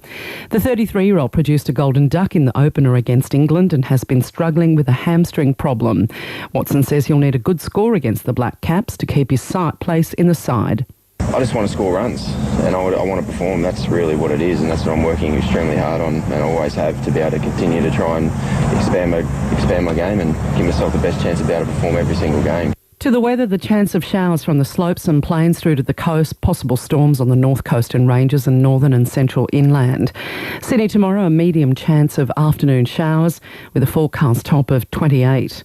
Right now, 23 degrees in the city. In the west, it's 20. Humidity is at 80%. I'm Helen Zaremus, ABC News.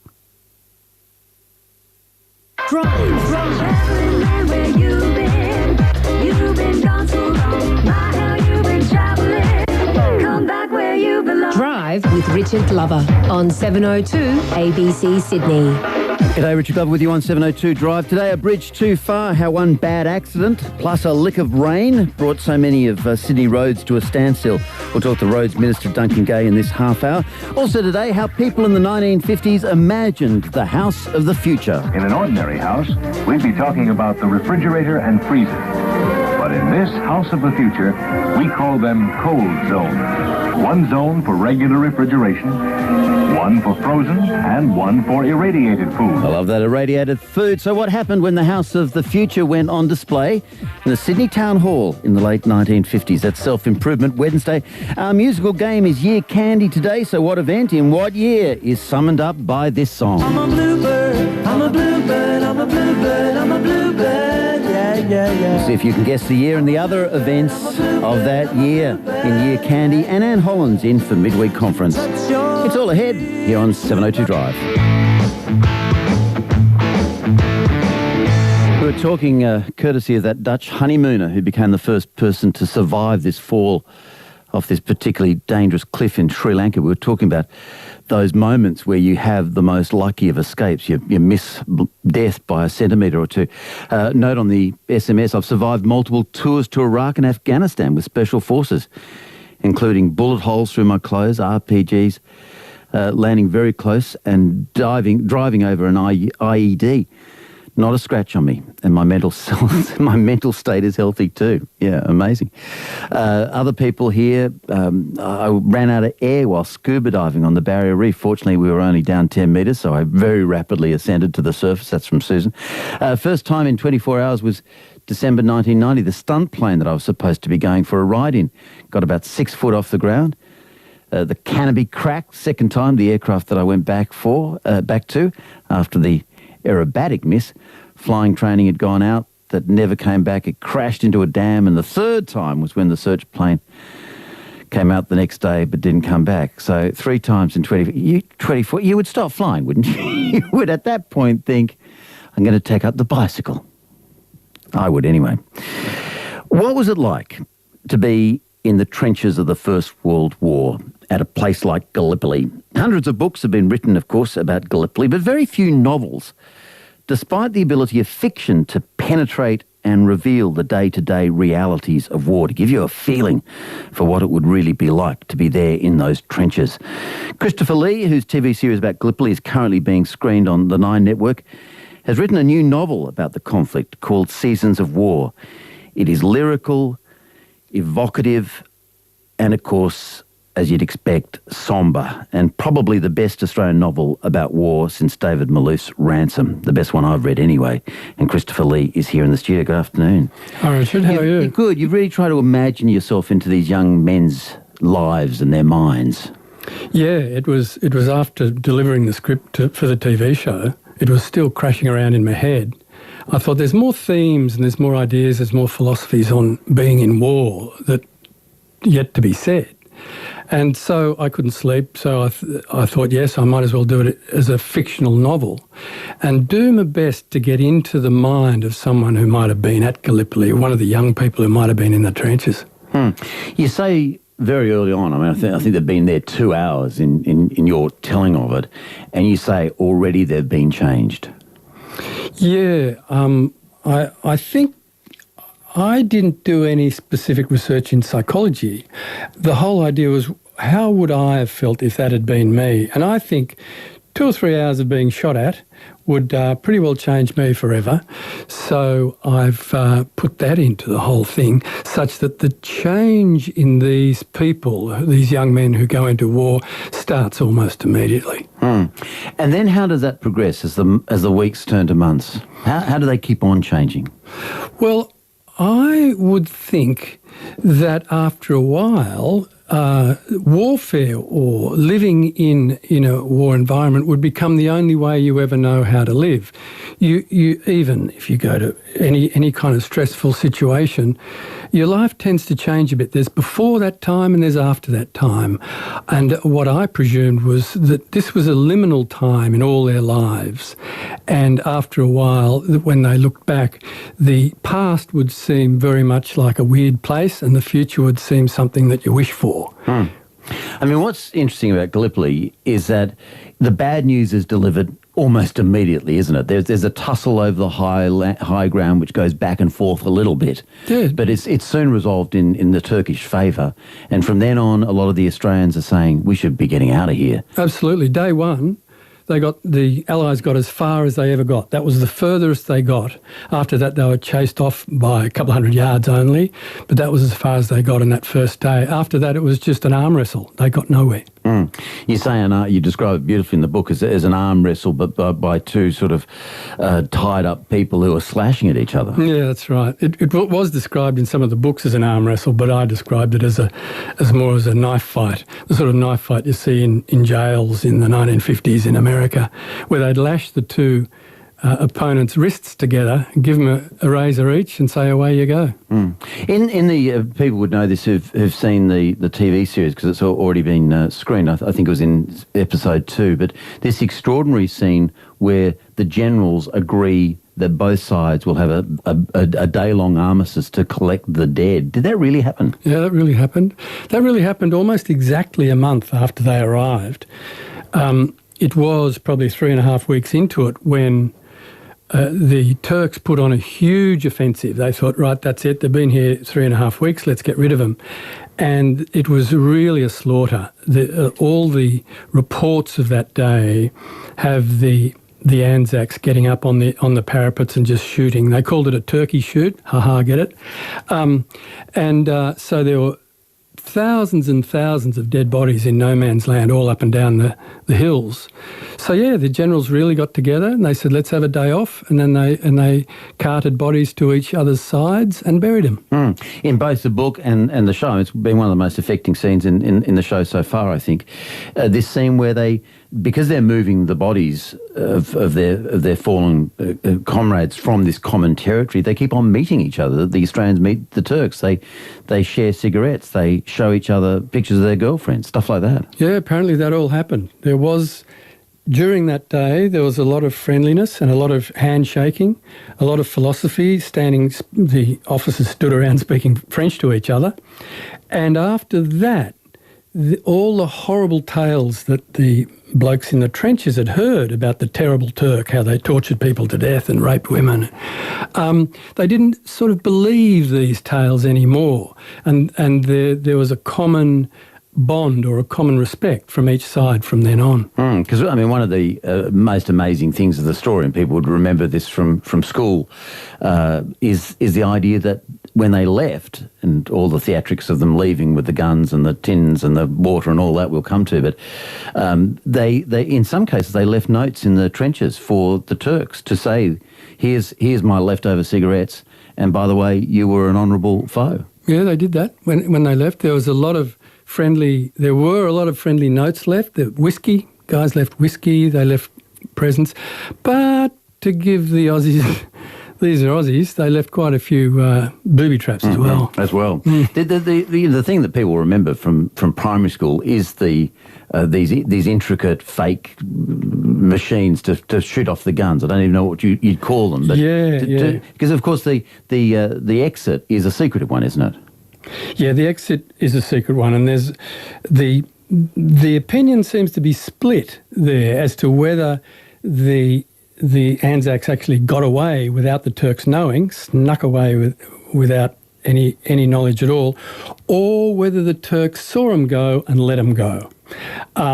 And I haven't come down on any one side in that, because you can read Turkish historians who say, no, I've spoken to people who said, no, we saw them going, we thought there'd been enough killing, we knew we'd won this war, so we let them go. Then there's other military historians who insist that the evacuation was a huge success.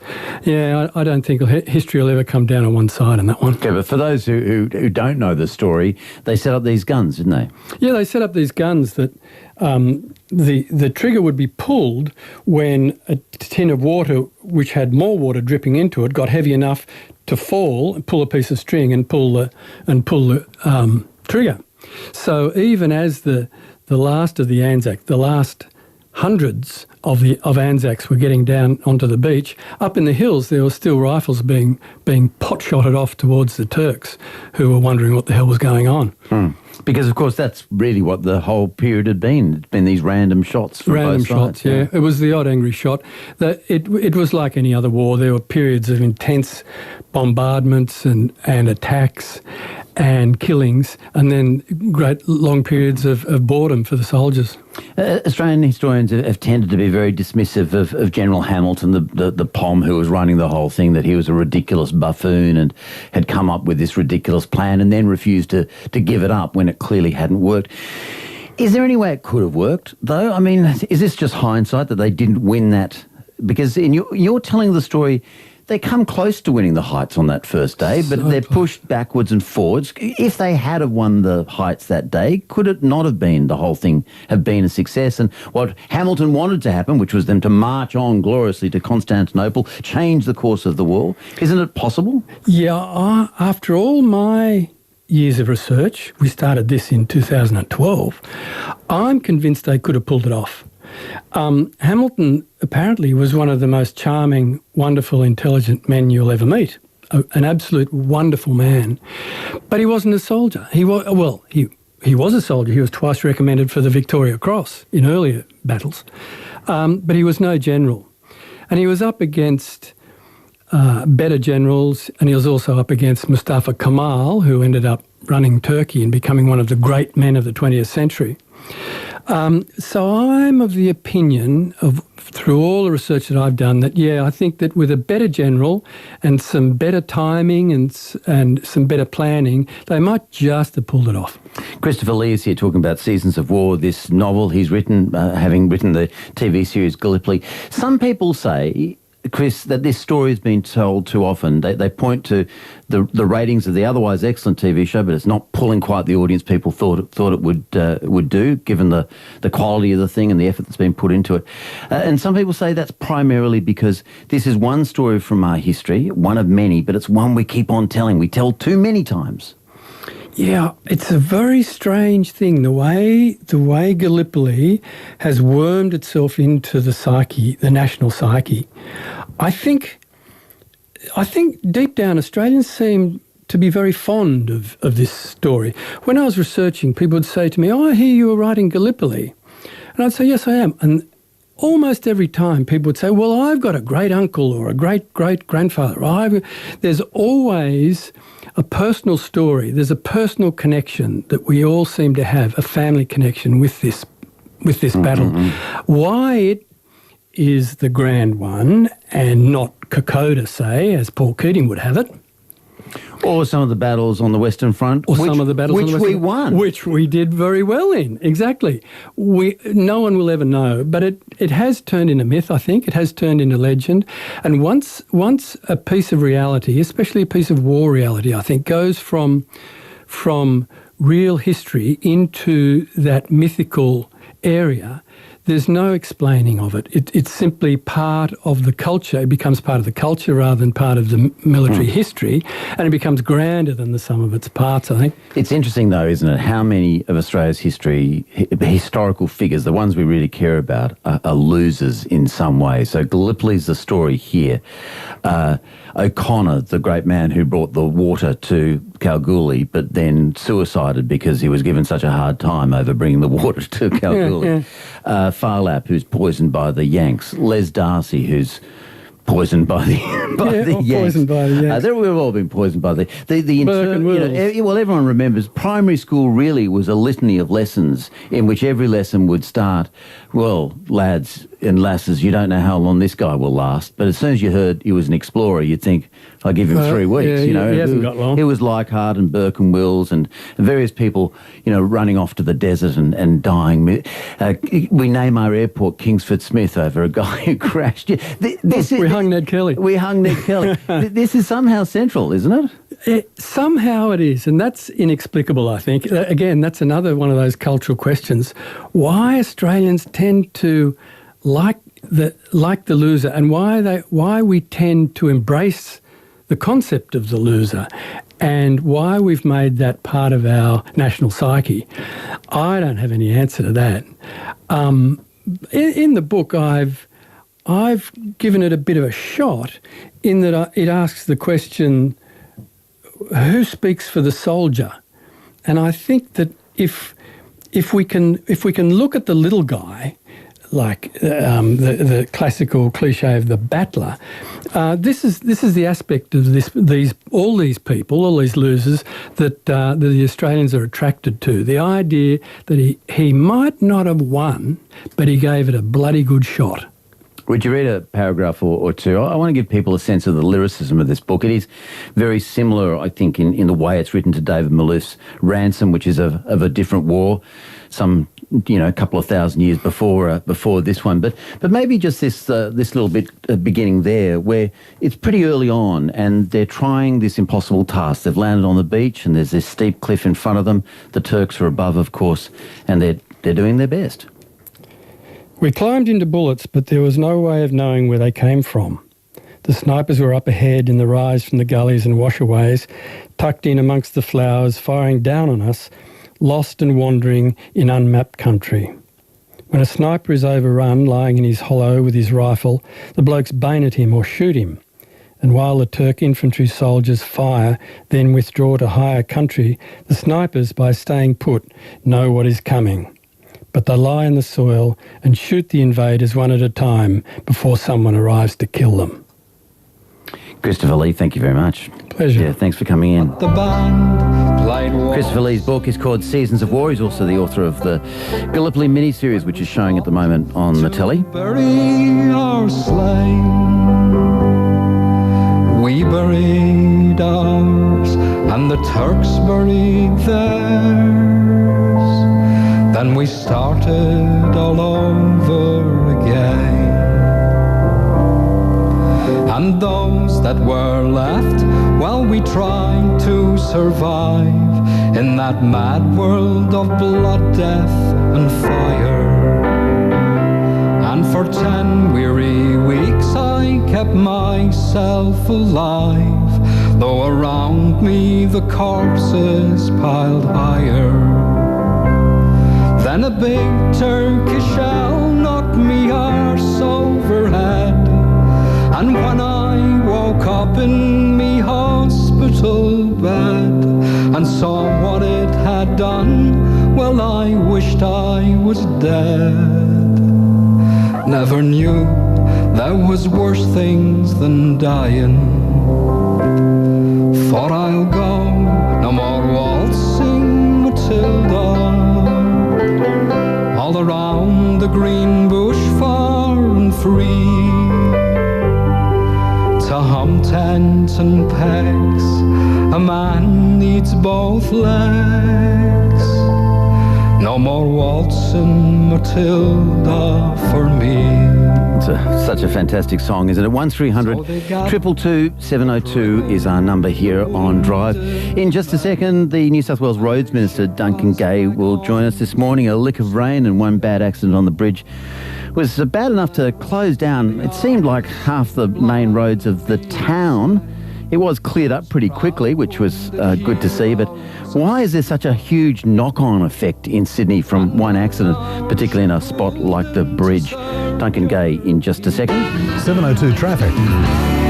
Traffic right at this moment, though. Kellyville Memorial Avenue at Arnold Avenue. 2 cars involved in an accident. Traffic's affected in both directions. At Strathfield Centenary Drive at Arthur Street, Lane 2 northbound is closed. And at Eastern Creek, Great Western Highway at Kawara Street, a car and truck accident there. Eastbound's affected and significant delays is reported. There's also fuel spilt in the area and motorists are passing via the breakdown lane. So it's a big problem. Motorists can use the M4 motorway as an alternative. But the Great Western Highway car accident at Eastern Creek, big traffic problem there. At Lidcombe, Joseph Street at Amy Street, one southbound lane closed. And at Holbrook, Hume Highway at Woomagana Way, one southbound lane is closed. Richard Glover, Drive, on 702 ABC Sydney. The Roads Minister is Duncan Gay. Good afternoon, Duncan. Hello, Richard. Yeah, first of all, we should give a bit of praise. They did move this accident pretty quickly, didn't they? Yeah, they were terrific. 70 minutes is pretty exceptional, considering there were 6 of the 8 lanes closed, 6 cars involved, and people with really serious injuries. So our first priority, of course, is looking after the people in the accident, but we also need to understand that there's a lot of traffic around, and we need to do it as quickly as we can. So the RMS, the Transport Management Centre, police, the fireys, everyone were just terrific. And the tow truck operators, because we have the tow trucks waiting there on the bridge for this to be able to get them moved away quickly. Why the knock-on effect, though? I had people this morning saying they couldn't get a bus in Rose Bay, they couldn't get down the M4. The one accident on the bridge, it seems to affect the whole transport infrastructure. Yeah, it sure does. And when we say that we're at the tipping point and it's at capacity, it really is at capacity. This section is the busiest section of road in Australia.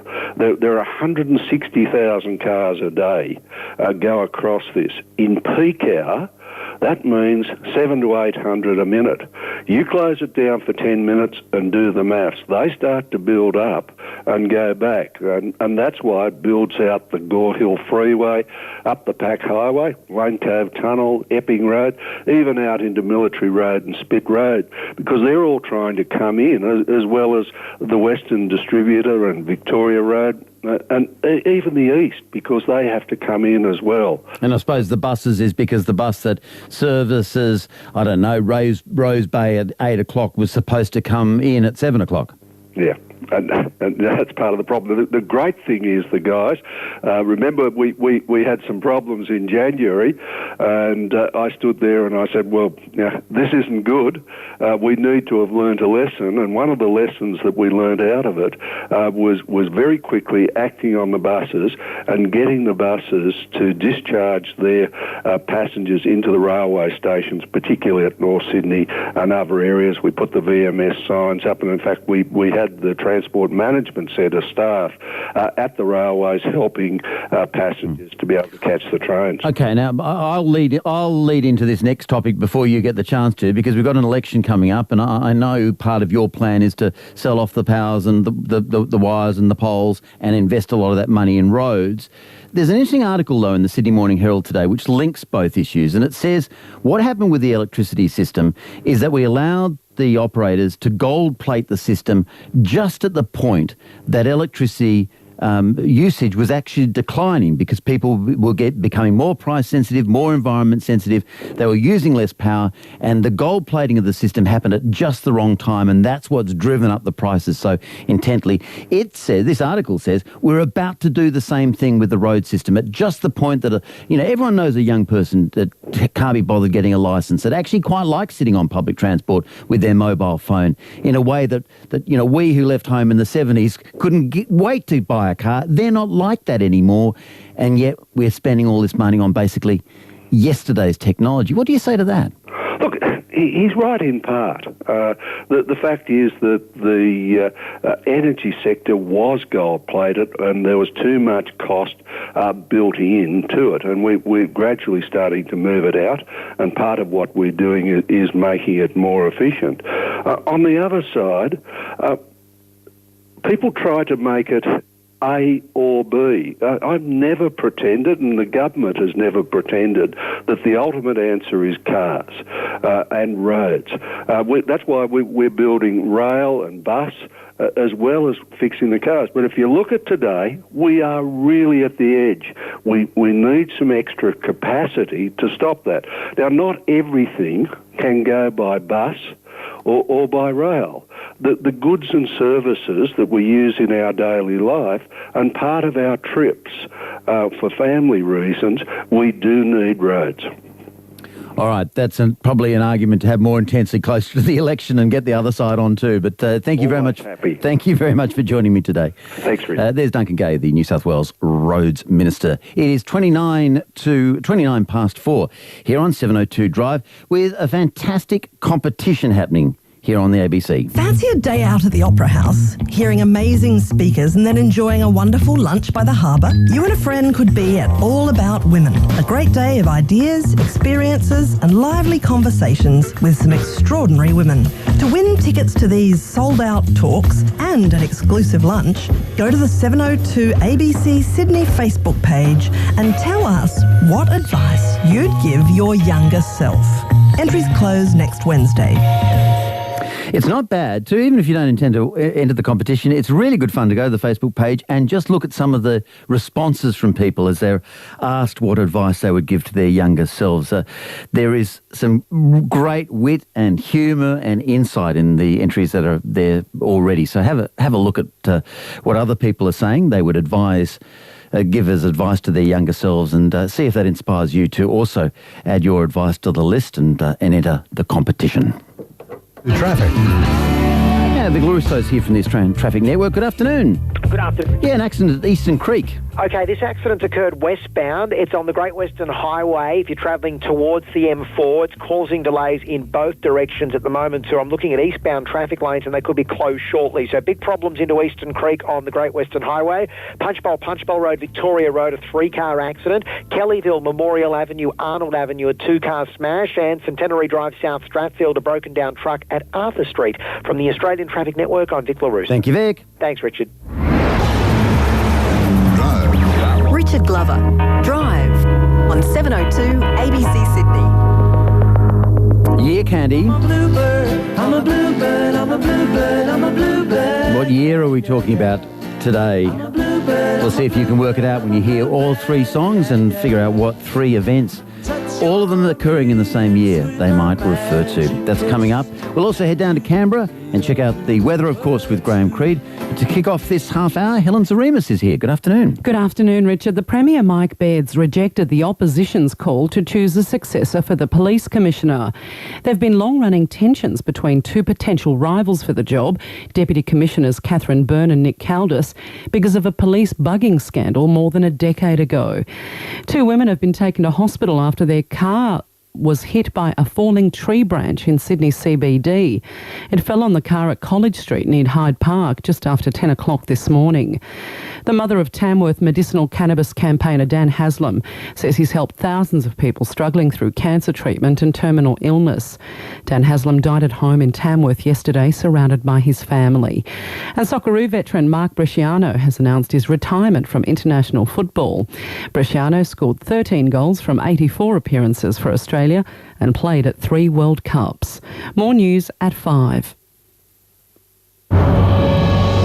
Today's current affairs on PM. With India's Prime Minister under attack for allegedly encouraging Hindu extremism, one of his close supporters dismisses Mother Teresa's work as a means of converting the poor to Christianity.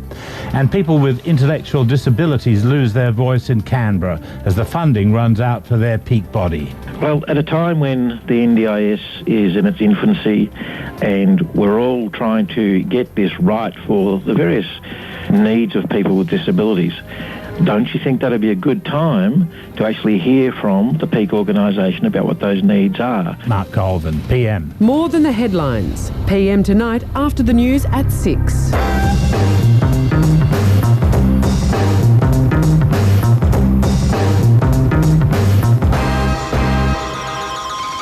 Do we need new roads, more money spent on roads? On the text, the man behind today's Sydney Morning Herald article is totally right. We should be building an additional 2 rail lines on the eastern side of the Harbour Bridge for about $3 billion and encourage people to get out of their cars once and for all. West Connects is Waste Connects, which we'll be paying for generations. That's from Nathan and Roselle. Need more public transport and bike paths, not more cars, says Johnny. Yeah, look, I guess that's right. You know, you add capacity and you get more cars. I know that's said and it's probably true. On the other hand, I sometimes think, you know, even the much maligned M5, which people criticise and say, oh, well, we built it and as soon as we built it, it filled up. Yeah. Do you remember, though, the trip up the old Hume Highway before it was built? How you used to battle up Parramatta Road, then the Hume Highway, through all those traffic lights. It would seem to be through all the Sydney suburbs. It seemed to be endless before you finally hit the, you know, if you go to Canberra or to Mittagong or somewhere like that. You know, it was a very slow start out of Sydney. So I don't think it's true that everything, there's a view in Sydney that everything the RTA does is wrong. That if you worked for anything to do with roads, you've been basically making the city worse since 1942. I don't know it's entirely true. 1300 222 702. Year Candy. We have 3 songs. They all add up to a story. They all add up to a year. And they summon up 3 events that all happened in that same year. So from these 3 songs, can you work out what the events might be and thus what the year might be? Year Candy. I'm a bluebird, I'm a bluebird, I'm a bluebird, I'm a bluebird, yeah, yeah. This is song 1. I'm a bluebird, I'm a bluebird, I'm a bluebird, yeah, yeah. Here's song 2. Baby, let me be. 3 events, same year. What was the year? What were the events? And here's song 3.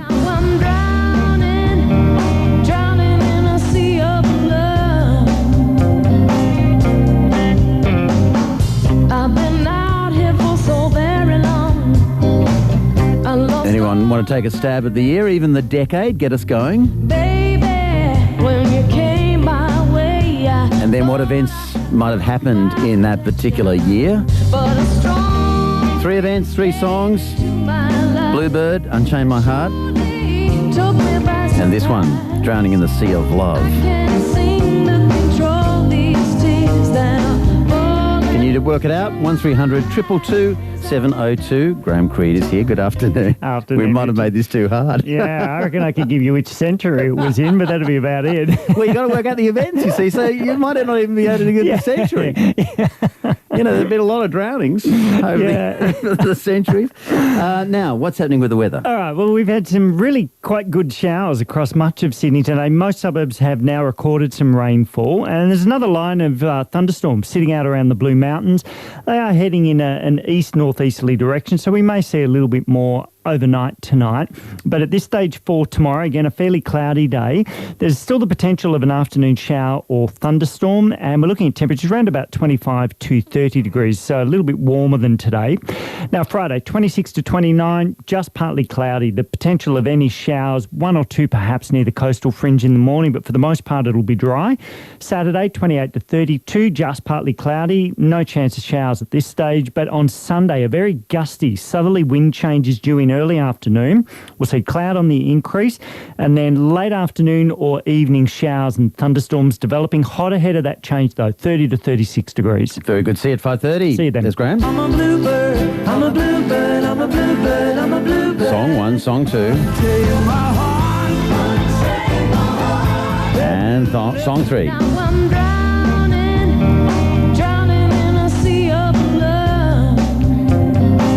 Three events, all happen in the same year. What are the events, and thus, what is the year? Phil's in Cherrybrook. Good afternoon to you. Good afternoon. What year do you reckon? I think it's 1964. 64. You got the right decade, actually. That's not bad. Why do you think 64? Well, Bluebird, I think that's Donald Campbell. Yeah, you're right. Now, yeah, okay. So Donald Campbell set various world speed or land and water speed records, in particular water speed records, in a jet-powered boat called Bluebird. Yeah. Okay, but something dramatic happened to Bluebird in a particular year, and it wasn't 64. He crashed. Yeah, he crashed. He crashed badly. He crashed as badly as you can crash. Right, it wasn't 64. Yeah, but you're right, though. That's the clue. What about the other two? Oh, I thought the third one was drowning. I think that was Natalie Wood. No, it was I'll give you a clue. It's an Australian and a significant one. Howard Holt. Yeah, how? Okay. Okay, 67. 60. Oh, you're good. Very good. Okay, well, so you're nearly getting it then. So in 67, I think you've already said, we've established Donald Campbell died because he crashed Bluebird. Right. Holt died because he drowned. Because he drowned. Okay, all you got to do is work out then what event this song refers to in the same year. Something else that happened in 1967. Take a stab at it, Phil. I haven't got a clue. That's right. You've been excellent shoulders. Fantastic. Okay. Yeah, very nice. But he doesn't get the prize Can you do it? You've found out 2 of the events and you've found out the year. All you got to do is work out what event is summoned up by that middle song. 1300 222 702. 1300 222 702 if you want to have a crack at a crack at year candy. See, the games are new. I can't remember what they're all called as we head down to Canberra. Madam Speaker, either you're here or you're not. Tell the truth in the Parliament. Nasty. Members opposite are worse. Stop politicising job losses. This government is not running a shipping news service. And Emma Griffiths, our political correspondent from ABC News Online. Good afternoon. Hello. Now, this is really interesting, isn't it? We've been talking a lot about Gillian Higgs and Tony Abbott's pretty full-voiced attack on the Human Rights Commission President yesterday. Now we've got another member of the government, Malcolm Turnbull, coming out in her favour. Well, that's right. I mean, this has become quite a poisonous debate about her impartiality. The Prime Minister and the Attorney-General have said they've got no confidence in her, and it stems from the release of the Commission's report into children in detention, asylum children, whose families are seeking asylum here. So it was a very damning report. The Prime Minister said it was blatantly partisan and a politicised exercise. Now, the debate has continued, and this morning Malcolm Turnbull was asked about it and he had a bit of a different take. The issue was not Gillian Triggs or personalities or arguments about the Human Rights Commission. I'm not going to buy into this discussion about Gillian Triggs. I've known Gillian Triggs for many years. She's a very distinguished international legal academic. I knew her when she was the Dean of Law at Sydney University. The critical thing is the children. We should be focused on the children and getting them out of detention. I mean, it's quite a strong statement, isn't it, when you consider how far, out on the stage Mr. Abbott went yesterday?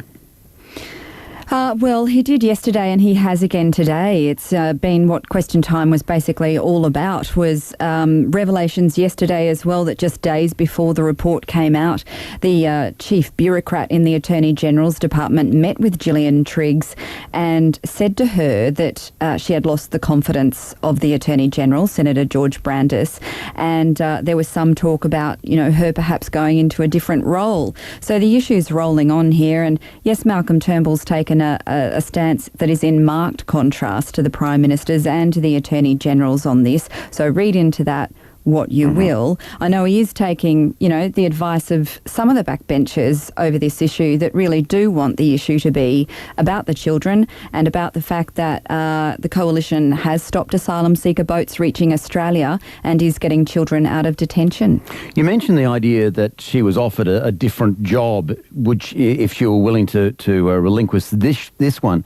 That's an interesting legal issue, isn't it?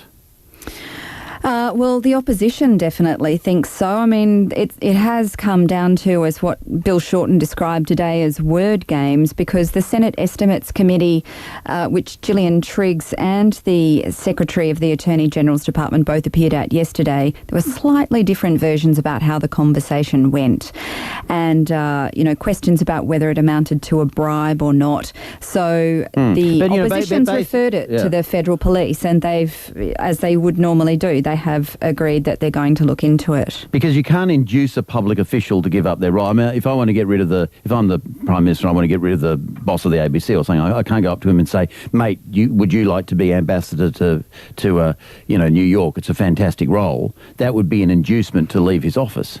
That's right. An inducement has got a particular legal ramification, that word, and it's a word that Gillian Triggs said she would prefer not to use yesterday in the Senate committee. So I don't know where it goes from here, really. It's rolling on. I mean, Bill Shorten tried to attack the Prime Minister as a liar in Parliament today, said that he'd reached new lows, and Tony Abbott turned it on him and said, you're focusing on insider nonsense.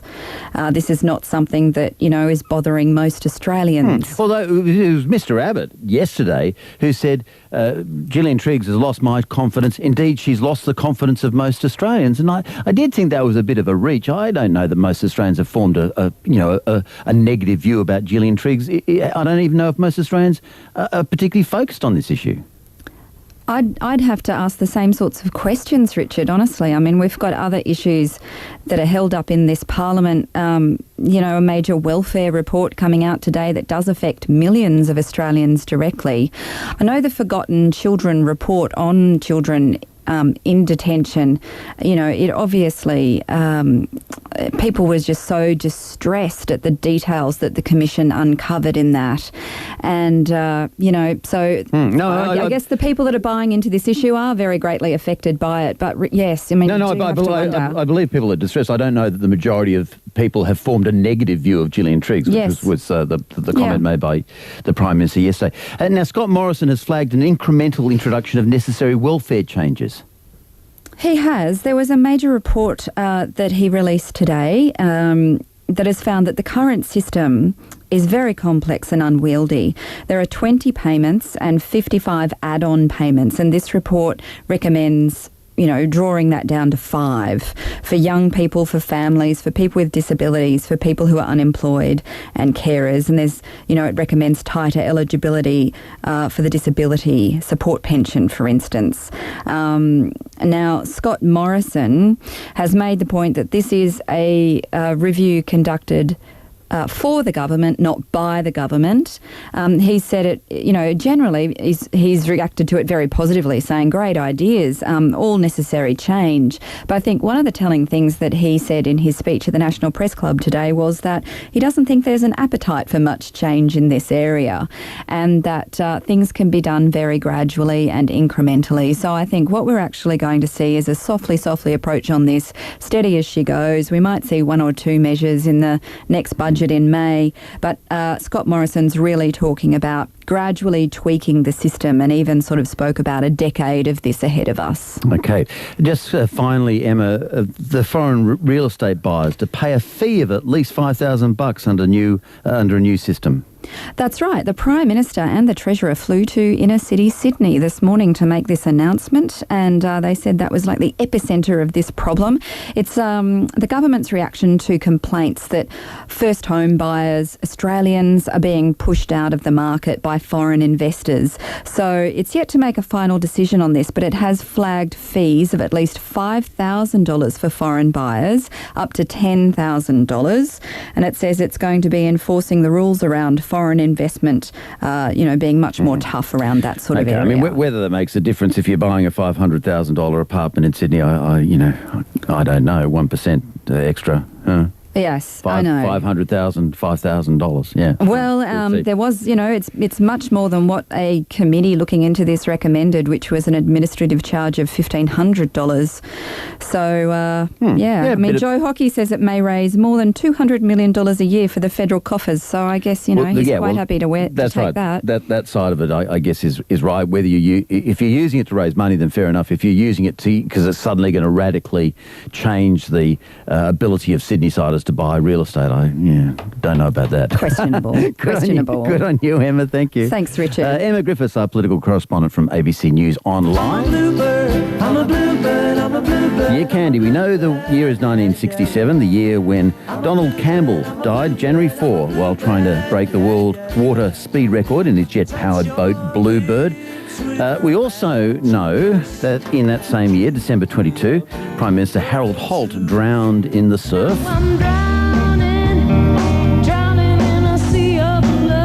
But what else happened?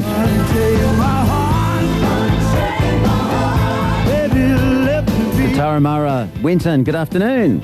Afternoon, Richard. It was a busy year, 1967, wasn't it? It was. What else happened?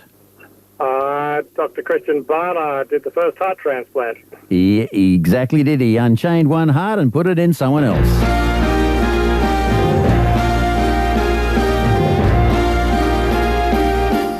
Yeah, spot on to Winton. 1967, the death of Donald Campbell in Bluebird. On December 3, the first human heart transplant achieved in Cape Town by Christian Barnard. And, we lost Prime Minister Harold Holt drowning in the surf off the beach in Victoria. Now, Winton, very nicely done. You win the prize, but also the chance to play DJ. What do you want to hear out of those 3 songs? much to Elizabeth's chagrin, we'll go with Bluebird. Well, she may think we've heard it too many times already. But that's my fault. Hey, good on you, Winton. Thanks very much. Yeah, thanks very much. Hang on the line and we'll get your details. Send your prize. Currently 23 degrees on the coast. Bankstown's 24. Campbelltown's 21. The Shire's 22. Gosford's 21. Mount Boyce is 15. Penrith's 21. And Richmond 22. We've got showers easing today. Tomorrow, a possible shower. Maximum of 28. Late at night when the wind is still, I'll come flying through your door. And you know what love is for. I'm a bluebird, I'm a bluebird, I'm a bluebird, I'm a bluebird, yeah, yeah, yeah. I'm a bluebird, I'm a bluebird, I'm a bluebird, yeah, yeah, yeah. Touch your lips with a magic kiss, and you'll be a bluebird too. And you know what love can do. I'm a bluebird, I'm a bluebird, I'm a bluebird, I'm a bluebird, yeah, yeah, yeah. I'm a bluebird, I'm a bluebird, I'm a bluebird, yeah, yeah, yeah. I'm a bluebird, I'm a bluebird,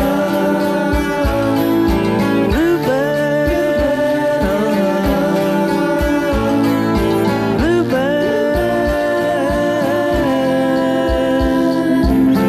Fly away through the midnight air as we head across the sea.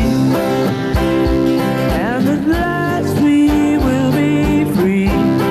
You're a bluebird, you're a bluebird, you're a bluebird, you're a bluebird, yeah, yeah, yeah. You're a bluebird, you're a bluebird, you're a bluebird, yeah, yeah, yeah. I'm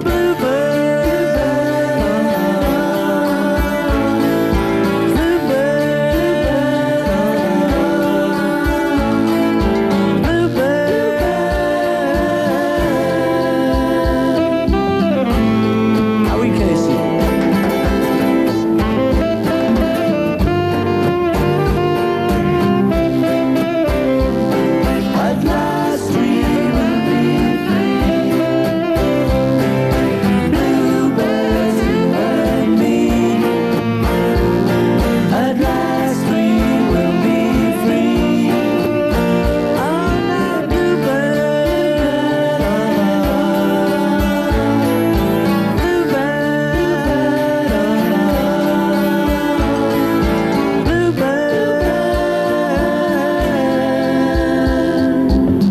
all alone on a desert island, we living in the dream, and we fly in the breeze with the bluebird, with the bluebirds, with the bluebirds, with the bluebirds. We're singing bluebird,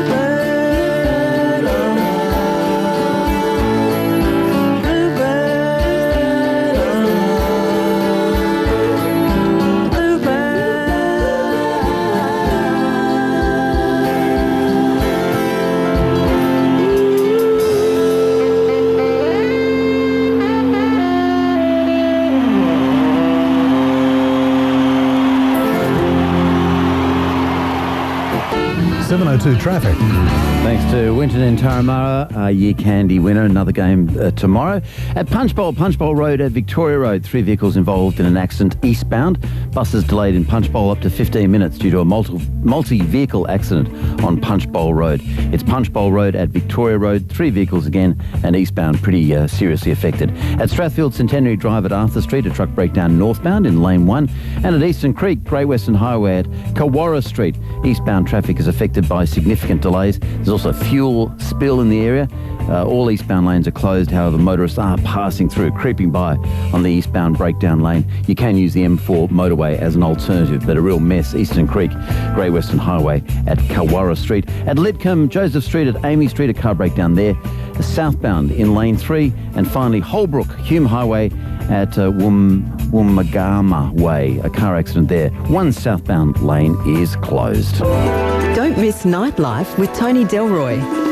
Wasn't long ago that the mining boom was in full swing and regional communities across the country were reaping the financial rewards. Iron ore prices have been falling, coal mines have been closing. What happens to those communities like Pine Creek in the Territory or the Upper Hunter Valley? Tonight, a look at regional Australia. Where to next for these communities where the boom's gone bust? Nightlife, tonight from 10 on 702 ABC Sydney.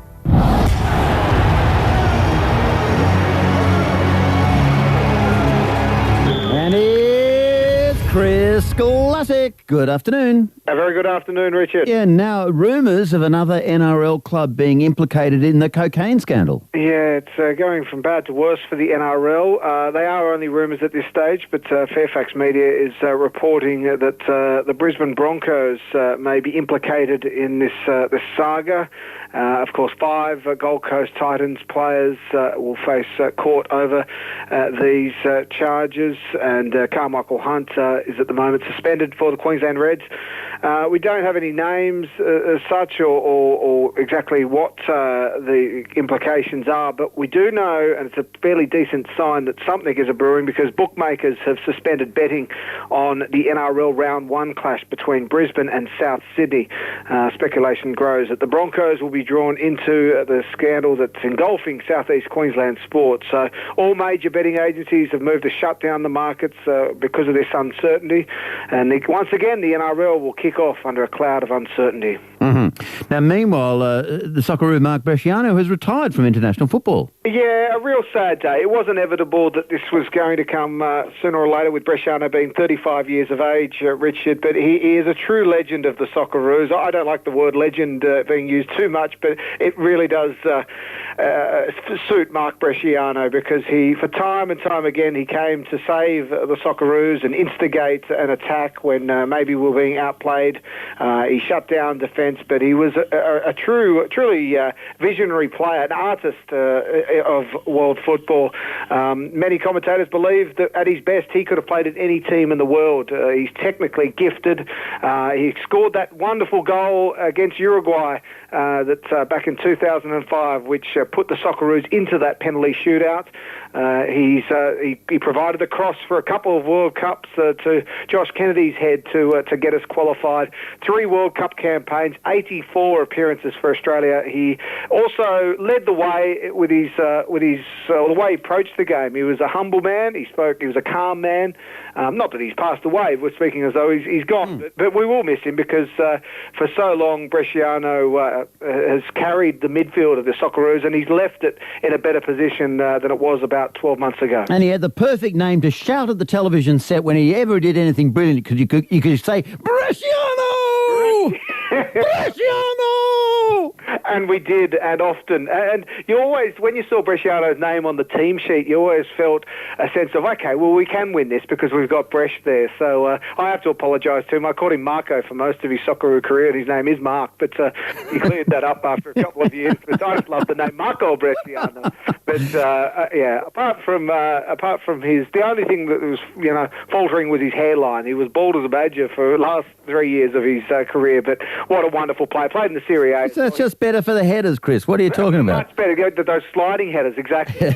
Now, some World Cup, World Cricket action from the Gabba. Yeah, we have, it's a bit of a minnows game, and unfortunately not much of a crowd has turned up for this one, but the United Arab Emirates is playing Ireland, and the Irish, after that dramatic win over the West Indies, are looking for their second victory. They're going well so far, 5 for 131 after 34 overs at the moment.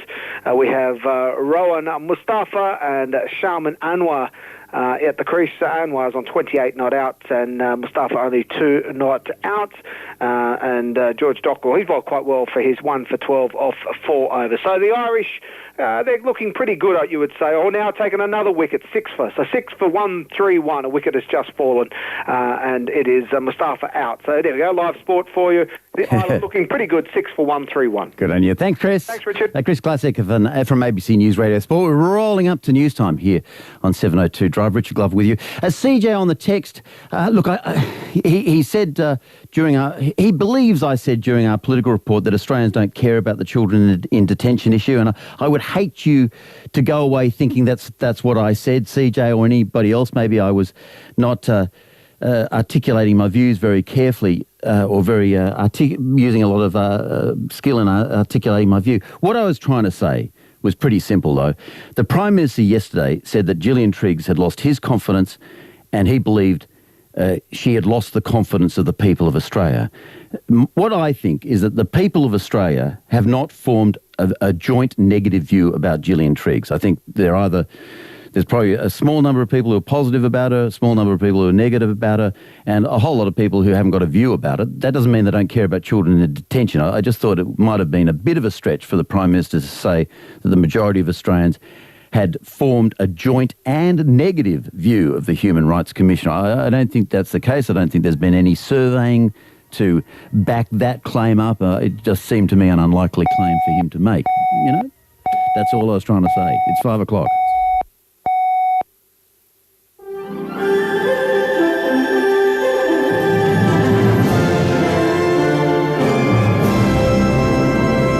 It's 5 o'clock. Good afternoon. Helen Zaremus with ABC News.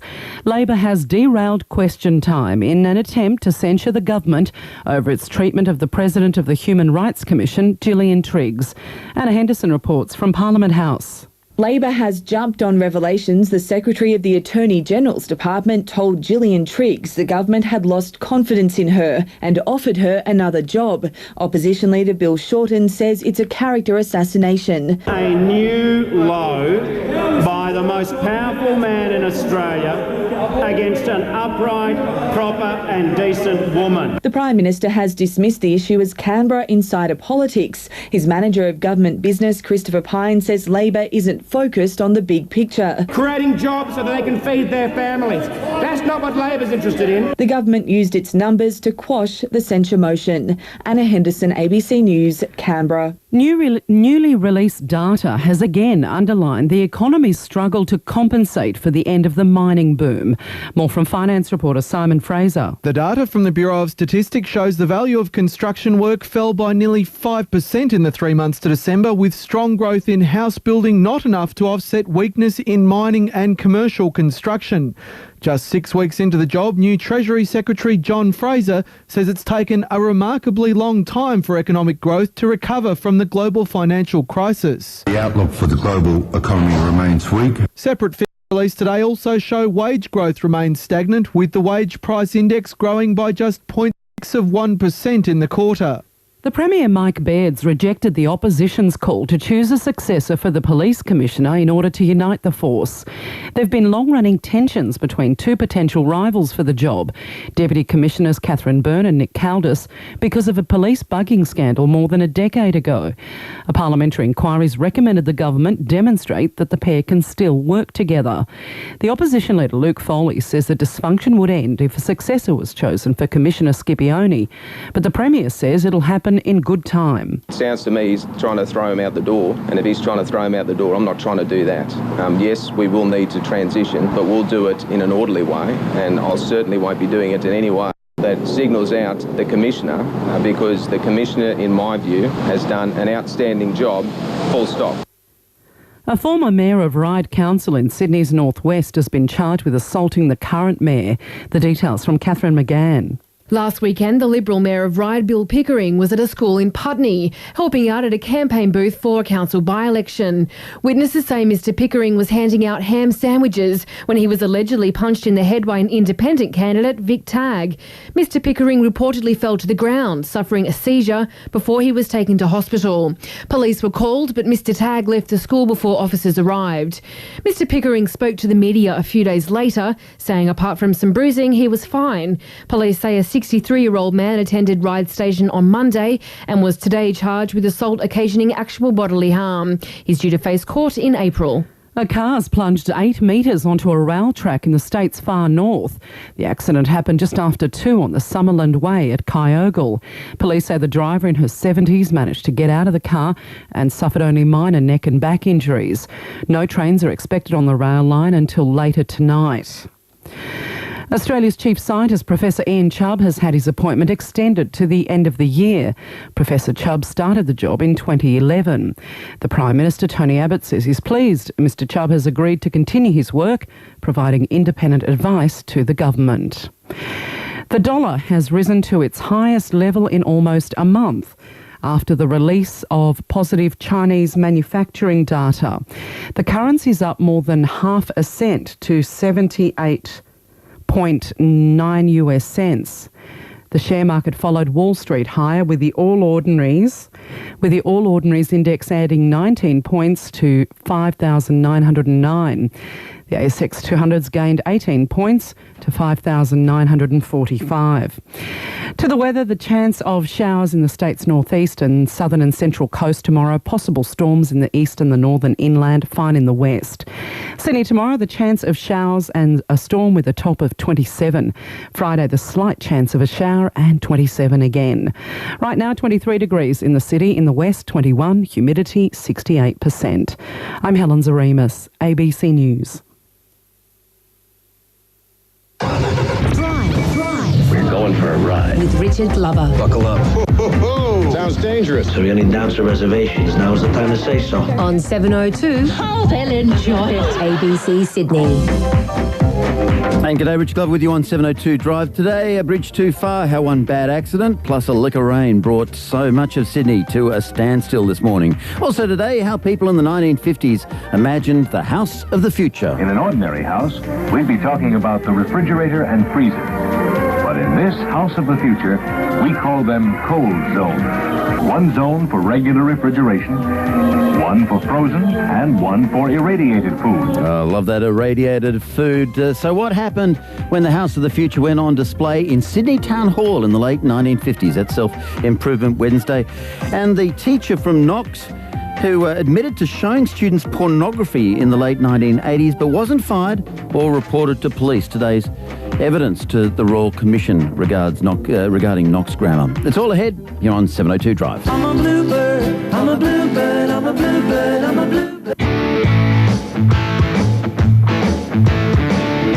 But first, have you been following this parliamentary inquiry into police bugging of each other? You might have seen the scenes of Nick Caldis, the Deputy Commissioner, Caroline Byrne, the other Deputy Commissioner, really at loggerheads during their evidence to this parliamentary committee. It's finally reported today. Robert Borzak, who's from the Shooters and Fishers Party, has been the chair of the parliamentary inquiry, and he joins us here on Drive. Robert, good afternoon.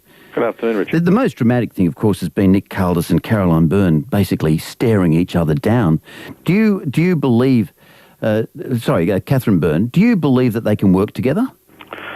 Oh, look, I think they both came out publicly in the inquiry and said that they could work together and that they were both as professional as you could get. I think there is a problem now with the way things have developed towards the end of the inquiry, and certainly our findings call on the government to give us an assurance, not just us, of course, on the committee, but everybody in the state that we can have a professional relationship ongoing with those two excellent people. Nick Caldis sounded very personally bitter, and probably deservedly so, during his evidence. I say deservedly so. Do you think he's got a right to feel that he was really pretty badly dealt with? Yeah, look, I think on the evidence we saw, I think you can say exactly that, Richard. I think he was bitter. I think he was sorry that the whole thing had got to that. He also said that he forgave the people involved and Catherine for the whole process. I think he... was very bitter, but I think he's got to the stage where he's past that now, and he would really like just to move on. Was she responsible for this level of really mistreatment?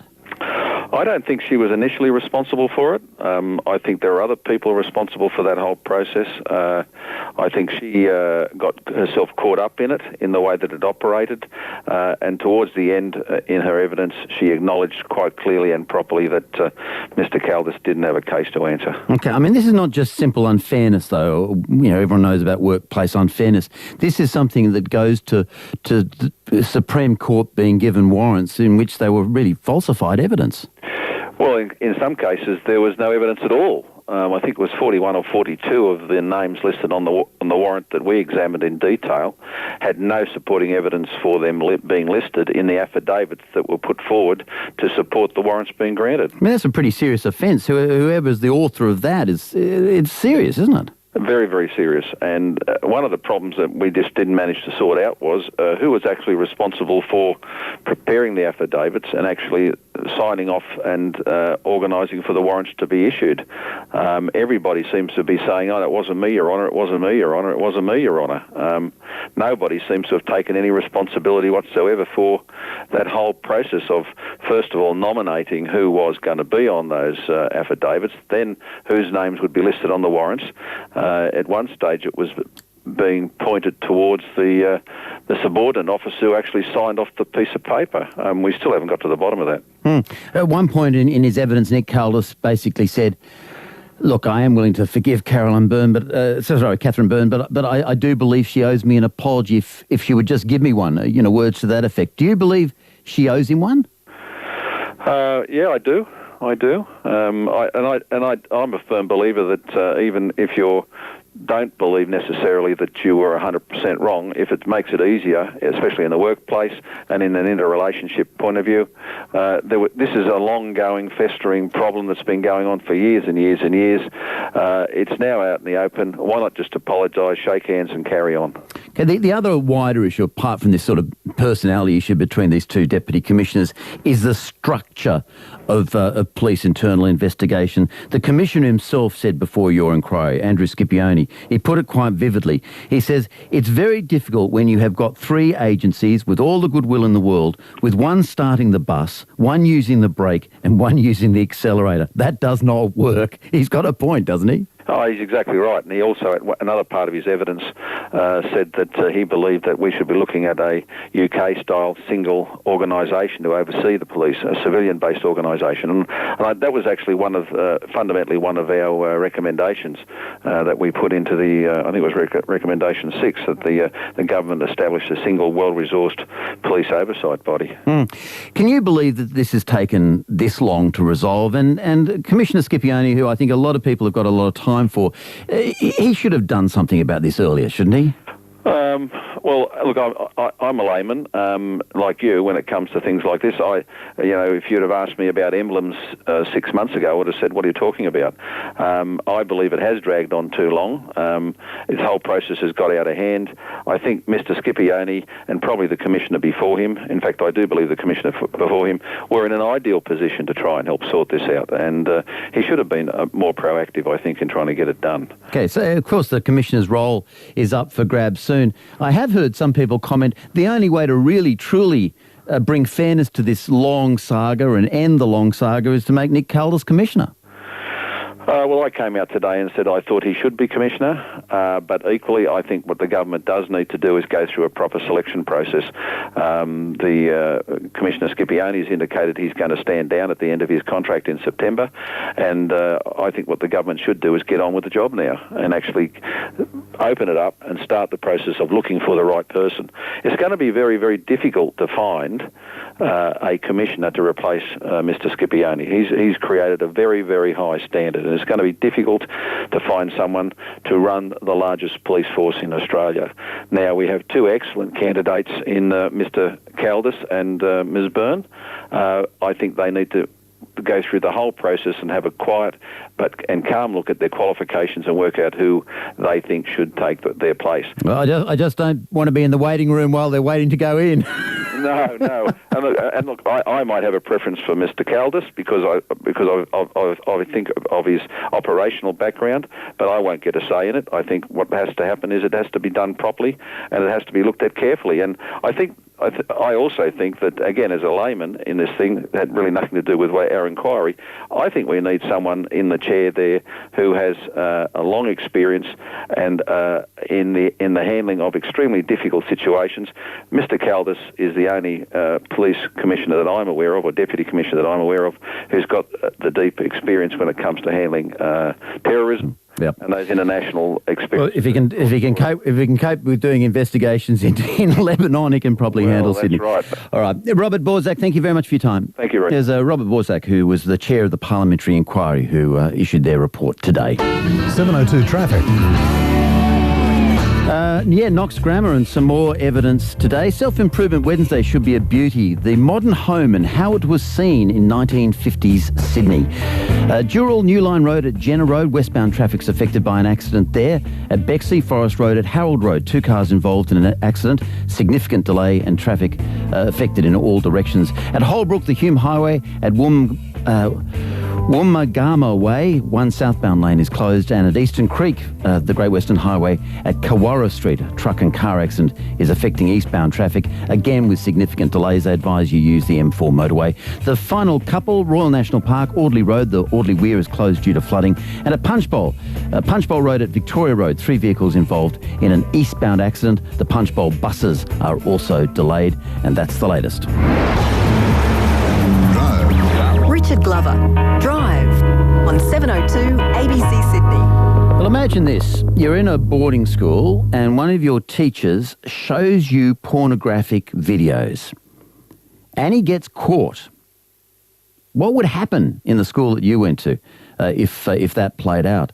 It's been a case before the Royal Commission into institutional responses to child sexual abuse today, concerning, of course, the current investigation into the activities at Knox Grammar School on Sydney's North Shore. Lucy McNally is our court reporter. Good afternoon. Good afternoon, Richard. This image I paint grows out of evidence from the offender himself. That's right. This is Craig Trelaw. He's one of 5 former teachers at Knox who were convicted of sexual or indecent assaults against students, and he's the only one of those 5 to have served time in jail for his crimes. He was sentenced in 2009 to 4 years, non-parole period of 2 years. So he served 2 years in jail, and he took the witness stand today, where Counsel Assisting David Lloyd asked him to cast his mind back to 1987. Now, this is when he was caught for showing a pornographic video to some boys. Now, the way Counsel Assisting framed it was that a man who'd been appointed by the school as an independent investigator, this is a former policeman by the name of Stuart Pearson, that he had walked into the room, Craig Trelaw's room, and told him to press play on the video and that there was a pornographic video on there. Now, Craig Trelaw says that didn't happen. He says basically was saying that he wasn't caught red-handed. But at any event, the next day he was called into the then headmaster's office, Ian Patterson, and he said he was very worried that he didn't know what it was about, but that Ian Patterson asked him straight out if he'd played the boys a pornographic video. He admitted it. He said yes. And he said, I thought I would be sacked, but instead the then principal responded by asking him if he would take 6 months off the job. What, with the idea that he might return 6 months later?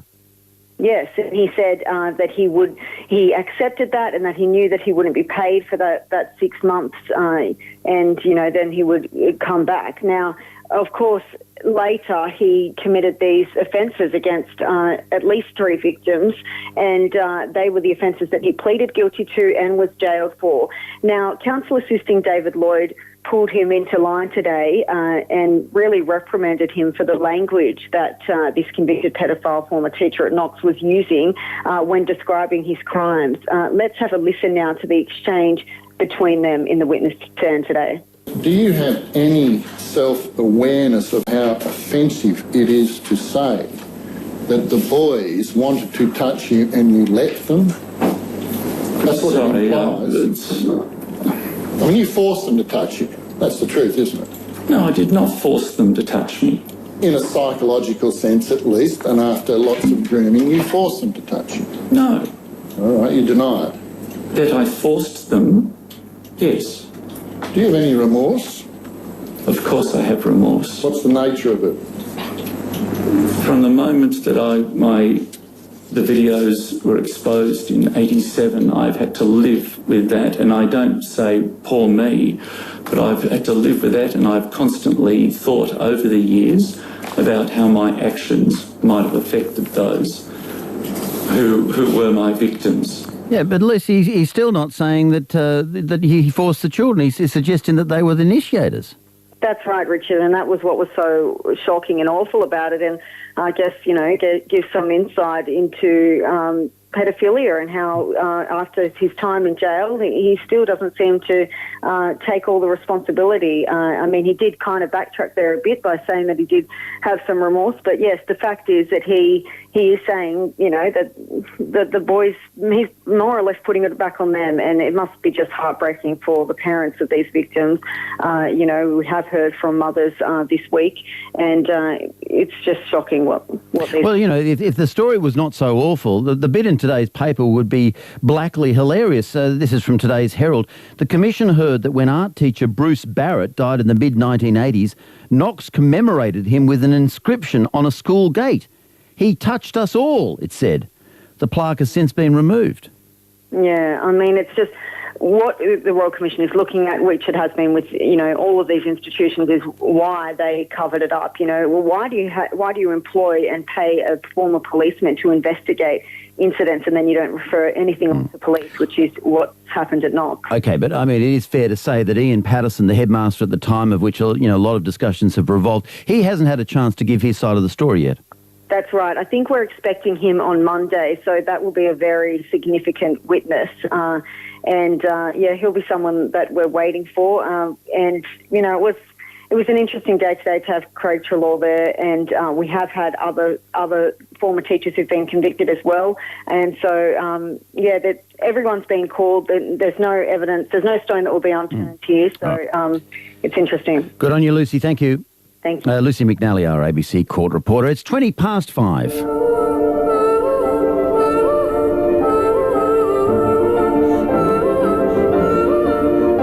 Are you one of our regular students for Self-Improvement Wednesday? Each week you get to learn something new. Your lesson this week, Harry Seidler's House of the Future. What happened when it was unveiled in Sydney Town Hall in the 50s. Your teacher is Dr. Judith O'Callaghan from the Faculty of Built Environment at the University of New South Wales. Good afternoon. Good afternoon, Richard. We're in the world of the display home, aren't we? We are. Well, display homes are nothing new in an Australian context. They date back to at least the beginning of the 20th century, and in fact, I think one of the first in the 20th century was the one erected by the New South Wales Institute of Architects in Sydney Town Hall, 1915, and this was a model cottage for the wage-earning artisan. Mm-hmm. Okay, so it starts early, but it's really the 50s, post-war, that it booms. Oh, absolutely. It seems to be the age of the dream or ideal home, and there seem to be one cropping up, a new version cropping up every month or so. This is a very interesting time, isn't it, in Australian architecture, because you've got a huge housing shortage combined with a huge shortage of bricks and other materials. That's right. There were massive shortages after the war, not just in terms of housing stock, but in terms of, as you say, building materials and skilled labour. And prices were rising dramatically, nowhere more so than in Sydney. But at the heart, despite all of those problems, the late 40s witnessed massive housing boom, the largest in Sydney's history. And at the heart of that boom was an overwhelming commitment to home ownership. And if you look at the figures, in 1949, a bit over 39% of dwellings were registered as owner-occupied. By 1961, that's jumped to 71%. So a lot's happening during the 1950s. 71%. Yeah. And interestingly, a lot of them are owner-builders, aren't they? Yeah, well, and Sydney again was leading that march. By about 1952, the majority of houses built in New South Wales were owner-built. Is that right? Yeah. That's an incredible figure, actually, because now we would be very little, actually. Well, yeah, relatively. No, it wouldn't come anywhere near that figure. Okay, so Dad's got the wheelbarrow and Mum's got the paintbrush. Well, they could be subcontracting as well. They could be taking responsibility for that. But in reality, a lot of people built their own homes physically, or they had friends, family, etc. involved in that. Now, the architects come into this by providing quite a handy service, both in Victoria and New South Wales, where people can go in and quite cheaply buy architect plans. That's right. Both, a number of chapters of the Royal Australian Institute of Architects started up small home services over this period. Victoria was the first. It started up its service with the talented and witty architect and writer Robin Boyd at its helm in 1947, I think it was. Then in 1953, New South Wales got its service off the ground, and but in partnership with the popular home journal, Australian Home Beautiful. That was late in 1953, and they had offices up on the 5th floor of David Jones' department store. So you could go in and have a squeeze. So right at this period, that's 1953, go forward 1 year to 1954, and we've got the Architectural and Building Exhibition. That's right. Another major project organised by the New South Wales chapter to coincide with a national and international architecture convention in Sydney. The keynote speaker there, they'd done really well. They'd gotten Professor Walter Gropius, of course the founder of the Bauhaus and late of Harvard, to be the keynote speaker. So they wanted something really special in terms of a large architectural and building exhibition in the centre of Sydney. Again, Sydney Town Hall was the venue, and it was quite an expensive exercise, a large exhibition mounted throughout the basement of Sydney Town Hall and comprising displays of various sorts.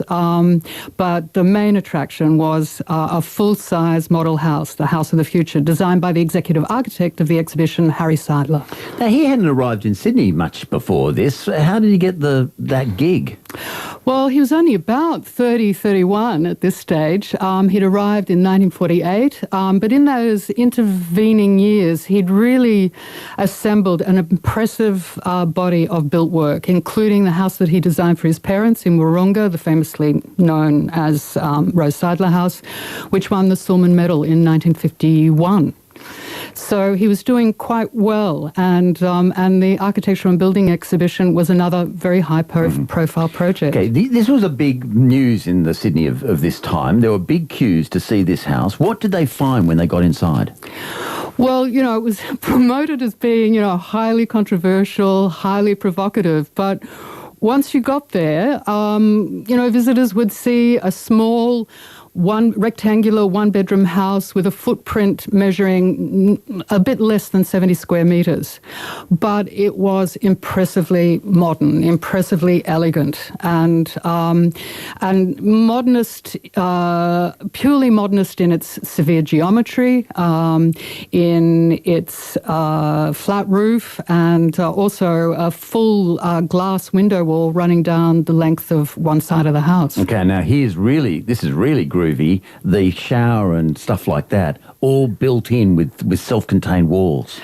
Yeah, well, that was the idea behind it. And in fact, Seidler envisaged this one-piece bathroom which had shower, basin, toilet, partial walls, flooring, as you say. And he'd envisaged it as being made in moulded plastic or moulded steel. And unfortunately, that technology wasn't readily available in Sydney. So he had to resort to having a local sculptor mock up the unit, the one-piece unit, and apparently the paint was still drying when the first visitors arrived. And similarly in the kitchen, they've got this integrated kitchen unit, very space-age, refrigerator, sinks, dishwasher, all around this stainless steel countertop. And again, that must have looked pretty special. Oh, it would have been. I mean, not many people had a garbage disposal or a dishwasher in those days. And I guess suggested by those features, but implicit within the house itself was the main purpose of the House of the Future, which was not just to showcase the modern, but to demonstrate what could be achieved using prefabrication technology. And the walls and floors of the house were actually metal panels, interlocking metal panels that were attached to steel columns and open web beams. And those structural components had been prefabricated in the Armco factory, steel factory at Sutherland, brought to the site, assembled in one day by 4 men. So quite a lesson in what could be achieved. And it's interesting, isn't it? So before they predict that it's going to be very controversial, in effect it's not, and all the sort of stakeholders, including the Daily Telegraph newspaper, etc., they're very positive about it. You might think, well, why are they going for this modernist architecture, this new look? But it's partly because, isn't it, they see it as an answer to the brick shortages and supply shortages and labour shortages of the time. We can build these houses off-site. That's right. Well, you know, it was very prefabricated housing, both local and international, was widely promoted as the answer to Australia's housing shortage, and it was supported by both Commonwealth and state governments. In reality, however, it did not, while, you know, building practices modernised to a certain extent, prefabrication never became the universal solution that a lot had anticipated. It would put too many good bricklayers out of work, whose work we can see out the window here in that beautiful new Geary building. Exquisite. Long may they prosper in their craft. Really. Lovely lesson. Thank you so much. Thank you, Richard.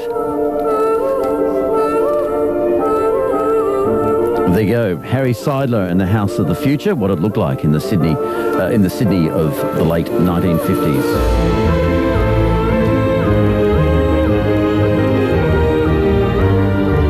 Listen back, of course, to the lesson online at abc.net.au/Sydney. There you'll find details of how to subscribe to the free Self-Improvement Wednesday podcast. Here's some of Dr. Judith O'Callaghan's other lessons and all the other self-improvement teachers we've had in. Next week, Elizabeth Ann McGregor, Director of the Museum of Contemporary Art, Grayson Perry and the Art of Ceramics. That's Self-Improvement Wednesday next week.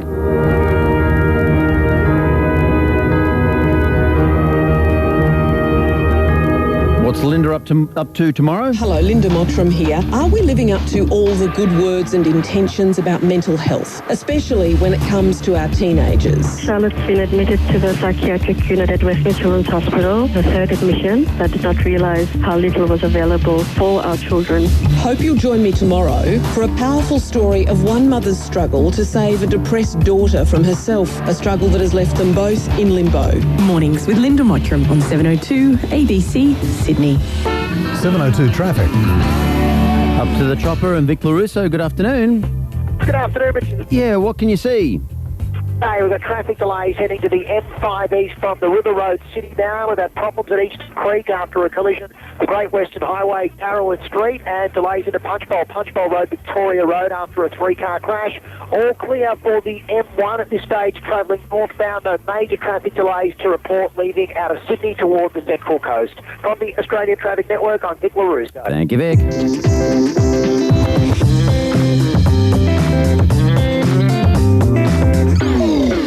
Juanita Phillips with some news headlines. Good afternoon. Good afternoon, Richard. The headlines this hour. The corporate regulator ASIC has confirmed it's investigating NAB over the bank's financial planning arm. It emerged on the weekend that NAB has paid at least $10 million in compensation to customers who were given dodgy advice. The federal opposition has tried to censure the government over its treatment of the president of the Human Rights Commission. Labor has jumped on revelations the Secretary of the Attorney General's Department told Gillian Triggs the government had lost confidence in her and offered her another job. A New South Wales parliamentary inquiry into a long-running police bugging scandal has recommended an independent review of the way surveillance warrants are issued. The inquiry examined the fallout from an internal police operation which saw Deputy Commissioner Nick Caldis and more than 100 other officers bugged more than a decade ago.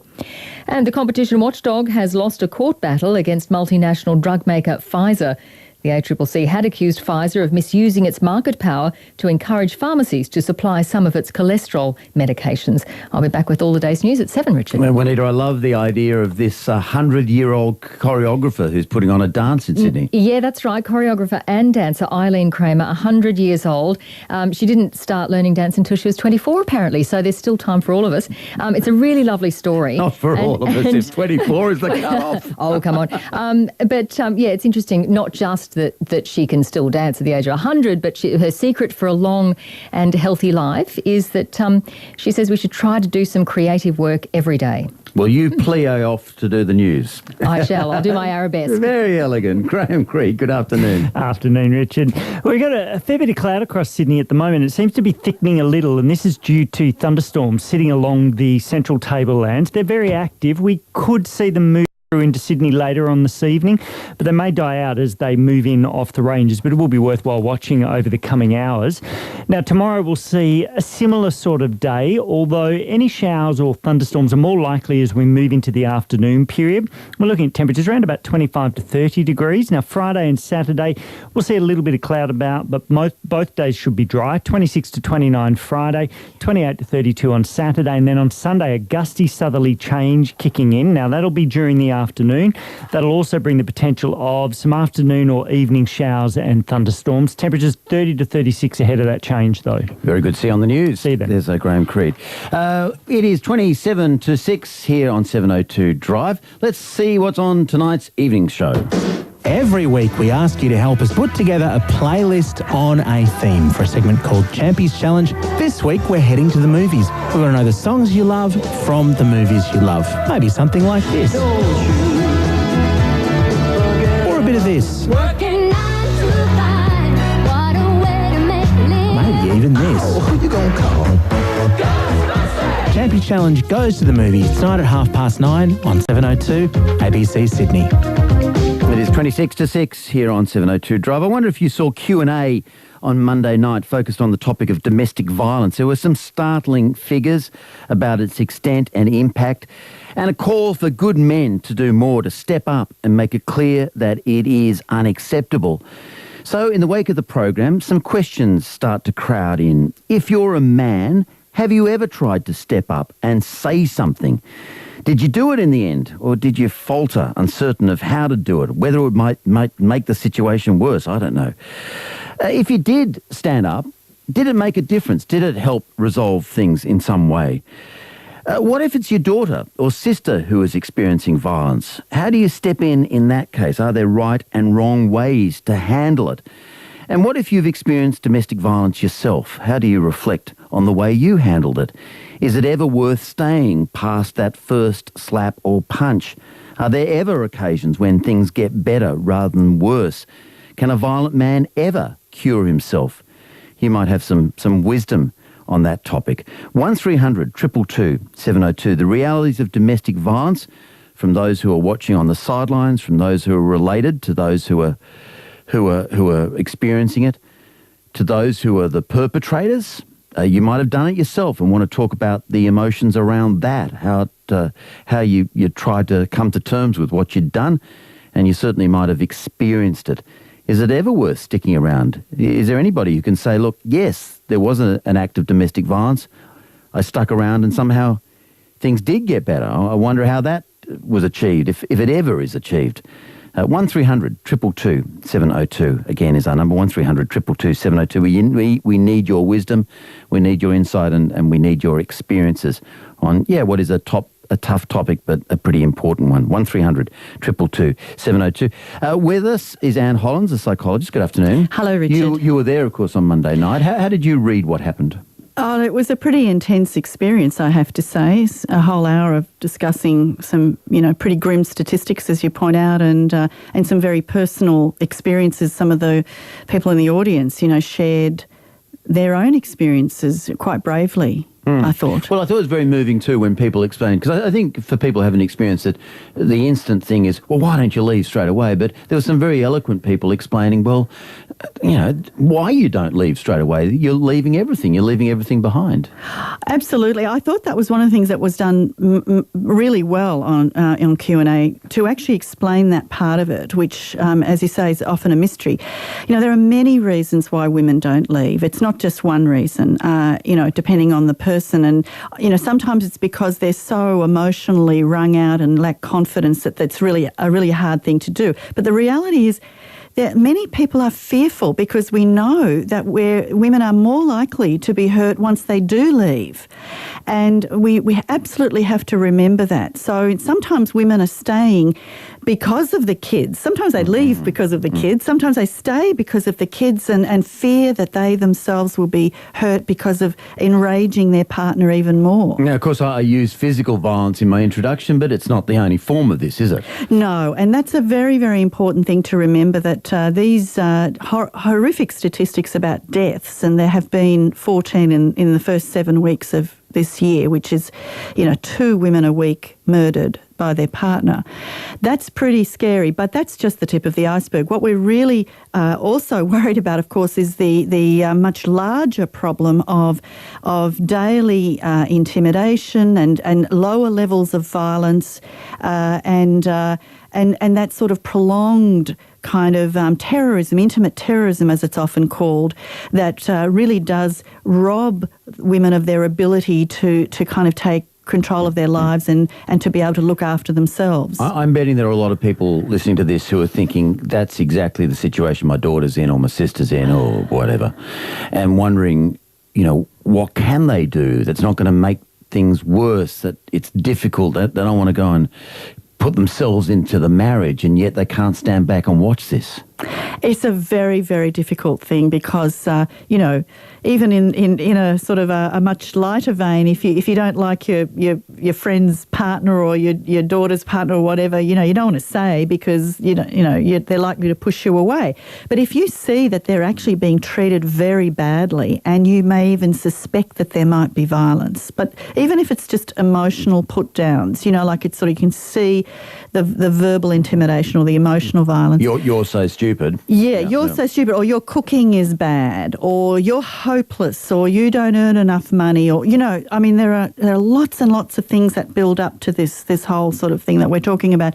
That I think if you are a friend or if you are a family member of a person like that, then you need to find a way of staying close to that person so that they are able to turn to you for support, and you very, very gently inquire as to how they're experiencing the relationship. Rather than going in saying, oh, you shouldn't put up with it, leave. You don't go to that level first off, but I think try to engage in a supportive conversation with them. And it might be as simple as saying, we've got a spare room if you need it. Yes, and I could see that you were upset last night. Is there something that I could do to help? Right. So it's about offering that support, but I think also monitoring, because what we do know is it builds. These situations don't just stay low level; they usually do escalate.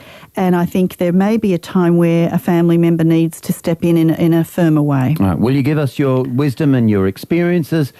Whether you're a man who's observed this, a perpetrator, a victim of it, somebody who's tried to step in to help somebody, how's it gone for you?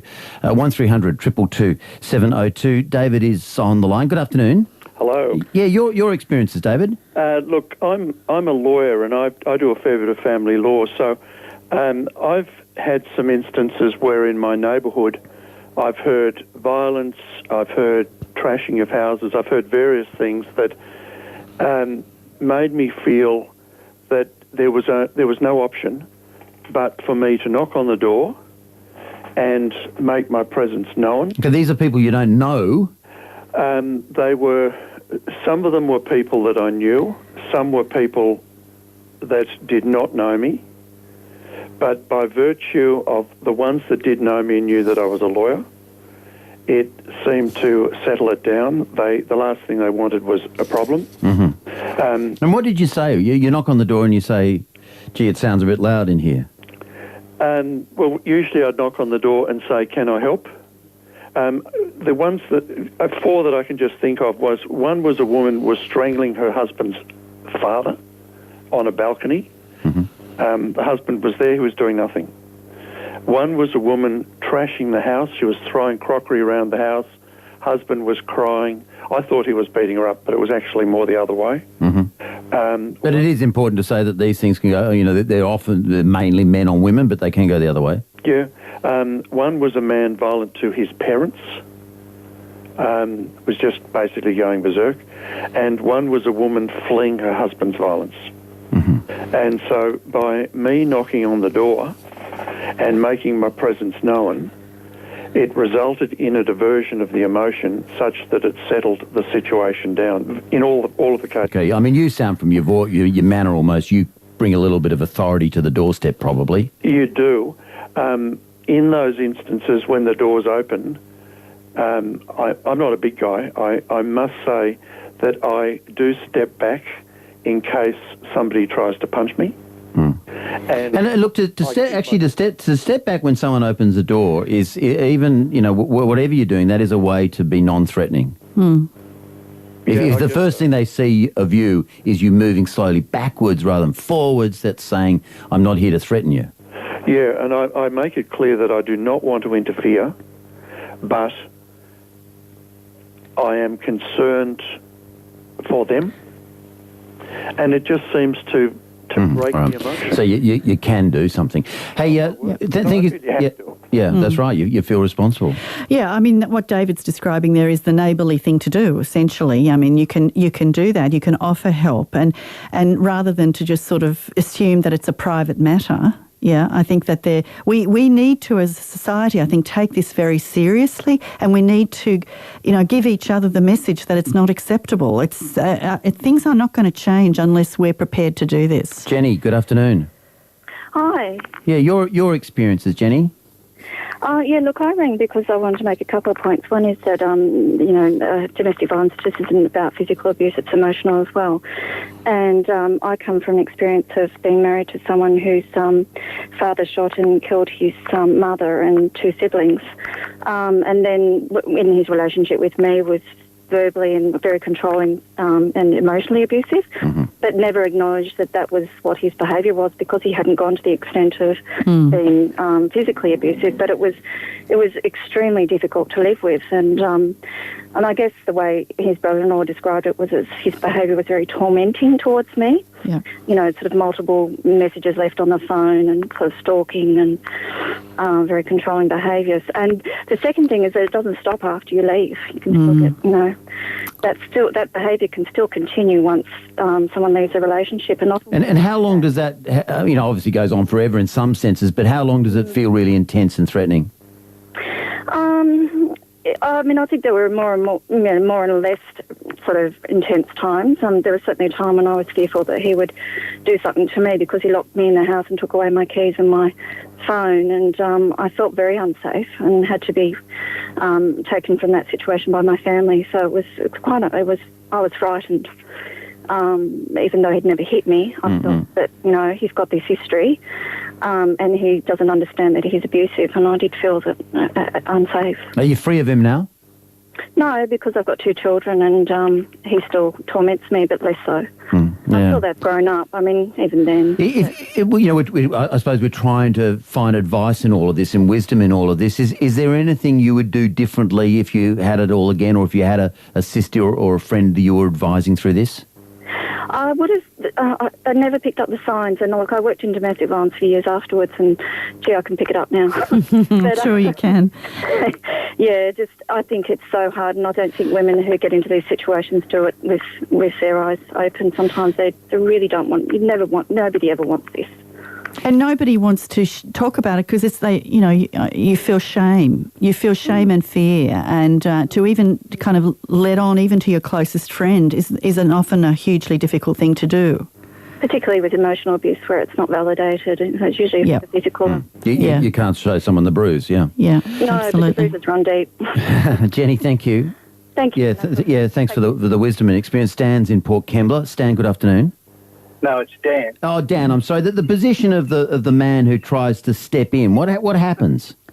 Well, I suppose it's the way people are brought up, and I was brought up that men don't touch women, that they certainly never hit them or be violent towards them. And I guess I've got a history of getting involved when people are being bullied, man or woman, but particularly women.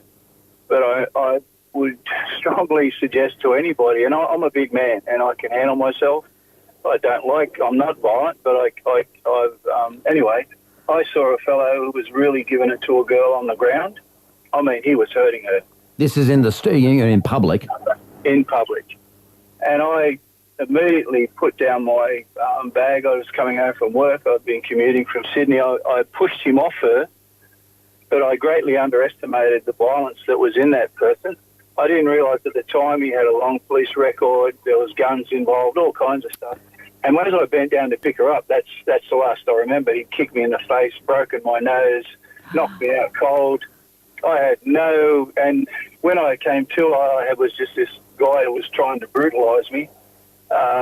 I'm lucky I could handle myself, but the only saving grace is when my swelling went down my nose, which had been horribly crooked to one side, was now straight.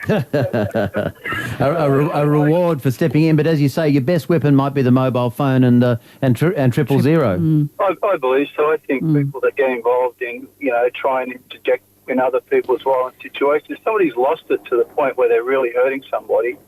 But unfortunate as that may be, if you get involved, that person's lost it already, and they don't care. I mean, they've already proven that by hurting somebody, particularly a woman. If you get involved, but there might be other ways. And when we talk about getting involved, we don't necessarily mean physically. It might be standing and observing. It might be ringing. It might be with your brother for instance, sharing a quiet beer and saying, "I notice you're having troubles with your wife. Dear me, you can't. You do understand, mate. It can't become violent. There are other ways of helping, aren't there?" Of course, that's different. Like when I heard the lawyer talk earlier, I mean, he's a wordsmith. I'm not. I'm a garbo. And, it's a different world. But when you were talking about getting involved, do you get involved? I would strongly suggest to people they don't. But call the police. All right. Enjoy your lovely straight nose, Dan. It is a reflection of your true character. I'm still ugly. Good on you. Thank you. Oh, look, that's a very important message. I don't think anyone is suggesting you should get involved physically and put your own life in danger. I mean, you're not going to be of any use to anybody if you do that. But, let's not forget that where this all comes from is right back at the beginning, where you hear your mates putting women down or sometimes even making, sexist jokes, or you can see misogynistic attitudes coming through. These have been shown to be linked to violence at the other end, and it's a sort of a range of attitudes and behaviours that we're talking about here, where men end up feeling entitled to lash out or put down women. And can I just say one more thing on that? That this is not an anger problem. We all get angry at people. Like, I might get angry at my boss, right? But I don't hit my boss. And most blokes don't hit their boss. But they come home and they feel entitled to put down their wives or to hit their wives or whatever they do. That's why it's a gender issue, because there is a sense of cultural entitlement that we have, that some men feel that that's okay. And we need to, as a society, really give that message that is not okay. It's completely unacceptable. It is a criminal act. But that lower level sexism talking about, that is a hard thing, isn't it? I remember as a young journalist sitting in cars, at the traffic lights, the zebra crossing, and the good-looking girl goes across, and the other people in the car, the other reporters or the driver or whatever, all the sort of comments about how attractive she was, but perhaps not expressed quite that eloquently. And it did take, and I don't know, I can't quite remember whether I ever said something. I don't think I ever did. It takes courage to pipe up in the back seat and say, come on, chaps, don't talk like that. Well, it does take courage in a culture where that seemed to be acceptable. But we know, Richard, that in countries where there is more gender equality, kind of obvious gender equality with more women in parliament, more women running companies, that kind of thing that we often talk about, there is less violence. Women are less victims of intimate partner violence. So it grows out of misogyny. All part of that, yeah. Mary's on the line. Hi, Mary. Oh, yes, hello. Yeah, your experiences.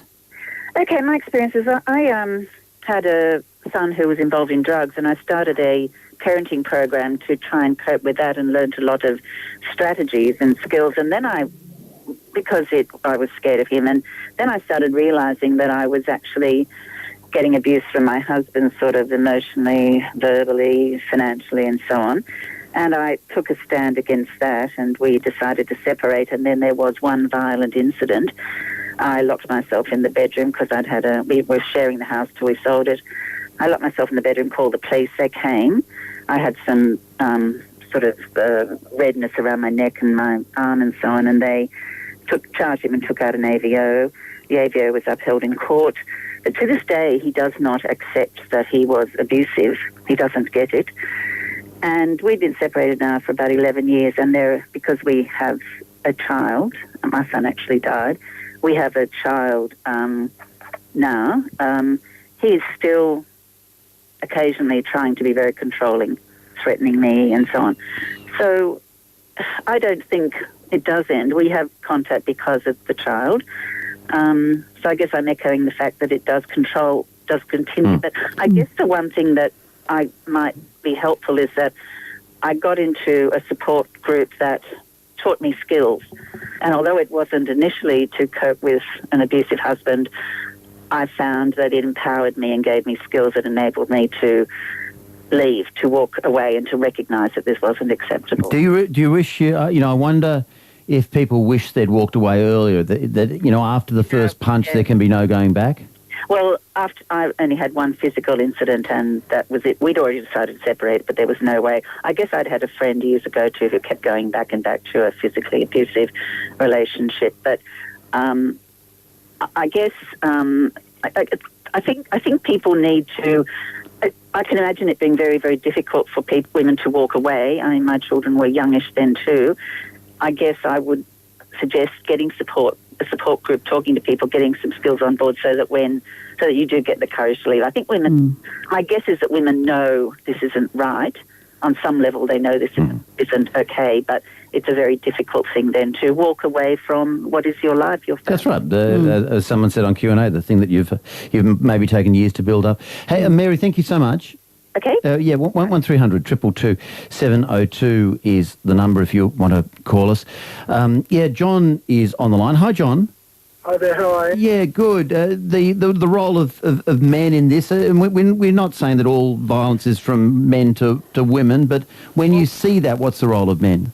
But basically, it's a great subject, and I'm glad that you brought it up because it's one of my things that I hate about being a male. I hate nothing, it's almost on the same scale as pedophilia. Now, I have a real life situation which all the males know in our group that, yes, you're going to have arguments, you're going to go face to face and call each other names. It's not always going to be like the Brady Bunch, and that's fine. But it is absolutely zero tolerance to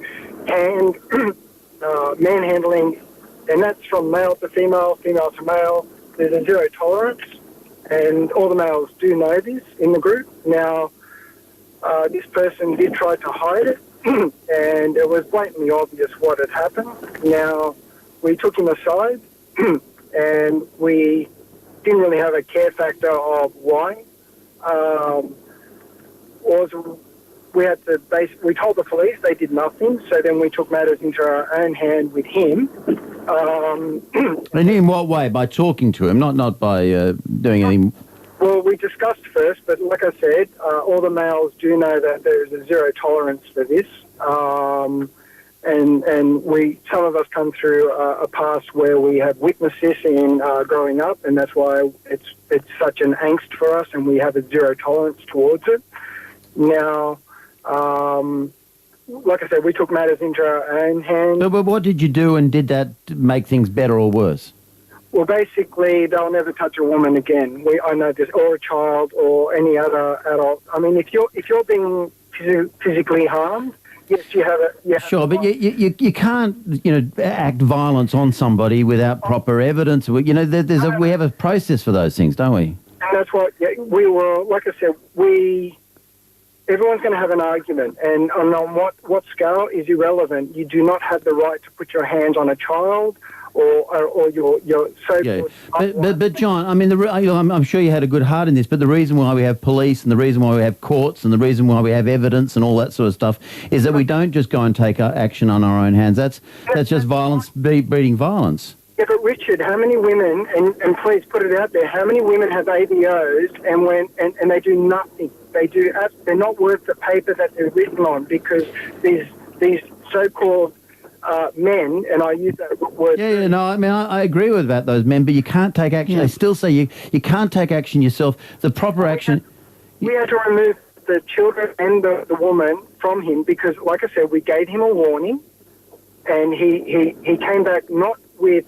I know I've done wrong and I need to seek help. Well, obviously, if you're empowering the woman and giving her resources, that's one thing. If you're actually, physically meting out punishment on your own cognizance, I don't think. No. But what I'm saying is, what we wanted to hear was, I've done wrong and I need help.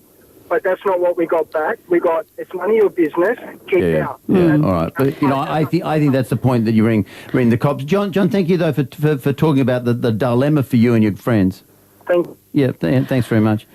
Yeah, we don't want people to be vigilantes. No, I mean, that's right. not what this is about. But I think that there are a whole lot of ways you can give the message to your mates that it's not okay. You don't sit around with them putting up with it. You withdraw your friendship. You say it's not okay. You can't do this. You kind of.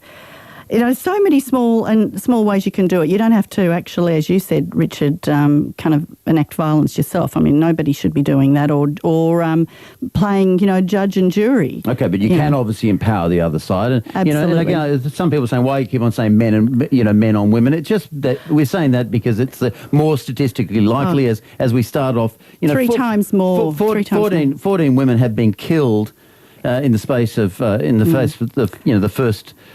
the first 2 weeks of this year. So that's why I'm tending to use that example. But, I think there's widespread acknowledgement that there is violence the other way, and that is not to be endorsed either. And if you're a woman and your sister is the one being the violent one, then, of course, all the things we're saying you should be doing too. You should be saying to your sister, don't hit your husband. I mean, I've certainly worked with couples where there's violence both ways, but the truth of it is, in terms of statistics, women are 3 times more likely to be killed by their partners than men are. So, it is much bigger problem. That is still a terrible statistic the other way too, isn't it? Oh yeah, no, we should be saying no to any violence, and I think until we're able to, as a community, actually give that message, just like we're sort of making other things unacceptable, like smoking is not so cool now.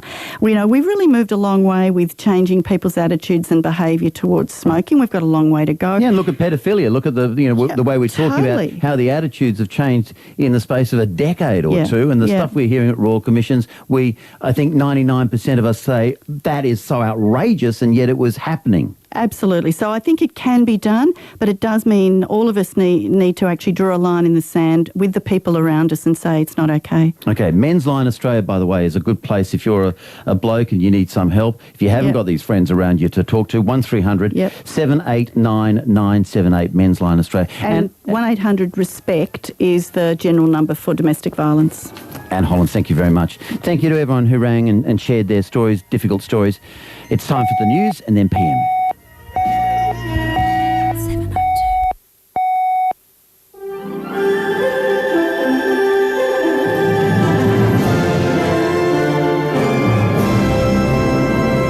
It's 6 o'clock. Good evening. Helen Zaremus with ABC News. The federal government's accused Labor of descending into gutter politics by persisting with the tax.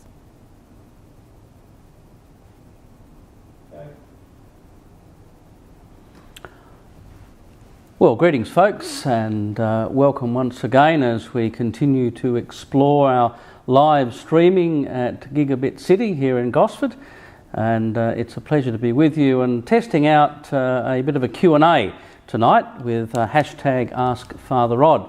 We have some trouble at the moment getting some of those hashtag questions through, so if you have sent a hashtag question, you might like to repeat it by sending it to @FatherBauer. That's @FatherBauer, and when the questions come up, I'll be pleased to explore them with you as we spend about 15 minutes together asking some of the questions that are on our minds today. I have a question from Dave, who asks, how can we use the power of love to persuade politicians of all types that locking up kids is not the answer? Well, that's certainly a question that many people are exploring at the moment. I guess the thing about using the power of love, Dave, is that it's hard work. It's much easier to be lazy and use the power of fear. Hate isn't the opposite to love. Fear is in fact the opposite to love. So when we want to be lazy, we want to gather people together in a very superficial and easy way, we'll always use fear. And that's certainly what's happening in our country at the moment. We are being made afraid of people who are different to us. and the government has been very lazy in gathering people together using that. The power of love is a much more difficult thing to use, but also a much deeper and more abiding thing to use to gather people together and to build up our society. The locking up of kids, of course, is this crazy thing that we're doing at the moment, thinking that we are deterring people by being cruel and by offering them some deprivation if they dare to come here. Amnesty International produced a report today, I think, exposing the lie really that us stopping the boats has saved lives. In fact, it's saved lives in the Timor Sea, but it's simply pushed people into the Mediterranean Sea where they're dying also in great numbers. So the fear factor is not the answer. It is simply the lazy way of doing things. If we want to use the power of love to persuade our politicians of all types, then we have to be people of love. We can't really blame politicians, or we can't project blame too much onto our politicians, because they are simply reflecting what the electorate are thinking and the desires of their constituents. So if we want our politicians to use love instead of fear, then we have to be people who are willing to do the hard work of love. We have to be people who are willing to reach out across our boundaries and build bridges and not walls. We have to be people who are willing not to otherize people, but to see their humanity and to build relationships with them. And so my answer to that question is go out. Find someone who is different from you, speaks a different language, has a different religion, practices different customs, is part of a different culture, and build that relationship. Do the hard work of love, loving our neighbour. It is when our politicians see us doing that, that they will change the way they are behaving. So Dave, thank you for your question, and I hope in some way that may answer not only your question, but the question that other people may have in that area. I have another question. This time has come through on Twitter because our hashtag doesn't seem to be working very well. And this question is from Anne Francis, who asks, Dear Father Rod, why do you mix religion and politics? Well, I guess that's the question that I get asked most of all. What is this idea of mixing religion and politics? Well, it often comes from a misunderstanding of the concept of the separation between church and state. We live, thank goodness, here in Australia in a secular democracy. Therefore, there is a separation between church and state. It's not really an official way like it is in the United States of America. Our Constitution simply states that there shall be no religious test for public office. So in public office, religion is absolutely irrelevant, and therefore that in some ways separates church and state. It's a bit of a reaction perhaps to the system, the Westminster system that we come from.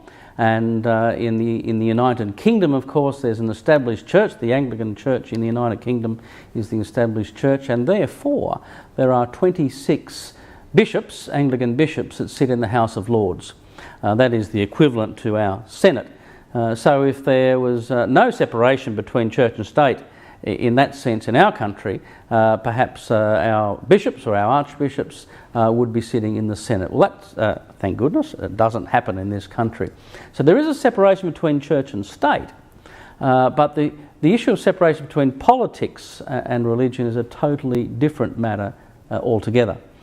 Politics is simply the way we human beings organise ourselves. It's the way we get together and organise our society and our community. Therefore, every person and every organisation really ought to be involved in that process. We all ought to be having our say. We all ought to be being heard by our elected representatives. So it's very important that the church, because we have a real concern for the marginalised, a real preference for the poor. That is part of the gospel that Christians believe in. It is right and proper that we should have a prophetic voice, that we should be calling our politicians to account and getting them to hear that the poor and the voiceless have someone who is speaking for them. So we need to be absolutely involved in politics. I think it's when the church becomes involved in government that's a bad thing. So we should be on the outside of Parliament House yelling and screaming our hearts out for the poor and for the marginalised and for those who have no voice. And hopefully those inside Parliament will be hearing something of what we're saying. So Anne, thank you for your question. It's a really important question, and perhaps it is just a little bit misunderstood that the church shouldn't have a say in politics at all. In fact, everyone in this country should be having a say, and I think it's a pity that people don't yell louder sometimes about some of the people who need to be spoken up for. For instance, refugees, asylum seekers, and of course children in detention. Another question I received today. I put up a sign and put out a tweet today, and saying that I stand with Gillian Trigg.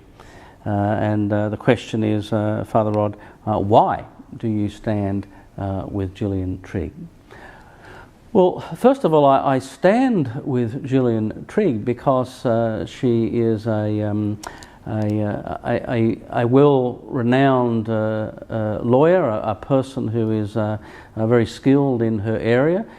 She's been given a job to do, to produce a report, which she has produced. The report itself is simply factual. It is the findings that the Human Rights Commission have discovered as they've gone around the detention centres, and they've simply laid that report before Parliament, which is their job to do. So I stand with her on that. I stand with her because I believe to have a Human Rights Commission is an essential part of a healthy democracy. A statutory body that can hold the government, no matter what flavour the government is, to account on its actions. So I stand with Gillian Trigg and the Human Rights Commission simply because the job they do is essential for our democracy.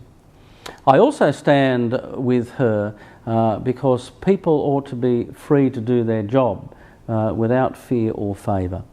And the treatment that Gillian Trigg has had over the last few days, I think, is an abomination and quite indecent. So I think all thinking Australians ought to stand with Gillian Trigg in this matter. Secondly, it is clear that leaving children in indefinite detention is one of the most detrimental things we can do to their development. We are, as a nation and as a people, and again, I'm not projecting this onto the government. We as a people are condoning through our lack of speaking out in that sense what is happening to these children in detention. And so I stand with Gillian Trigg in speaking out against the appalling way we are treating children in detention. And I do not believe that any mitigation about there is less children. I'm glad there are less children than there were a month ago in detention. I'm really grateful that we've been able to take some of these children out. But that has nothing to do with the fact that we as a nation have treated many children and continue to treat these children with absolute disdain. And we are judged and will be judged very harshly for the way that we have done that. So I do stand with Gillian Trigg. Other questions that are coming through.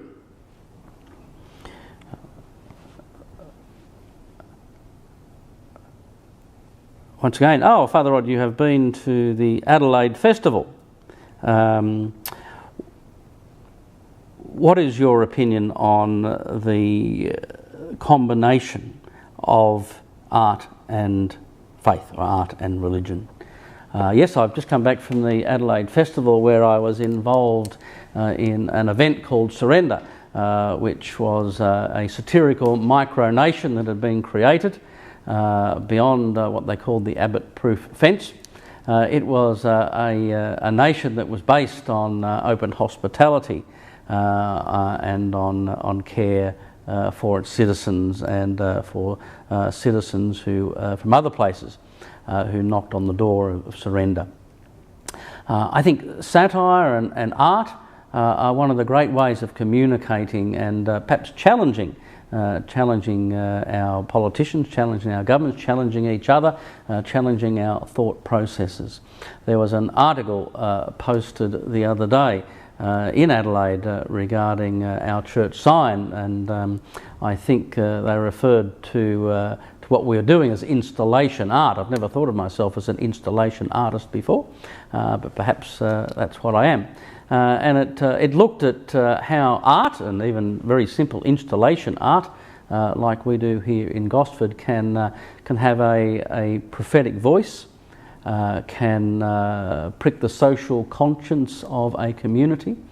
The article also looked at the work that Ben Quilty, the Australian artist, has been doing in Corribacan prison, of course, with the two young Australian men who are now facing execution.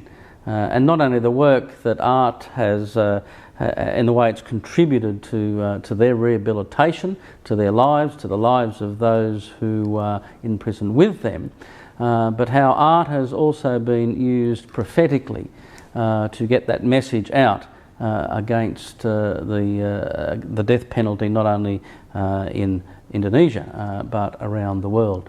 So artists and art events like the Adelaide Festival and the Adelaide Fringe Festival can play a very important role in challenging society to look at itself, in challenging society to evolve, to think about what it does and how it does it. So I'm very pleased to be enrolled with installation artists, probably not the best installation artists in the world by any means, but it is, art is a way of getting that message out, and has been throughout history. The great art, especially in the Christian world, has been used to promote the narrative that embraces our humanity, embraces our human life, helps us to reflect more deeply on our lives with each other. So I'm once again very grateful to have spent this time with you. I hope that we can do some more Q&A, ask Father Rod in about a fortnight's time. And in the meantime, if you have some questions, please feel free to send them in. Thank you so much. Really important that they grab those parts of the report that recommend targeted investments to bring people into work, not just implement the savings measures. The federal government says any changes to the welfare system will be made in the May budget. David Mark.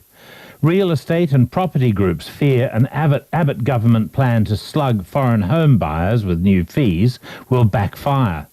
Tony Abbott today flagged charging foreigners at least an extra $5,000 when they buy a property. The Prime Minister says there's currently not enough scrutiny of foreign house purchases, and he's worried that that's making it harder for Australians to buy in capital cities. But the Property Council of Australia says the proposed fees will lead to fewer new homes and higher house prices overall. From Canberra, James Glenday reports. Joe, it's good to see you. Natalie, how are you? Tony Abbott and his treasurer met young home buyers this morning in the Sydney suburb of Kogarah. They had a coffee in front of the cameras. Cheers. And discussed how hard it can be to buy a house in Australia's capital cities. Part of the Australian dream is owning your own home, and it's not easy. but the job of government is try to ensure that there are no unnecessary obstacles put in people's way. One of the so-called obstacles the Prime Minister seems worried about is the number of foreigners investing illegally in the property market. Non-resident foreign investors are banned from buying existing homes, but they can buy new homes and apartments. It's a long-standing policy designed to boost the number of homes built in Australia. Under the former government, for 6 years, there was not a single legal case against a foreigner buying a home. But most of the evidence of dodgy house purchases by foreigners is anecdotal. Amanda Lynch from the Real Estate Institute of Australia says the industry does need better data. We don't have the information. We don't know who's buying our houses or whether they're entitled to buy them. So, in a bid to get better information and stamp out illegal purchases, the Treasurer Joe Hockey today launched an options paper. It proposes slugging foreigners thousands of dollars in new fees. Some of the money will help fund more scrutiny by the Foreign Investment Review Board. For any foreign investor that wants to buy a residential property under $1 million, there will be a $5,000 application fee. Over $1 million, it will be $10,000 for every extra $1 million in the purchase price. Secondly, there will be a new register set up so that we know how many foreign residential and agricultural property owners are in Australia, who they are, which is a very important form of reassurance to the Australian people. The new fees will raise about $200 million a year. Anyone breaking the law will be fined up to 25% of the value of the property and be forced to sell it. These integrity measures are absolutely essential for reassuring Australians that when they go to an auction, they are on a level playing field, that they are not being taken advantage of. I emphasise again, we welcome foreign investment. We need foreign investment. But some in the property industry say that's not the message today's announcement sends to foreigners. Justin Brown from CBRE Residential says the policy is populist and poorly thought through. It's saying to you, look, at any time we might just decide to change our mind and provide new taxes for you. The proposed fees are much higher than those suggested by a parliamentary inquiry last year, and Ken Morrison from the Property Council of Australia likens the new charges to stamp duty. The $5,000 mark or $10,000 mark, this does constitute a significant new tax. He thinks the policy will ultimately reduce the number of new homes being built and make it harder for people to buy. This measure will backfire. We'll see more upward pressure on house prices at the time we can least afford it. But the government says it's confident the new fees won't deter foreign investment. It says the system is comparable to the one that operates in New Zealand. Ever since the failed leadership spill, the Prime Minister has tried to prove to his colleagues he's listening. He says the idea of the new fees came from the backbench. James Glenday. A warning, our next story from the Child Abuse Royal Commission contains details you may find disturbing. A former teacher at Sydney's Knox Grammar School has revealed that he was employed without even formally applying to supervise boys in the boarding houses. Almost 3 decades later, he was jailed for child sex offences. During his appearance at today's Royal Commission, Craig Treloar told the hearing that the school's former headmaster knew that he was showing students in the 1980s pornography, but no one told the police. Thomas Ariti reports. Craig Treloar arrived at the Royal Commission a disgraced man, and counsel assisting David Lloyd was quick to remind him. You ultimately were convicted of a number of those complaints, and they included sexual assault. Yes, well, if that includes letting boys touch me, yes. And showing boys heterosexual pornography? Yes. Homosexual pornography? Yes. And pornography depicting bestiality? Yes. Lawyer Peter Skinner represents former Knox students who were abused by Treloar. He took exception to the convicted sex offender's memory of the events. Letting boys touch you? Sorry, well, there was masturbation involved. But do you have any self-awareness of how offensive it is to say that the boys wanted to touch you and you let them? I mean, you forced them to touch you. That's the truth, isn't it? No, I did not force them to touch me. All right, you deny it. That I forced them? Yes. Do you have any remorse? Of course I have remorse. Treloar spent 27 years of his professional life at Knox Grammar, and before that he was a student there. He was first employed in the early 1980s as a resident master in one of the boarding houses. Today he revealed to counsel assisting David Lloyd that he wasn't asked for references or properly interviewed. Were you ever required to make an application by way of an application form or in writing? No, none whatsoever. Were you ever asked what your qualifications were to fill the role of resident master? No, sir. Craig Treloar was teaching his Year 6 class on the day he was arrested in 2009. He spent 2 years behind bars. But as early as 1987, he recalls a meeting with the former headmaster, Dr. Ian Patterson, where he admitted showing the boys pornography. Did he ask you whether that was the extent of your misconduct in relation to boys? I can't be certain. The only thing I can say is that had he asked me, had I done anything beyond showing the videos, I most likely would have said no, so I would have been too scared. Craig Treloar was suspended from teaching for 6 months, but the police weren't told. He'd spend the next 20 years teaching and coaching sporting teams. Michael Jenkinson remembers teaching Treloar at Knox and would later become the head of the prep school in the 1970s and 80s.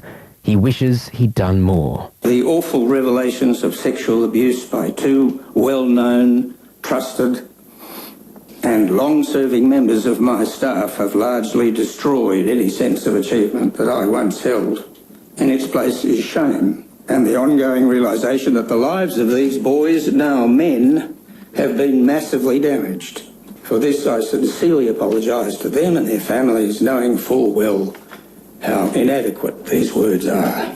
The former and current headmasters are expected to give evidence in the coming days. Thomas Ariti. A Hindu nationalist leader with links to India's Prime Minister has sparked new accusations of Hindu extremism with a comment about Mother Teresa. His claim that the objective of her charity work was to convert the poor to Christianity has stoked fears about the trend of interfaith prejudice leading to violence. The comments come at an awkward time for Prime Minister Narendra Modi, who's trying to convince the nation that despite his Hindu nationalist roots, he believes in freedom of religion. South Asia correspondent Stephanie March. Mother Teresa dedicated 5 decades of her life to helping India's poor, sick and downtrodden. She's revered by many Christians and non-Christians in India, and the charities she set up still serve thousands of people to this day. But Mohan Bhagwat, the chief of India's Hindu nationalist group, the RSS, has questioned her motives.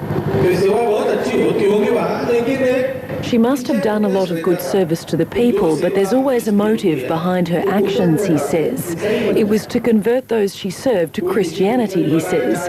It's not a question of converting someone to Christianity, but to do it under the garb of social service is to devalue that service, he says. The remark is not uncharacteristic of the right-wing nationalist RSS, but many in India are outraged that such comments would come from a group which has close links to the ruling party and whose membership include Prime Minister Narendra Modi. The spokesperson for the opposition Congress Party says Mother Teresa shouldn't be insulted like this. The head of another opposition party from southern India, where Christianity is more common, says the statement is condemnable. The Chief Minister of the Capital Territory, Delhi, took to Twitter to defend Mother Teresa, saying she was a noble soul. Sunita Kumar is the spokeswoman for the Missionaries of Charity, the Kolkata-based Catholic congregation established by Mother Teresa in 1950. I think he's been very misinformed. If you visit any of her homes here or anywhere else, it's not that they are all Christians and they've then been admitted. So conversion is out of the question. The RSS chief is not the first to question or criticise Mother Teresa's motives, but his comments have caused problems for the Hindu nationalist Prime Minister, who's trying to prove to the country that he supports freedom of religion and a secular state. Narendra Modi's been exonerated by the courts for any alleged role in religious riots in the state of Gujarat, where he was chief minister, which left more than 1,000 people, mostly Muslims, dead in 2002. But many still say he didn't do enough to stop the deadly pogrom. He won office with the support of Hindu nationalist groups such as the RSS, and some believe they've become increasingly bold during his time in office. He was criticised for his delay in denouncing a series of attacks on Christian churches earlier this year, but when he eventually did speak out, he condemned all incidents of violence against religious minorities and said his government will ensure there's complete freedom of faith. Mohan Guruswamy is a political analyst from New Delhi's Jawaharlal Nehru University. As Prime Minister of India, he can't afford As Prime Minister of India, he can't afford to take any positions, and clearly he's embarrassed.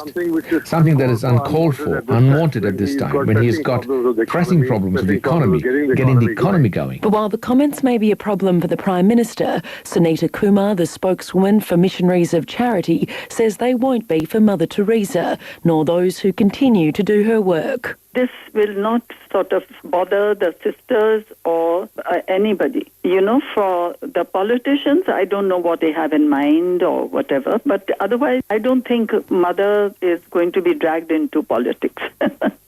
Sunita Kumar, the spokeswoman for Missionaries of Charity, ending Stephanie March's report.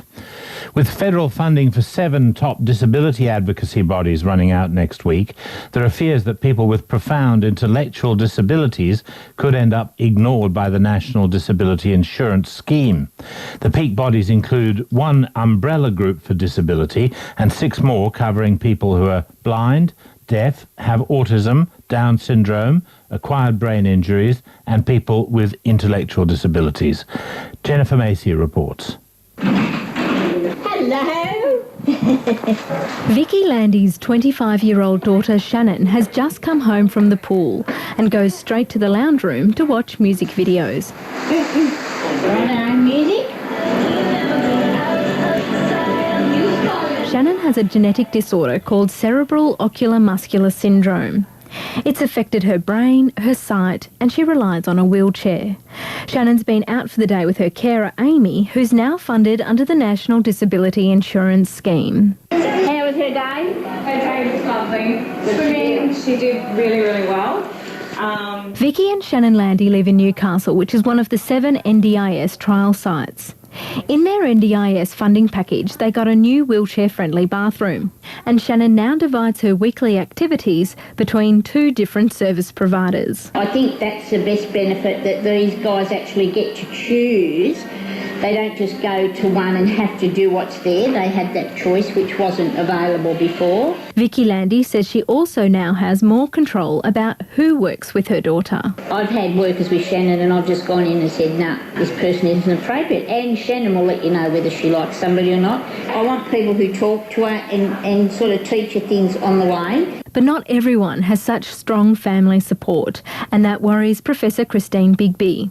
She's the director of the Living with Disability Research Centre at La Trobe University. People with intellectual disability really are the largest participant group within the NDIS, and yet up until now they haven't been really involved in the sort of representative structures like the board or the advisory reference groups. The other critical thing that's just happened is the defunding of the impairment-specific advocacy groups that act to represent the voices of people with intellectual disabilities.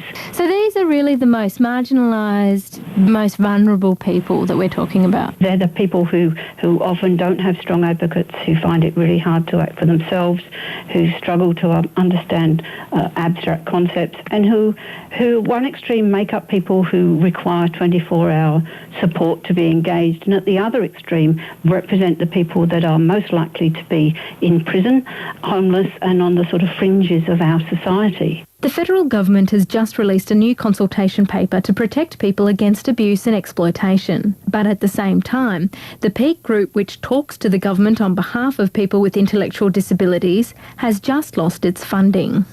Kevin Stone is the president of Inclusion Australia, the National Council on Intellectual Disability. Well, at a time when the NDIS is in its infancy and we're all trying to get this right for the various needs of people with disabilities. Don't you think that'd be a good time to actually hear from the peak organisation about what those needs are? He says in the past 6 months, the National Disability Insurance Agency has finally started listening to the advice and experience of people with intellectual disabilities and their families. They think that someone's going to come in and sit down and tell them exactly what they need and how much they want. It doesn't work like that. And it's also not possible for someone who's non-verbal. No, absolutely. So one of the roles that our organisation plays is actually to, we call it co-designing, that is working alongside organisations, departments to actually help them get it right.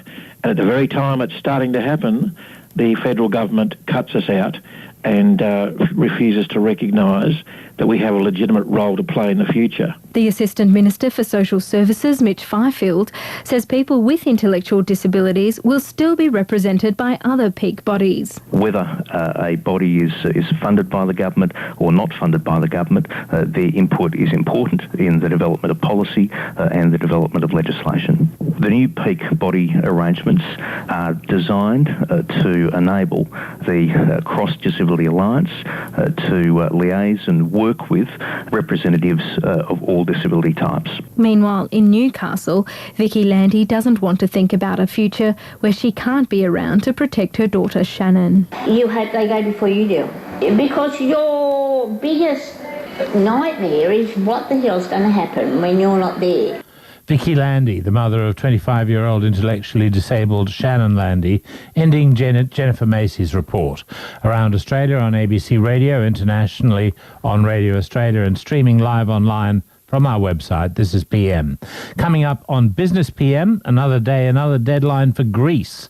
Can the latest debt deal prevent a disastrous exit from the European Union?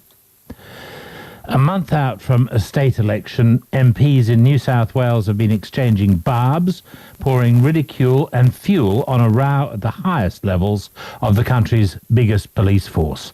The Labor opposition says there's a soap opera taking place in the top command that can only end with the appointment of a new commissioner. Two contenders for the top job, Nick Caldus and Catherine Byrne, have been at loggerheads in a scandal over a covert bugging operation, and today an inquiry found the incumbent Andrew Scipione himself failed to deal with the issue. Peter Lloyd reports. It began 14 years ago as a secret operation codenamed Mascot and Florida to uncover crooked cops using court-issued warrants for listening devices. Over the years, it's become a saga of private recriminations in the shadows inside the police service. One of the prime bugging targets was Deputy Commissioner Nick Caldus. The officer running the operation then is his now fellow Deputy Commissioner Catherine Byrne. They speak, PM understands, only when necessary. It's a kind of Cold War that was finally laid bare when a state parliamentary inquiry decided to air the dirty laundry before one of them possibly steps up to succeed Andrew Scipione when he retires before the end of the year. Committee Chairman Robert Borsak. Frankly, letting these matters fester for over a decade has done nothing but make a bad situation worse. In evidence, Catherine Byrne told the committee that all those years ago, she held a reasonable suspicion that Mr Caldus knew about or was involved in corruption. The committee came to a different conclusion. It found no evidence to justify Mr Caldus being tapped. In his evidence, Mr Caldus spoke of a decade of angst. He remained indignant, though he made a dramatic public statement that he'd forgiven his rival for her actions. Today, the newly minted Labor opposition leader, Luke Foley, seized the moment. Enough is enough. The soap opera has to end. The best way we can deal with the dysfunction at the most senior levels of the New South Wales Police Force is to choose Commissioner Scipione's successor. Commissioner Scipione said he won't seek to serve beyond the end of August. That's 6 months away, but in my view, the time has come to formally embark on this selection process for the next Police Commissioner of New South Wales. The inquiry didn't go that far. It recommended the government simply apologise to Nick Caldus. And MPs also want changes to the way that the police obtain bugging warrants. Chairman Robert Borsak again.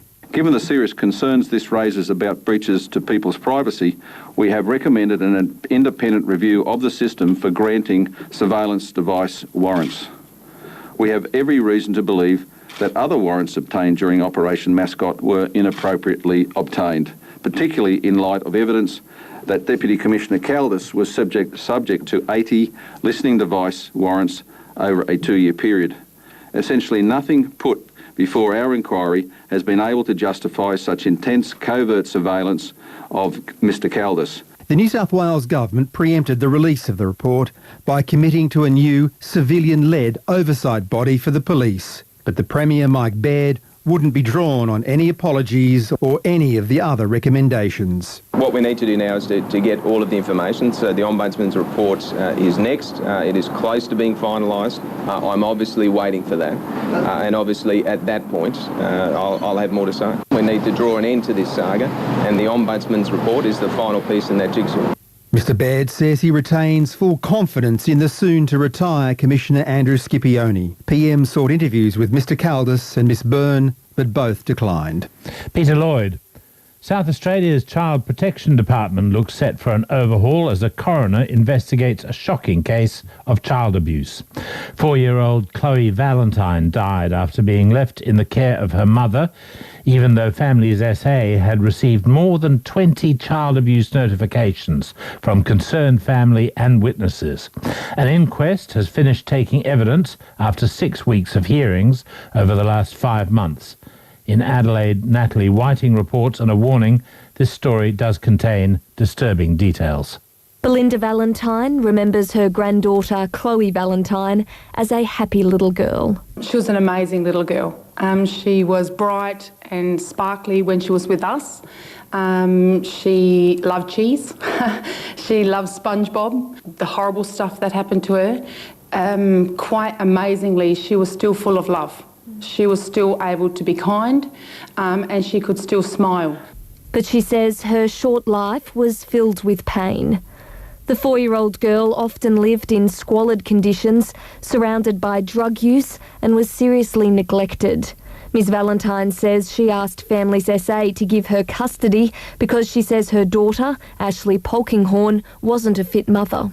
We tried to intervene a lot, and were very outspoken, and so it was very confusing to us why our concerns weren't being taken seriously, and our efforts to try and keep Chloe safe weren't taken seriously.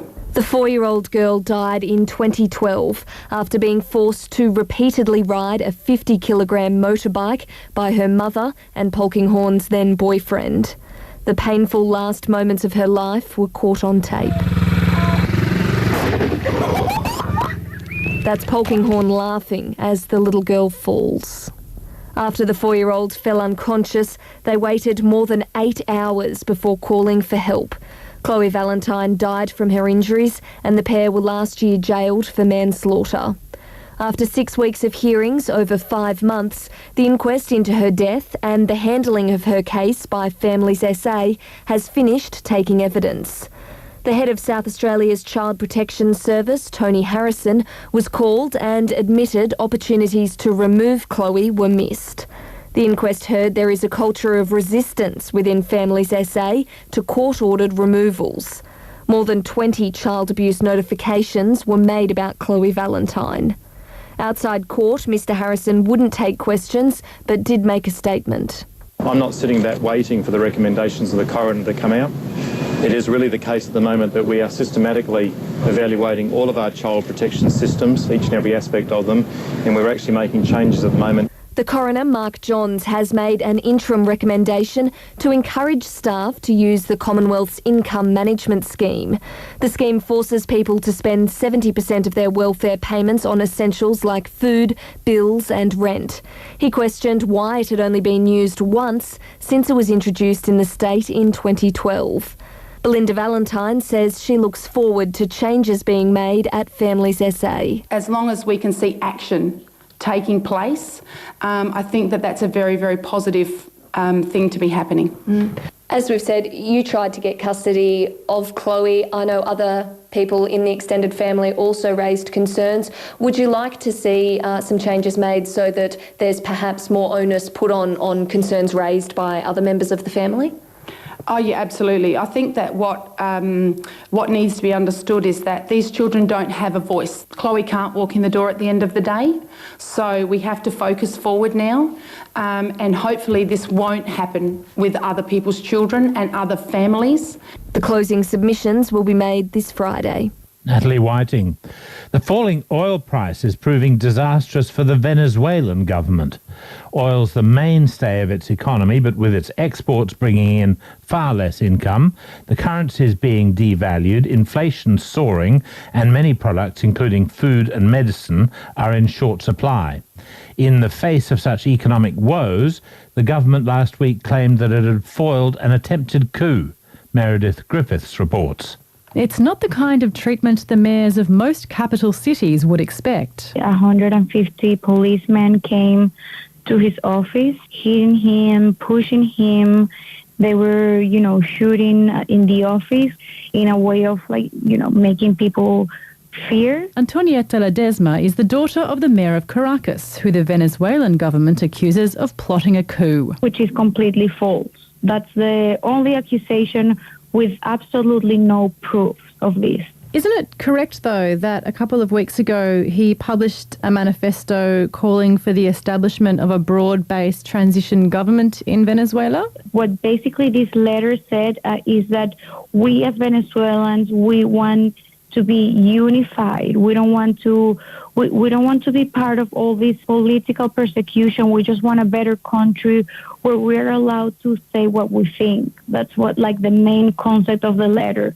For the president, this was considered a treason to the nation. When he published the letter, was your father concerned that it would anger the government, and was he concerned that there might have been some repercussions? He was concerned, but he would always say that his goal was in the right part of the history. He would always say that while you were doing right for your country, you shouldn't be scared, you shouldn't be concerned. Venezuelan politics is the speciality of Assistant Professor Anthea McCarthy-Jones from the University of Canberra, and she says the arrest of Antonio Ledesma is part of a concerning trend. Especially over the last 12 months in Venezuela, we see sort of moves by the government to really take on directly key members of the opposition who do have some sort of voice or traction. She says that President Nicolas Maduro is struggling. He's really struggled to actually consolidate any sort of legitimacy with the majority of the population. His unpopularity is not being helped by Venezuela's economic woes, yet the Venezuelan ambassador to Australia, Nelson Davila, has dismissed any accusations of a crackdown. Antonio Ledesma's family say he still has not been charged with any offence, and they don't know when he will face court again. Meredith Griffiths. Tasmanian scientists are working on a vaccine designed to protect Tasmanian devils from a contagious facial cancer that's spreading across the island. The devil facial tumour disease was first found in 1996, and since then the cancer has killed almost 9 out of 10 of all Tasmanian devils in the wild. Now there's some new hope. Felicity Ogilvie. The Tasmanian government is protecting the devil from extinction by holding about 600 of the animals in wildlife parks and zoos around the country. The insurance population's being kept safe from the facial tumour disease that could see the Tasmanian devil go extinct in the wild.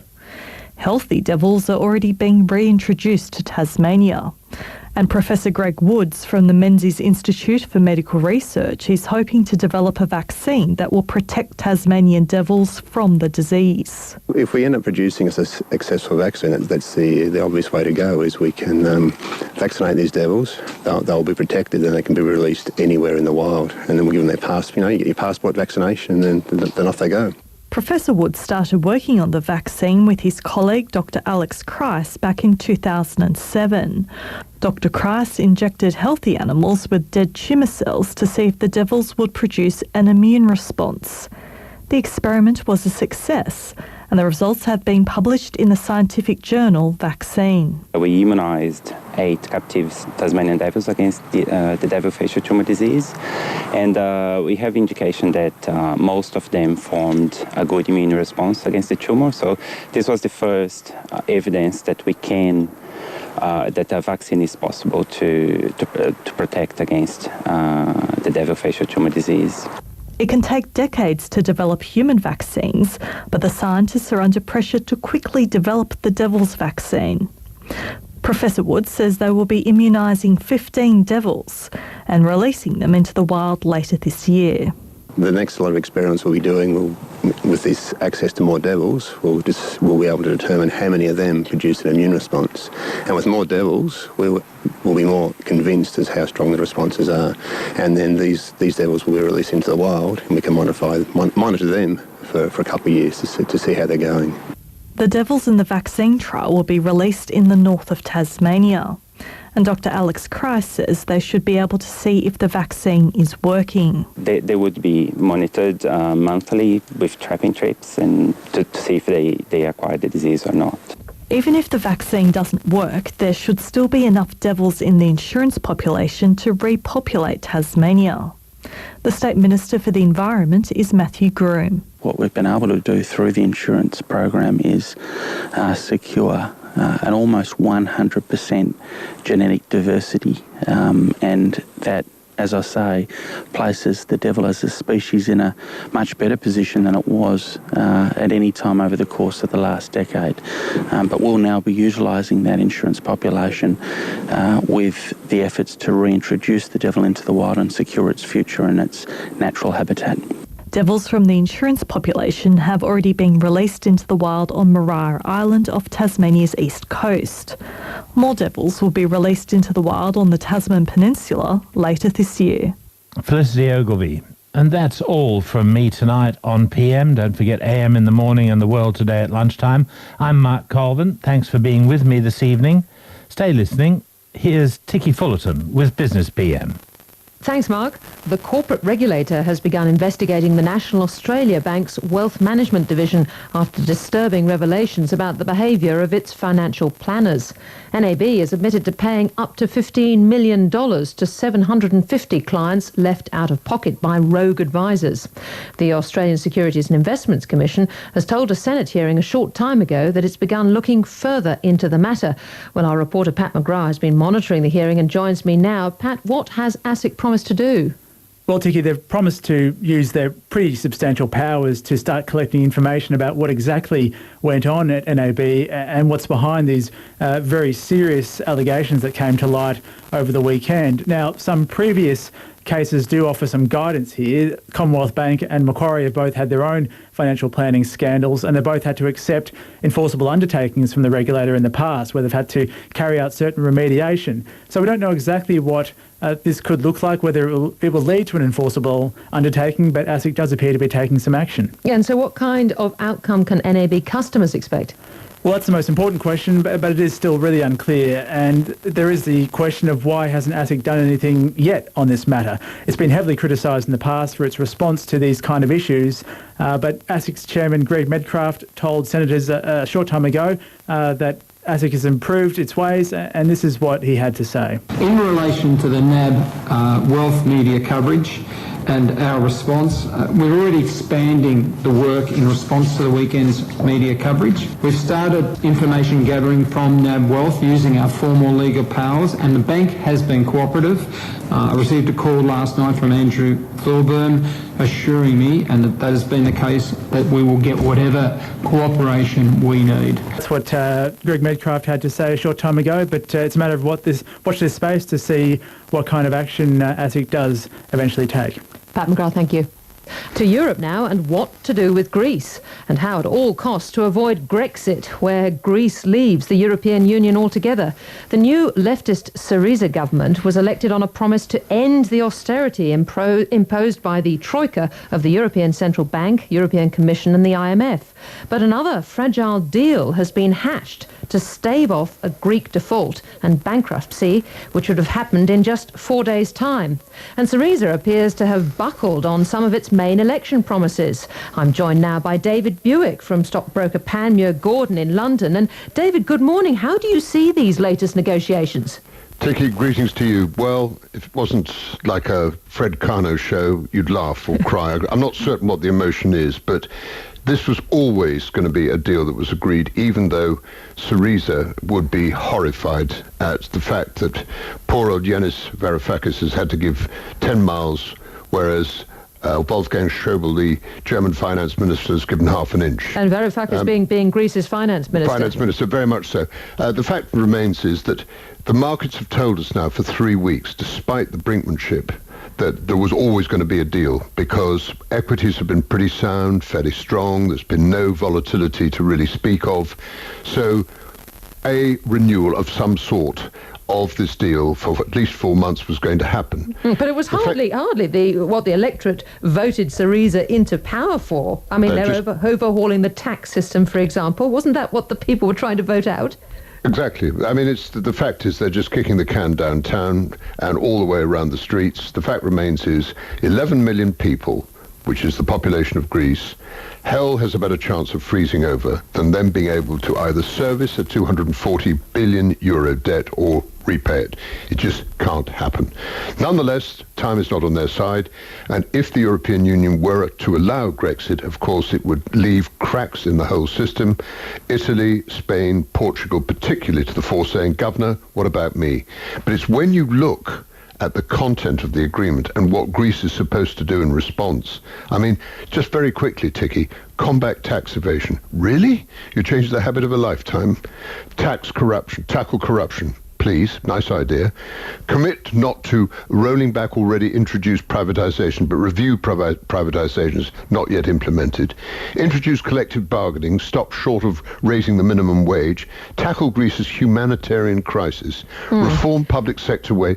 I mean, this is nebulous stuff. Well, I was going to say, interestingly, the IMF chief, Christine Lagarde, has actually said that they're going to require clear commitments and tougher commitments than what's in the agreement on things like pensions and privatisation and labour reforms, aren't they?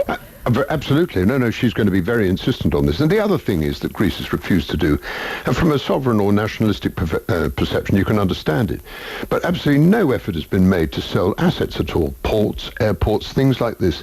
But what's the solution now? Should the EU not really look to taking some sort of haircut on all its debts? Well, if you're going to put this thing to bed, frankly, what you have to do is to set out something like a 20-year deal with a zero coupon on it. So people exchange their existing debt, put a zero coupon on it for 20 years, which is, in point of fact, taking a haircut, which is what you suggest.